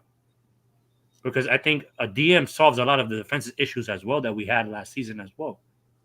Because it connects the whole team, man. It connects we lack that defense, that we lack that protection. Yeah. You know, so I think the 6 is the most important, which is crazy for me to say, but if beggars can be choosers, I think the 6 is the most important position we need right as of right now. Yeah, it's like that missing DNA, man. Yeah, connects and that's it. So you're going with what? So we have a 25-man squad, right? Hopefully we can have 25. Hopefully it's a 25, not a 23, obviously, because then we have the homegrown players. As of right now, 12. Can you tell me as of right now 12? Because you're good with the numbers and stuff. Can we have a 25-man squad, or we're low on the? No, we have enough. We have room for 2. We have room for 2 non-homegrown players on our squad. Why 2, not 3? Is it because of Gravenberch being registered now? Possibly. I'd have to double check on that. I think he's 23 now. I think right now. I think we have to register him now. He's in here. Yeah. So we need 2. Okay. Or we have 2 open slots for non-homegrown. Yeah. Non-homegrown. That's what I'm trying to go across. That's why we're taking. But I still would like to hear though. What's the number though? What we're looking? What are you going? 3, 6, 8, and 8. We need 8. 3, 6 is 9. We need then 6. 16 is 25. 8, 6. 3, 8, 8, 6. Okay. Yeah, that gives you 25. So right? Even though it's 25, look at it as being 22 players because you're already putting 3 for the goalkeepers. Okay.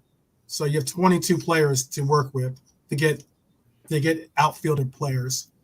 8, 8, and 6. You're saying 8, 8, and 6. Okay. Yeah. So you're going heavy in the midfield, not in. That's the engine. That's the engine. That's the engine, though. Yes, the engine. Yeah. That's the engine. Mm-hmm. The engine needs. I'm just asking the question.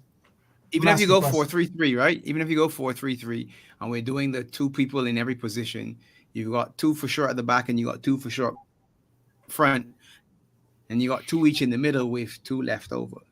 So you always have fresh legs in the middle of the part where that's where the engine is for me, and the 6 being the key. Because arguably, if you say, all right, if you could give me Ben Doak fit for the entire season, I'd be willing to take him as my 6 attacker. Okay. If he's going to be fit for the season, I'd be willing to take him as my 6. That way, I know Salah's going to get rest because he can share minutes with Ben Doak. Now, Ben Doak isn't polished yet, so there's a drop off to a degree when he's on. Yeah, right. So my preference would be to get somebody better. I would have loved Elise, for example, right? But if that's the 6, then yes, I'd go with 8 in the middle and 8 at the back. And I want a 6. I want Endo to be able to say, yeah, I'll play in the Carling Cup because whoever he is, cue the name, whatever name you want, he's going to play in the Champions League or whatever the big game is on Sunday. He'll be there, but I'll be in the midweek and I'll play with the kids or whatever the rotation is. Yeah. Would you take, I have a question then, Pops, then. Would you then say, I know you guys were saying Fab's probably not. He's more of a 10, or maybe he's somewhat you rather see him in the midfield or whatever. But he does play. He's listed as a forward. I'm just telling you what he's listed as. If that's the case, then are you saying that you would sell Fab? Because if you're going to keep Ben Doak, then you're basically saying no. Because we have 7 players. We have 7 players. I don't know how Fab looks. I can swap Fab. I can swap Doak for Fab if you want. Question? And loan Doak. Slot time.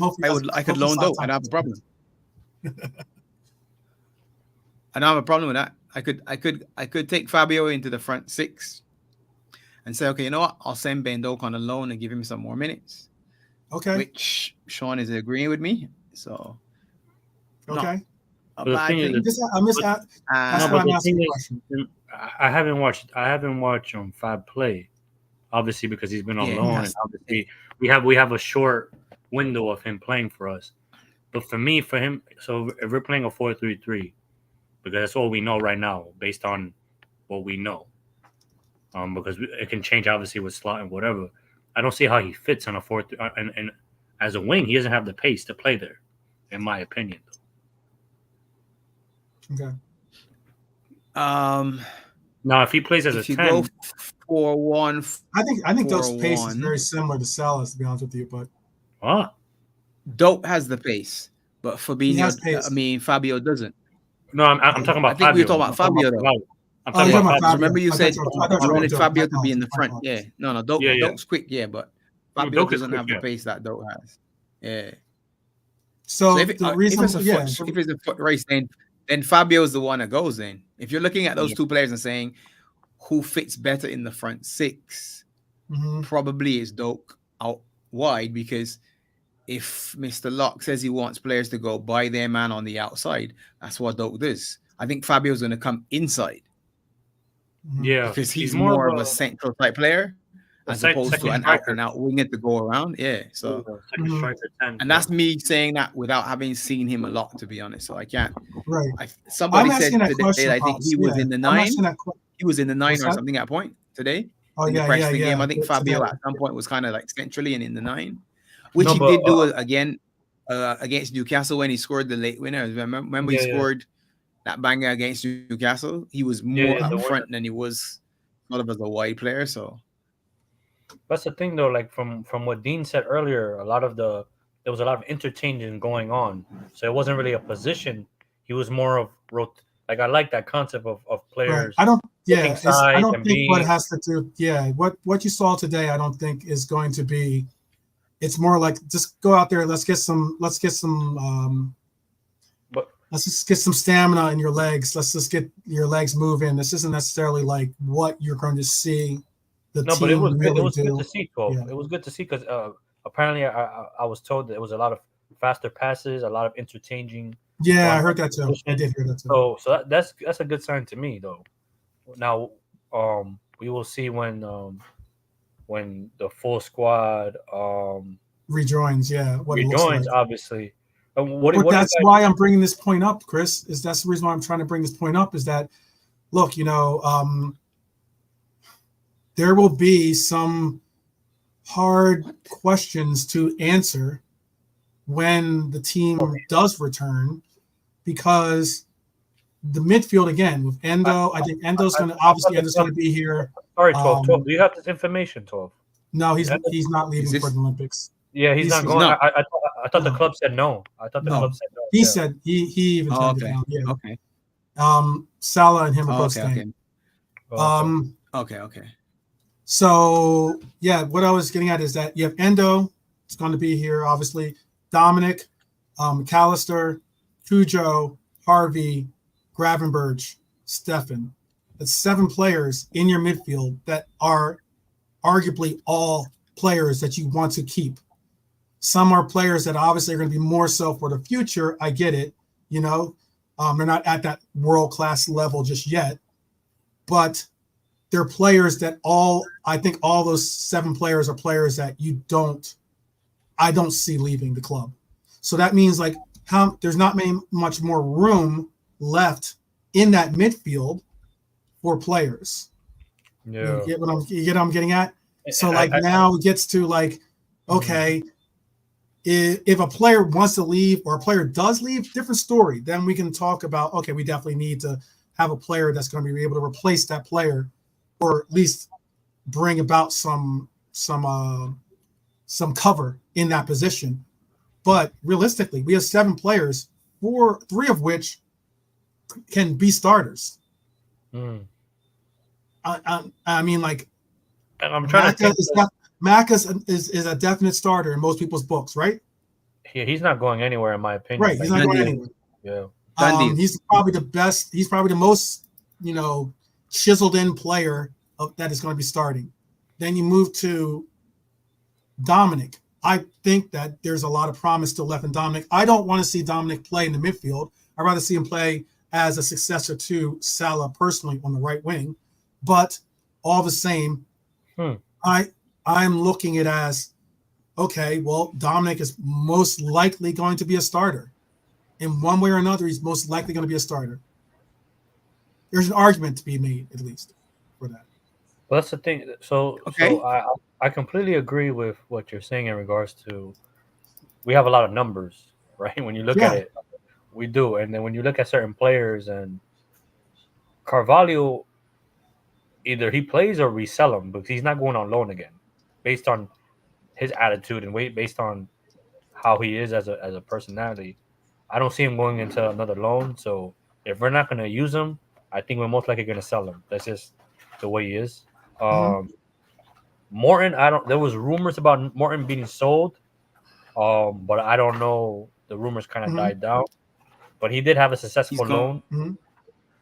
So, and then in regards to all the midfielders we brought in the summer, none of them are going to leave. Like, unfortunately, we're keeping all the midfielders we brought in last summer. Hey, so, right, I mean, that's not even including Bobby Clark. That's not including McConnell. That's not including players like that. I heard Clark is being looked at on loan somewhere. I don't know if it's true or not. No, you're right. You're absolutely right about that. Yes. But I heard whispers of McConnell and McConnell and Clark being looked at to be loaned out somewhere. So that's good. What about that other that young kid that has never get his name right? He was in Klopp's doghouse. The Mulas. Oh no, he's done. He left the club. He left. Yeah. Oh, okay. Yeah, he's gone. He left. Yeah. Free contract. Okay. Yeah, he left on a free. Yeah, he. Polish Messi. Polish Messi. Musiala. Musialski. Yeah. But like you said, Tovar, we have 2 spaces open. Just bring me a 6, man. At this point, man, beggars can't be choosers, man. Give me a 6. I mean, like, that's the thing, is that you're going to have to also recognize that are you going to let go of a player that, obviously all these players that are on the list here are all comparable players, all talented players. Yeah. Some constitute as being homegrown as well. So it gets to the point of, like, are you going to you're not going to give out a player that's a homegrown player that's going to reduce your ability to. I forgot about Jones. I just thought about that. That doesn't help you out. You know what I mean? Jones. Yeah, I forgot about Jones. Like, you just mentioned it. Like, we can't let go of Jones. It doesn't make logical sense to let him go. It doesn't make logical sense to let go of Jones. It doesn't make logical sense. And that's what you just said. Well, but go ahead, Pops. 12, you just said we're not getting a 6. 12 just said we're not getting a 6. As an unofficial position as PR for Liverpool, just based on, I am not saying that. Not PR. No. And I'm kidding, but the numbers you just said, right? Logically, you said, okay, if we take McAllister and Szoboszlai and arguably Endo, that's 3 of the midfield that you would have seen. That could be the starting squad. So let's put them one side. Yeah, so that's 3. So you go back into the pool again, and you got Curtis Jones and Harvey Elliott, who have both started for us. Yep. And then you say, well, all right, let's just put Steph with them. So Steph's the 6, and those 2, that's 3 more. And you can still come back to the pool and go again. Gravenberch. You still got Morton and Gravenberch, and the likes of the kids as well that are still around. So Gravenberch for sure. So let's forget the rest. Gravenberch for sure. Yeah. That's 7. Now I said 8, 8, 6. So arguably we've got one more spot. So let's say we get the ideal 6. That means all the kids and all the other sort of fringe players, they're gone. They're gone, yeah, on loan. Yeah, loan, sold, whatever. yeah. Fabio wasn't mentioned in that group just now. Mm-hmm. So he's in the front 6. Which means Fabio and Doak are the 2 spots going for 1 spot. So you pick one or the other. One has to go on loan or one's being sold. There's not a lot. This is exactly what I was saying when the season was finished and people were saying, well, good, Klopp's gone and we're going to do this in the summer. And I said, all right, when you look at the numbers, you have to get some outs for some ins to come in. Yeah, we do. Some of the same young players that everybody fell in love with at the back end of last season. Some of those are going to have to make room for somebody else. No, but those players will not be here. Yeah, no, but those will probably be the players that you'll get bigger. You'll get a bigger return for. Like as in this kid here, you'll get another return. Yeah, high on the list. Yeah, he's good. And then our other guy, our guy Gordon as well. Gordon as well was high on the list till he got injured. But that's difficult though, because like when we're talking just the midfield alone, because I know just on the midfield alone, to make room for certain players is difficult because half the players that he mentioned we brought in last summer. So letting them go I don't think is an option. Have to stay. No, all of them stay. That's it. That's why we put those out first. Exactly. Gravenberch was left the last just because I picked it that way. But Gravenberch isn't leaving. Yeah, he's not leaving. For me, I don't think because we're not going to sell Gravenberch on a loss. No, he's not. Yeah. He's not. Gravenberch is not going to go. He's not. Not unless we do like no, not on loan. He's definitely not going on loan. He's definitely not going on loan. He's definitely not getting sold. Gravenberch will be here next year. Unless we're not buying anyone because they'll joke around the PR or whatever with 12 man. The PR. Go ahead. No, it was just numbers. But unless we do what 12 man said earlier, which I'm not against, which it is make Gravenberch a 6. But you've got options. In this, so when we did it just now, we took 7, right? I think Vashatic will be our 6. We still had 1 spot open, Chris. We had 1 spot open, and we took 7 to the side. And in those 7, we had Steph and CJ, who can both. Well, CJ maybe not as accomplished, but he's done the 6 or at least the double pivot for the under 21s. And you've seen him be flexible as a footballer. So arguably, you could say, well, look, he used to be an attacking winger. Klopp made him more of a genie player. Why can't he be more of a 6 type? Because we discussed the type of 6 because everybody said we want a destroyer, but we can't identify who that destroyer is though. Who is that? If we can't identify a destroyer, then it's okay. Well, maybe we don't need a destroyer. We'll do something different with the numbers. So we'll use the numbers like back in the old days. It used to be 4-4-2. There wasn't necessarily a destroyer. It was 2 men in the middle of the park. One would go, one would stay. Right. I will say this. You can say what you want about it, but honestly, put it in the chat too. Gravenberch has played. Gravenberch has played in the pivot. He played for Ajax. He played in the pivot. So this isn't like that would scare me out of left field. What's that? Yeah, because that would scare me. He doesn't look strong in the tackle though. He doesn't have the bite in the tackle. He doesn't have the bite. Yeah, in my opinion. Yeah. Mm-hmm. I think LB is saying what I see the value of a destroyer, but I think that football has done exactly what this comment's saying in that there aren't any though, really. If you think about it, Rodri's not a destroyer. He's the best. He's not. The best. He's not in the middle of the park for most people. He's not a destroyer. He has a bite in him though. He has a bite in him though, which is I mean, he's a big fella and there is a physicality to him, but he's not a destroyer. You wouldn't say he's a destroyer, would you? Right?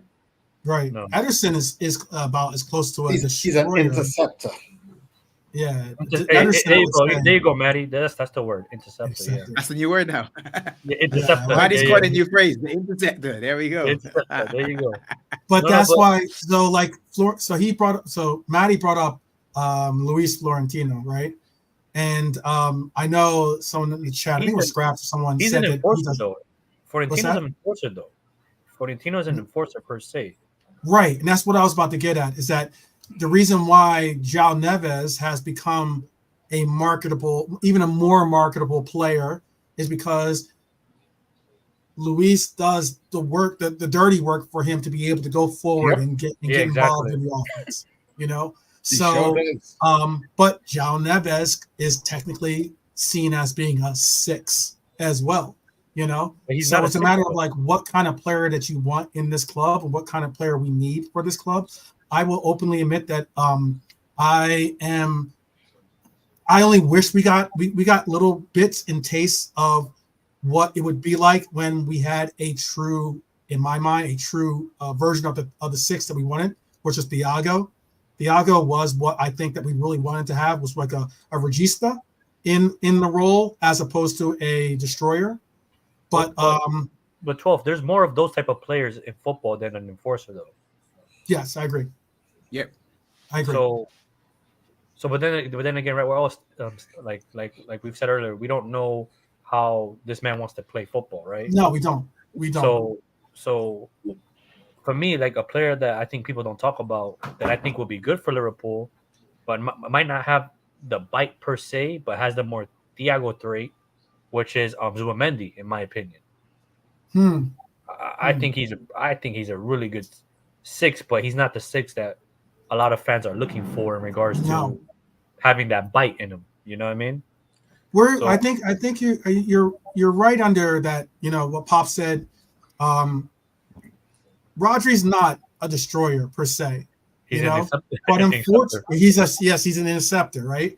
But unfortunately, all of us, or a good number of us, I should say, I won't speak for all of us, but a good number of us have a mindset of thinking of what Klopp's kind of Klopp. We're stuck in the 4-3-3 12 though. That's right. Yeah. But what I was just trying to bring up. 4-3-3. But what I was just trying to bring up is that I think that too many. There's no real prominent destroyer out there that makes you go, we've got to go get him. Yeah, he's an incredible destroyer. Like as in, if it was like if anything, it would be like as Fabinho at his peak for us. Oh, he was great. He was great. If there's no Fabinho out there right now in the league, I think personally, okay. And go ahead. I was just going to say people often want not only they want a Fabinho, but they want a Rodri. They want someone that has a little bit of João Neves. They want all these like components in this DM, and it's like it doesn't exist. I think there's a name that I think me and Dio agreed on before the tournament, and now I don't want him even near the club. It's Ugarte. Ugarte. Oh gosh. Before this Copa America, I was like, we need to go get him. After the Copa America, I'm like, I don't want him at all. Let him go. There's a reason why PSG was like, But there is a player. No, but there is a player that, my bias aside, obviously, that I want at Liverpool. Oh, Rios. Obviously, I want him bad. Like, I think in a double pivot, because in a double pivot with McAllister, I think he's going to go to Man U. I just saw that in the chat. No, there's rumors now. There's rumors right now. The concrete offers are from AC Milan, Barcelona, AC Milan, Barcelona, Leicester City, and Fulham are right now ready to trigger his release clause. Right now, you said Leicester. Yeah. They're ready to trigger his release clause. Wow. Mm-hmm. And Palmeiras is willing to sell him for less of his release clause, which is crazy because make as much money as you can for him, but they're willing to accept. Well, it also means you don't have to pay. You don't have to pay all up front too. All up front and stuff. So, but for me, I think he's done enough in the tournament to warrant a move to Europe. So, but absolutely incredible what tournaments can do for you. On your branding.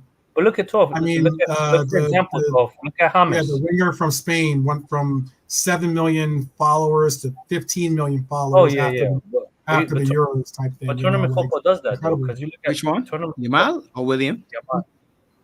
Yeah. Yamal. Yeah. But he's different, though. Like he's different. He's crazy. He's crazy. He's different. He's different. But you see, one of the things that I looked at, and as I said, like the way how I want the team, like, okay, yeah, we're not trying to do this square pegging to the round hole stuff.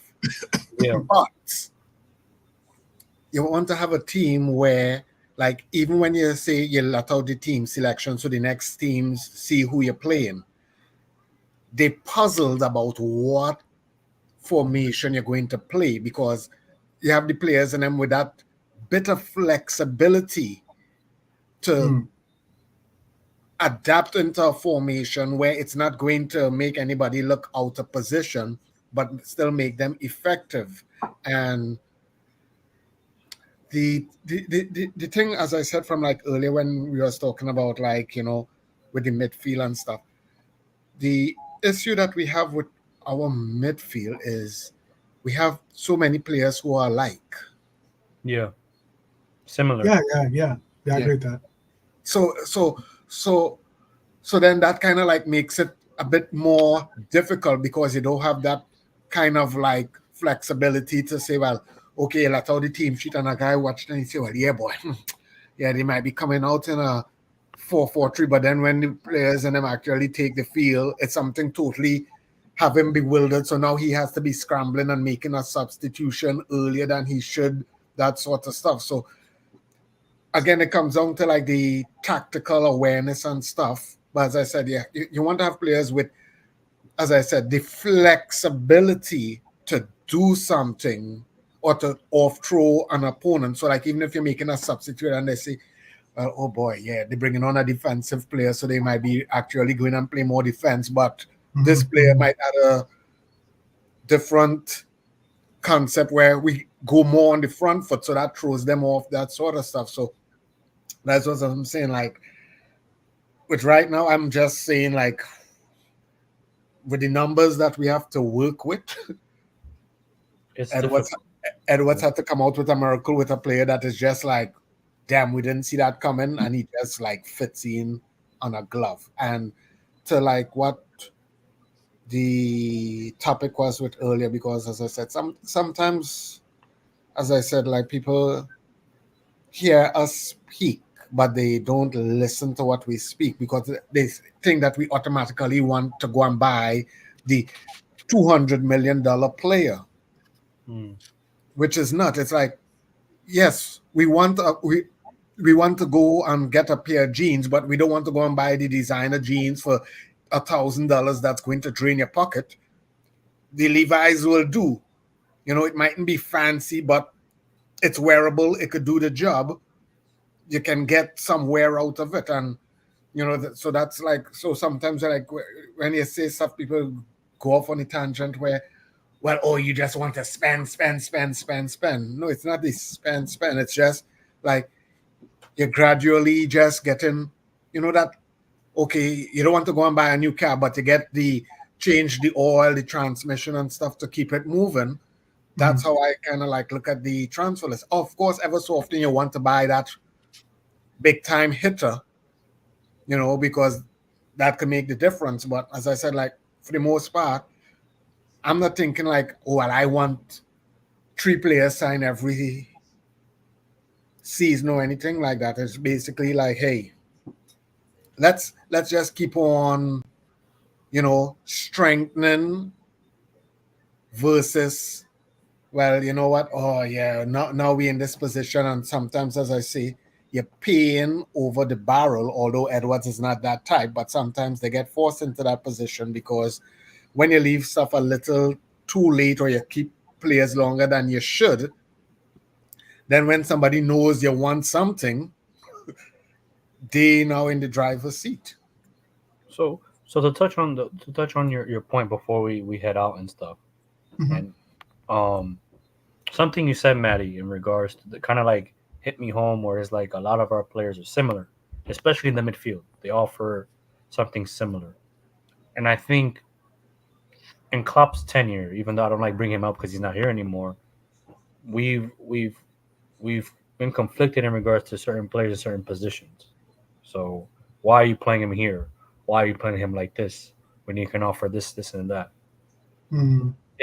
If Slot solves that issue in regards to putting players in the right positions and tactically bringing out the tactical sides. Because all last season we sat here and we said, "Yo, these players are tactically ready. They're tactically good. What the hell's going on with these players? They can't do simple passes. What the hell's going on and stuff." And if Slav can get that out of them,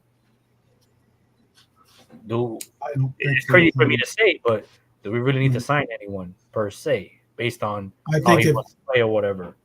And then another thing I want to say is this DM talk, and I think me and Pops agree with this term. If we would have brought in Caicedo, we would have won the league, in my opinion. That's just my opinion, though.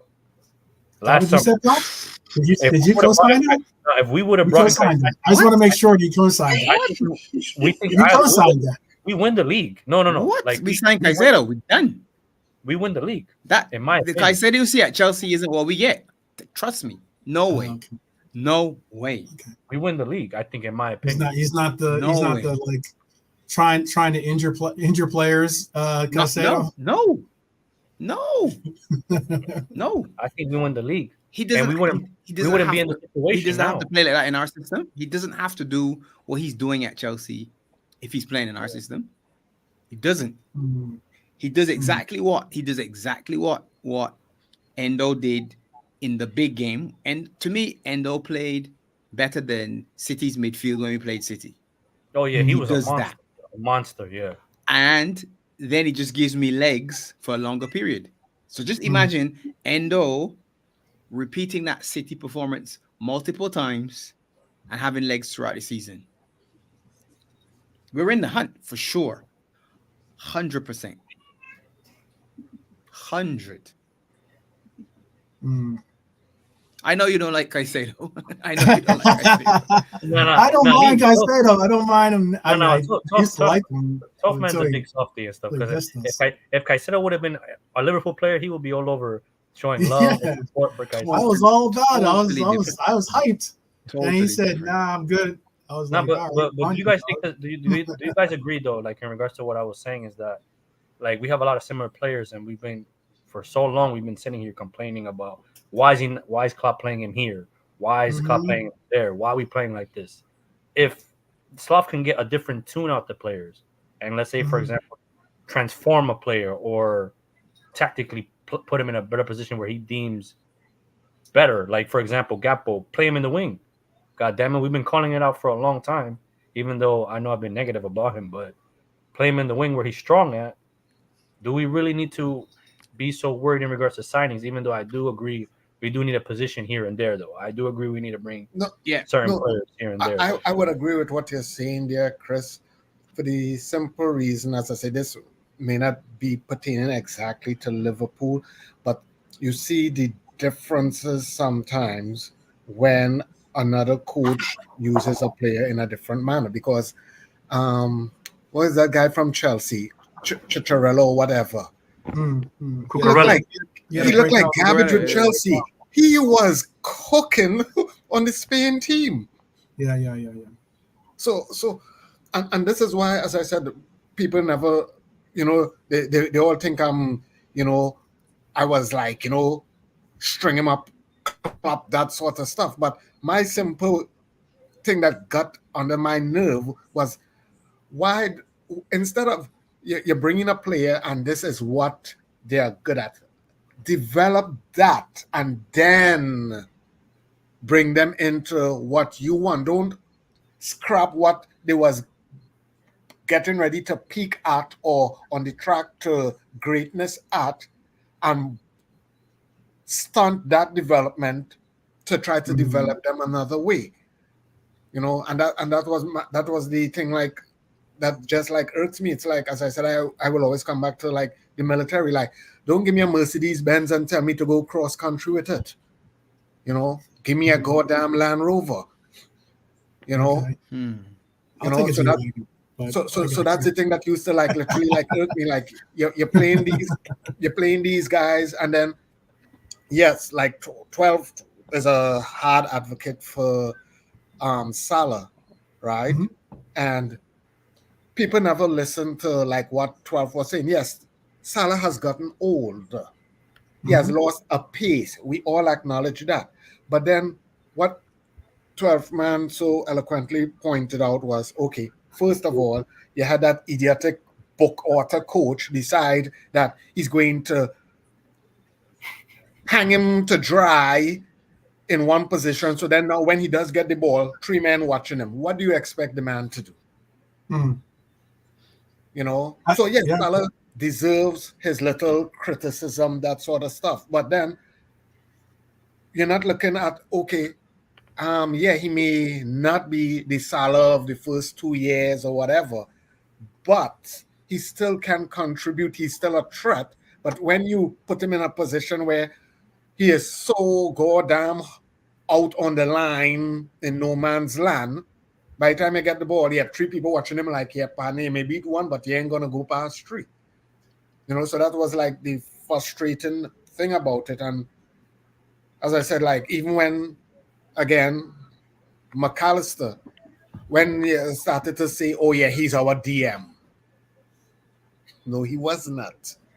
Because then when you moved him out of there and you put him into his other position, he started to show his quality and the traits and stuff that you needed at the time. Because at one point in time, he was like one of our best midfielders until he had gotten that little injury and then he did get slowed down and was coming back, that sort of stuff. You know? And if you'll remember, because 12 is a stats man, before Fabio had left Liverpool, in one season, 12, didn't he not score like 6 or 7 goals? He was the highest scoring midfielder. At one point, he outscored all the midfielders in them as a DM who is slow. Wait. Say again. What player? Fabio. Fabinho? Oh, Fabio. Fabinho, sorry. Fabinho. Yeah, Fabinho. In one of these seasons in him, he was our top scoring midfielder. You might be right though. You might be right though. Because our midfield, those were that's the difference. The other two midfielders were functional next to him, to be honest. They weren't. Yeah, but imagine a DM who is slow. Right. Yeah, Fabinho actually was. Fabinho had a good strike on him. I'd have to look at. I'd have to look up that stat, but that could be the case. He probably scored like 4 or 5 goals a season, like 5. Yeah, I think it was like 6, and it was like, what the hell? Yeah. You remember that one, Angel? Yeah. Remember when he hit it against City? Against Man City, yeah. Of course.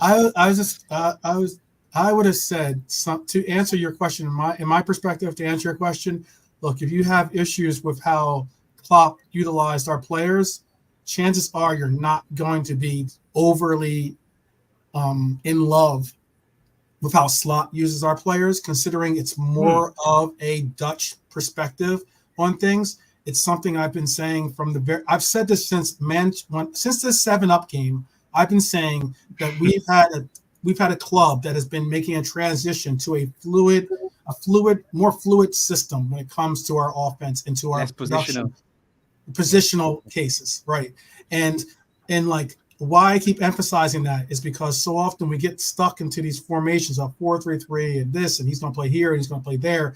We play with rotating triangles, for instance, in our formation currently. So rotating triangles mean that 3 players are going to play in 3 optimal positions, but it doesn't mean that they're always going to stay in one set position. Yep. So we play with these so you have these these rotating triangles on our wings. We have players that are playing inverted. We have all these different cases where we have these players playing in a lot of, or were playing in a lot of different positions, and it made people not really understand or comprehend where and what we were exactly doing because it wasn't structured or wasn't a rigid approach.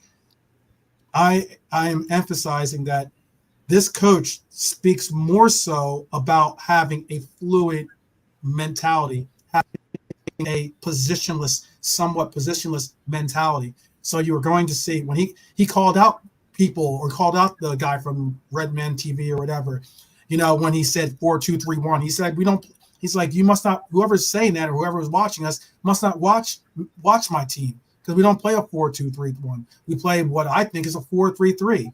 And that was like, everyone got a chuckle out of it, but it's one of those things where you're just like, oh, okay. then yeah, maybe some people are reading or reporting or trying to, get the message across that this isn't going to be, your average day mindset of a formation. It's going to be something of a complex, somewhat complex, but yet having essence of formalities and such to deal with players playing in a right wing, but then all of a sudden you see him as a 10, or you see a player that you think should be playing as a right mid, but he's playing in that pivot role, or he's playing on the left side. You're correct. Not interrupting, you're correct. But you know what was the problem? It was that best-selling author who was doing most of the goddamn crap, and Klopp just sat down and just let him do this nonsense. So, as I said, I could understand with Arne, because guess what? He's coming in and he's just literally, I'm the coach, and the conversation.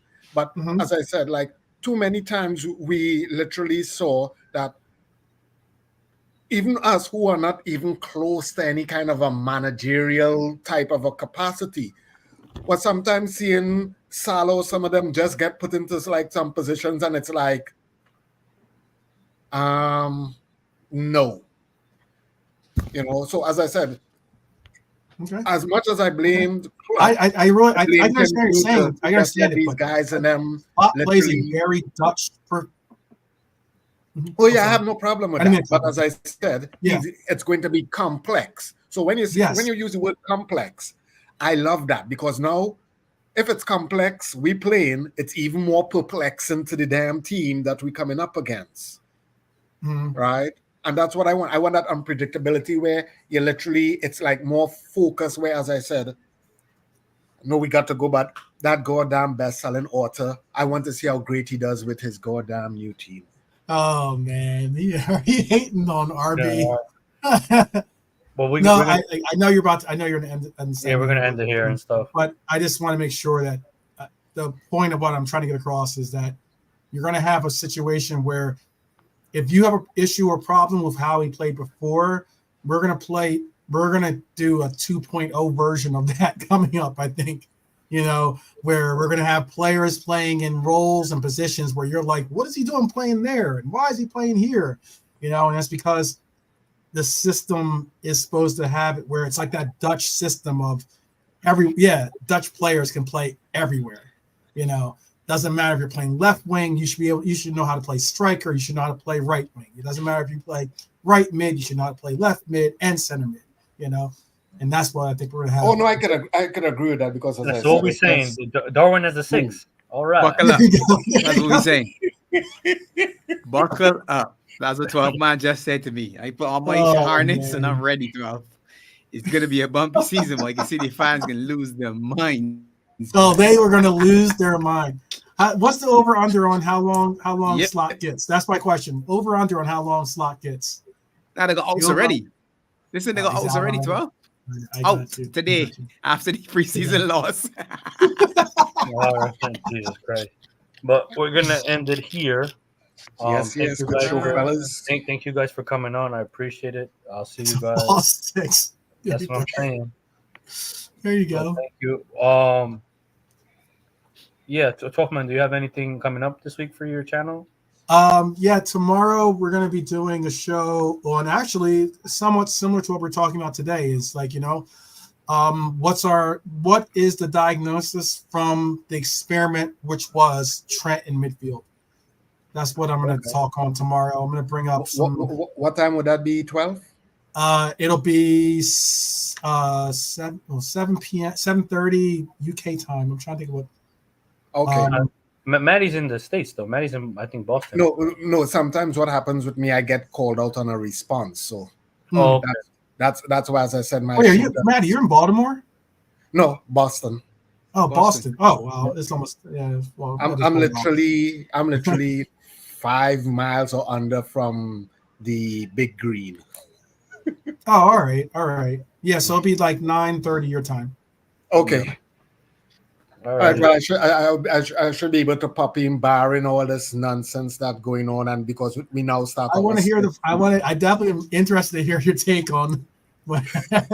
I'm sure some people will have some well thought out takes on, if they're so still in that Trent needs to play in the midfield or nothing else. So. All right, fellas, it was nice. Y'all be good, be safe. Jamrock in the house. Stay blessed. Have a good night's rest. All right, good night. Oh, all right, Jamrock, big up, Maddie. You got to check. Jamrock, you came late. Jamrock, you came late. Jamrock. But alrighty, guys. You guys have a good night. We'll catch up later. Big up the chat, right?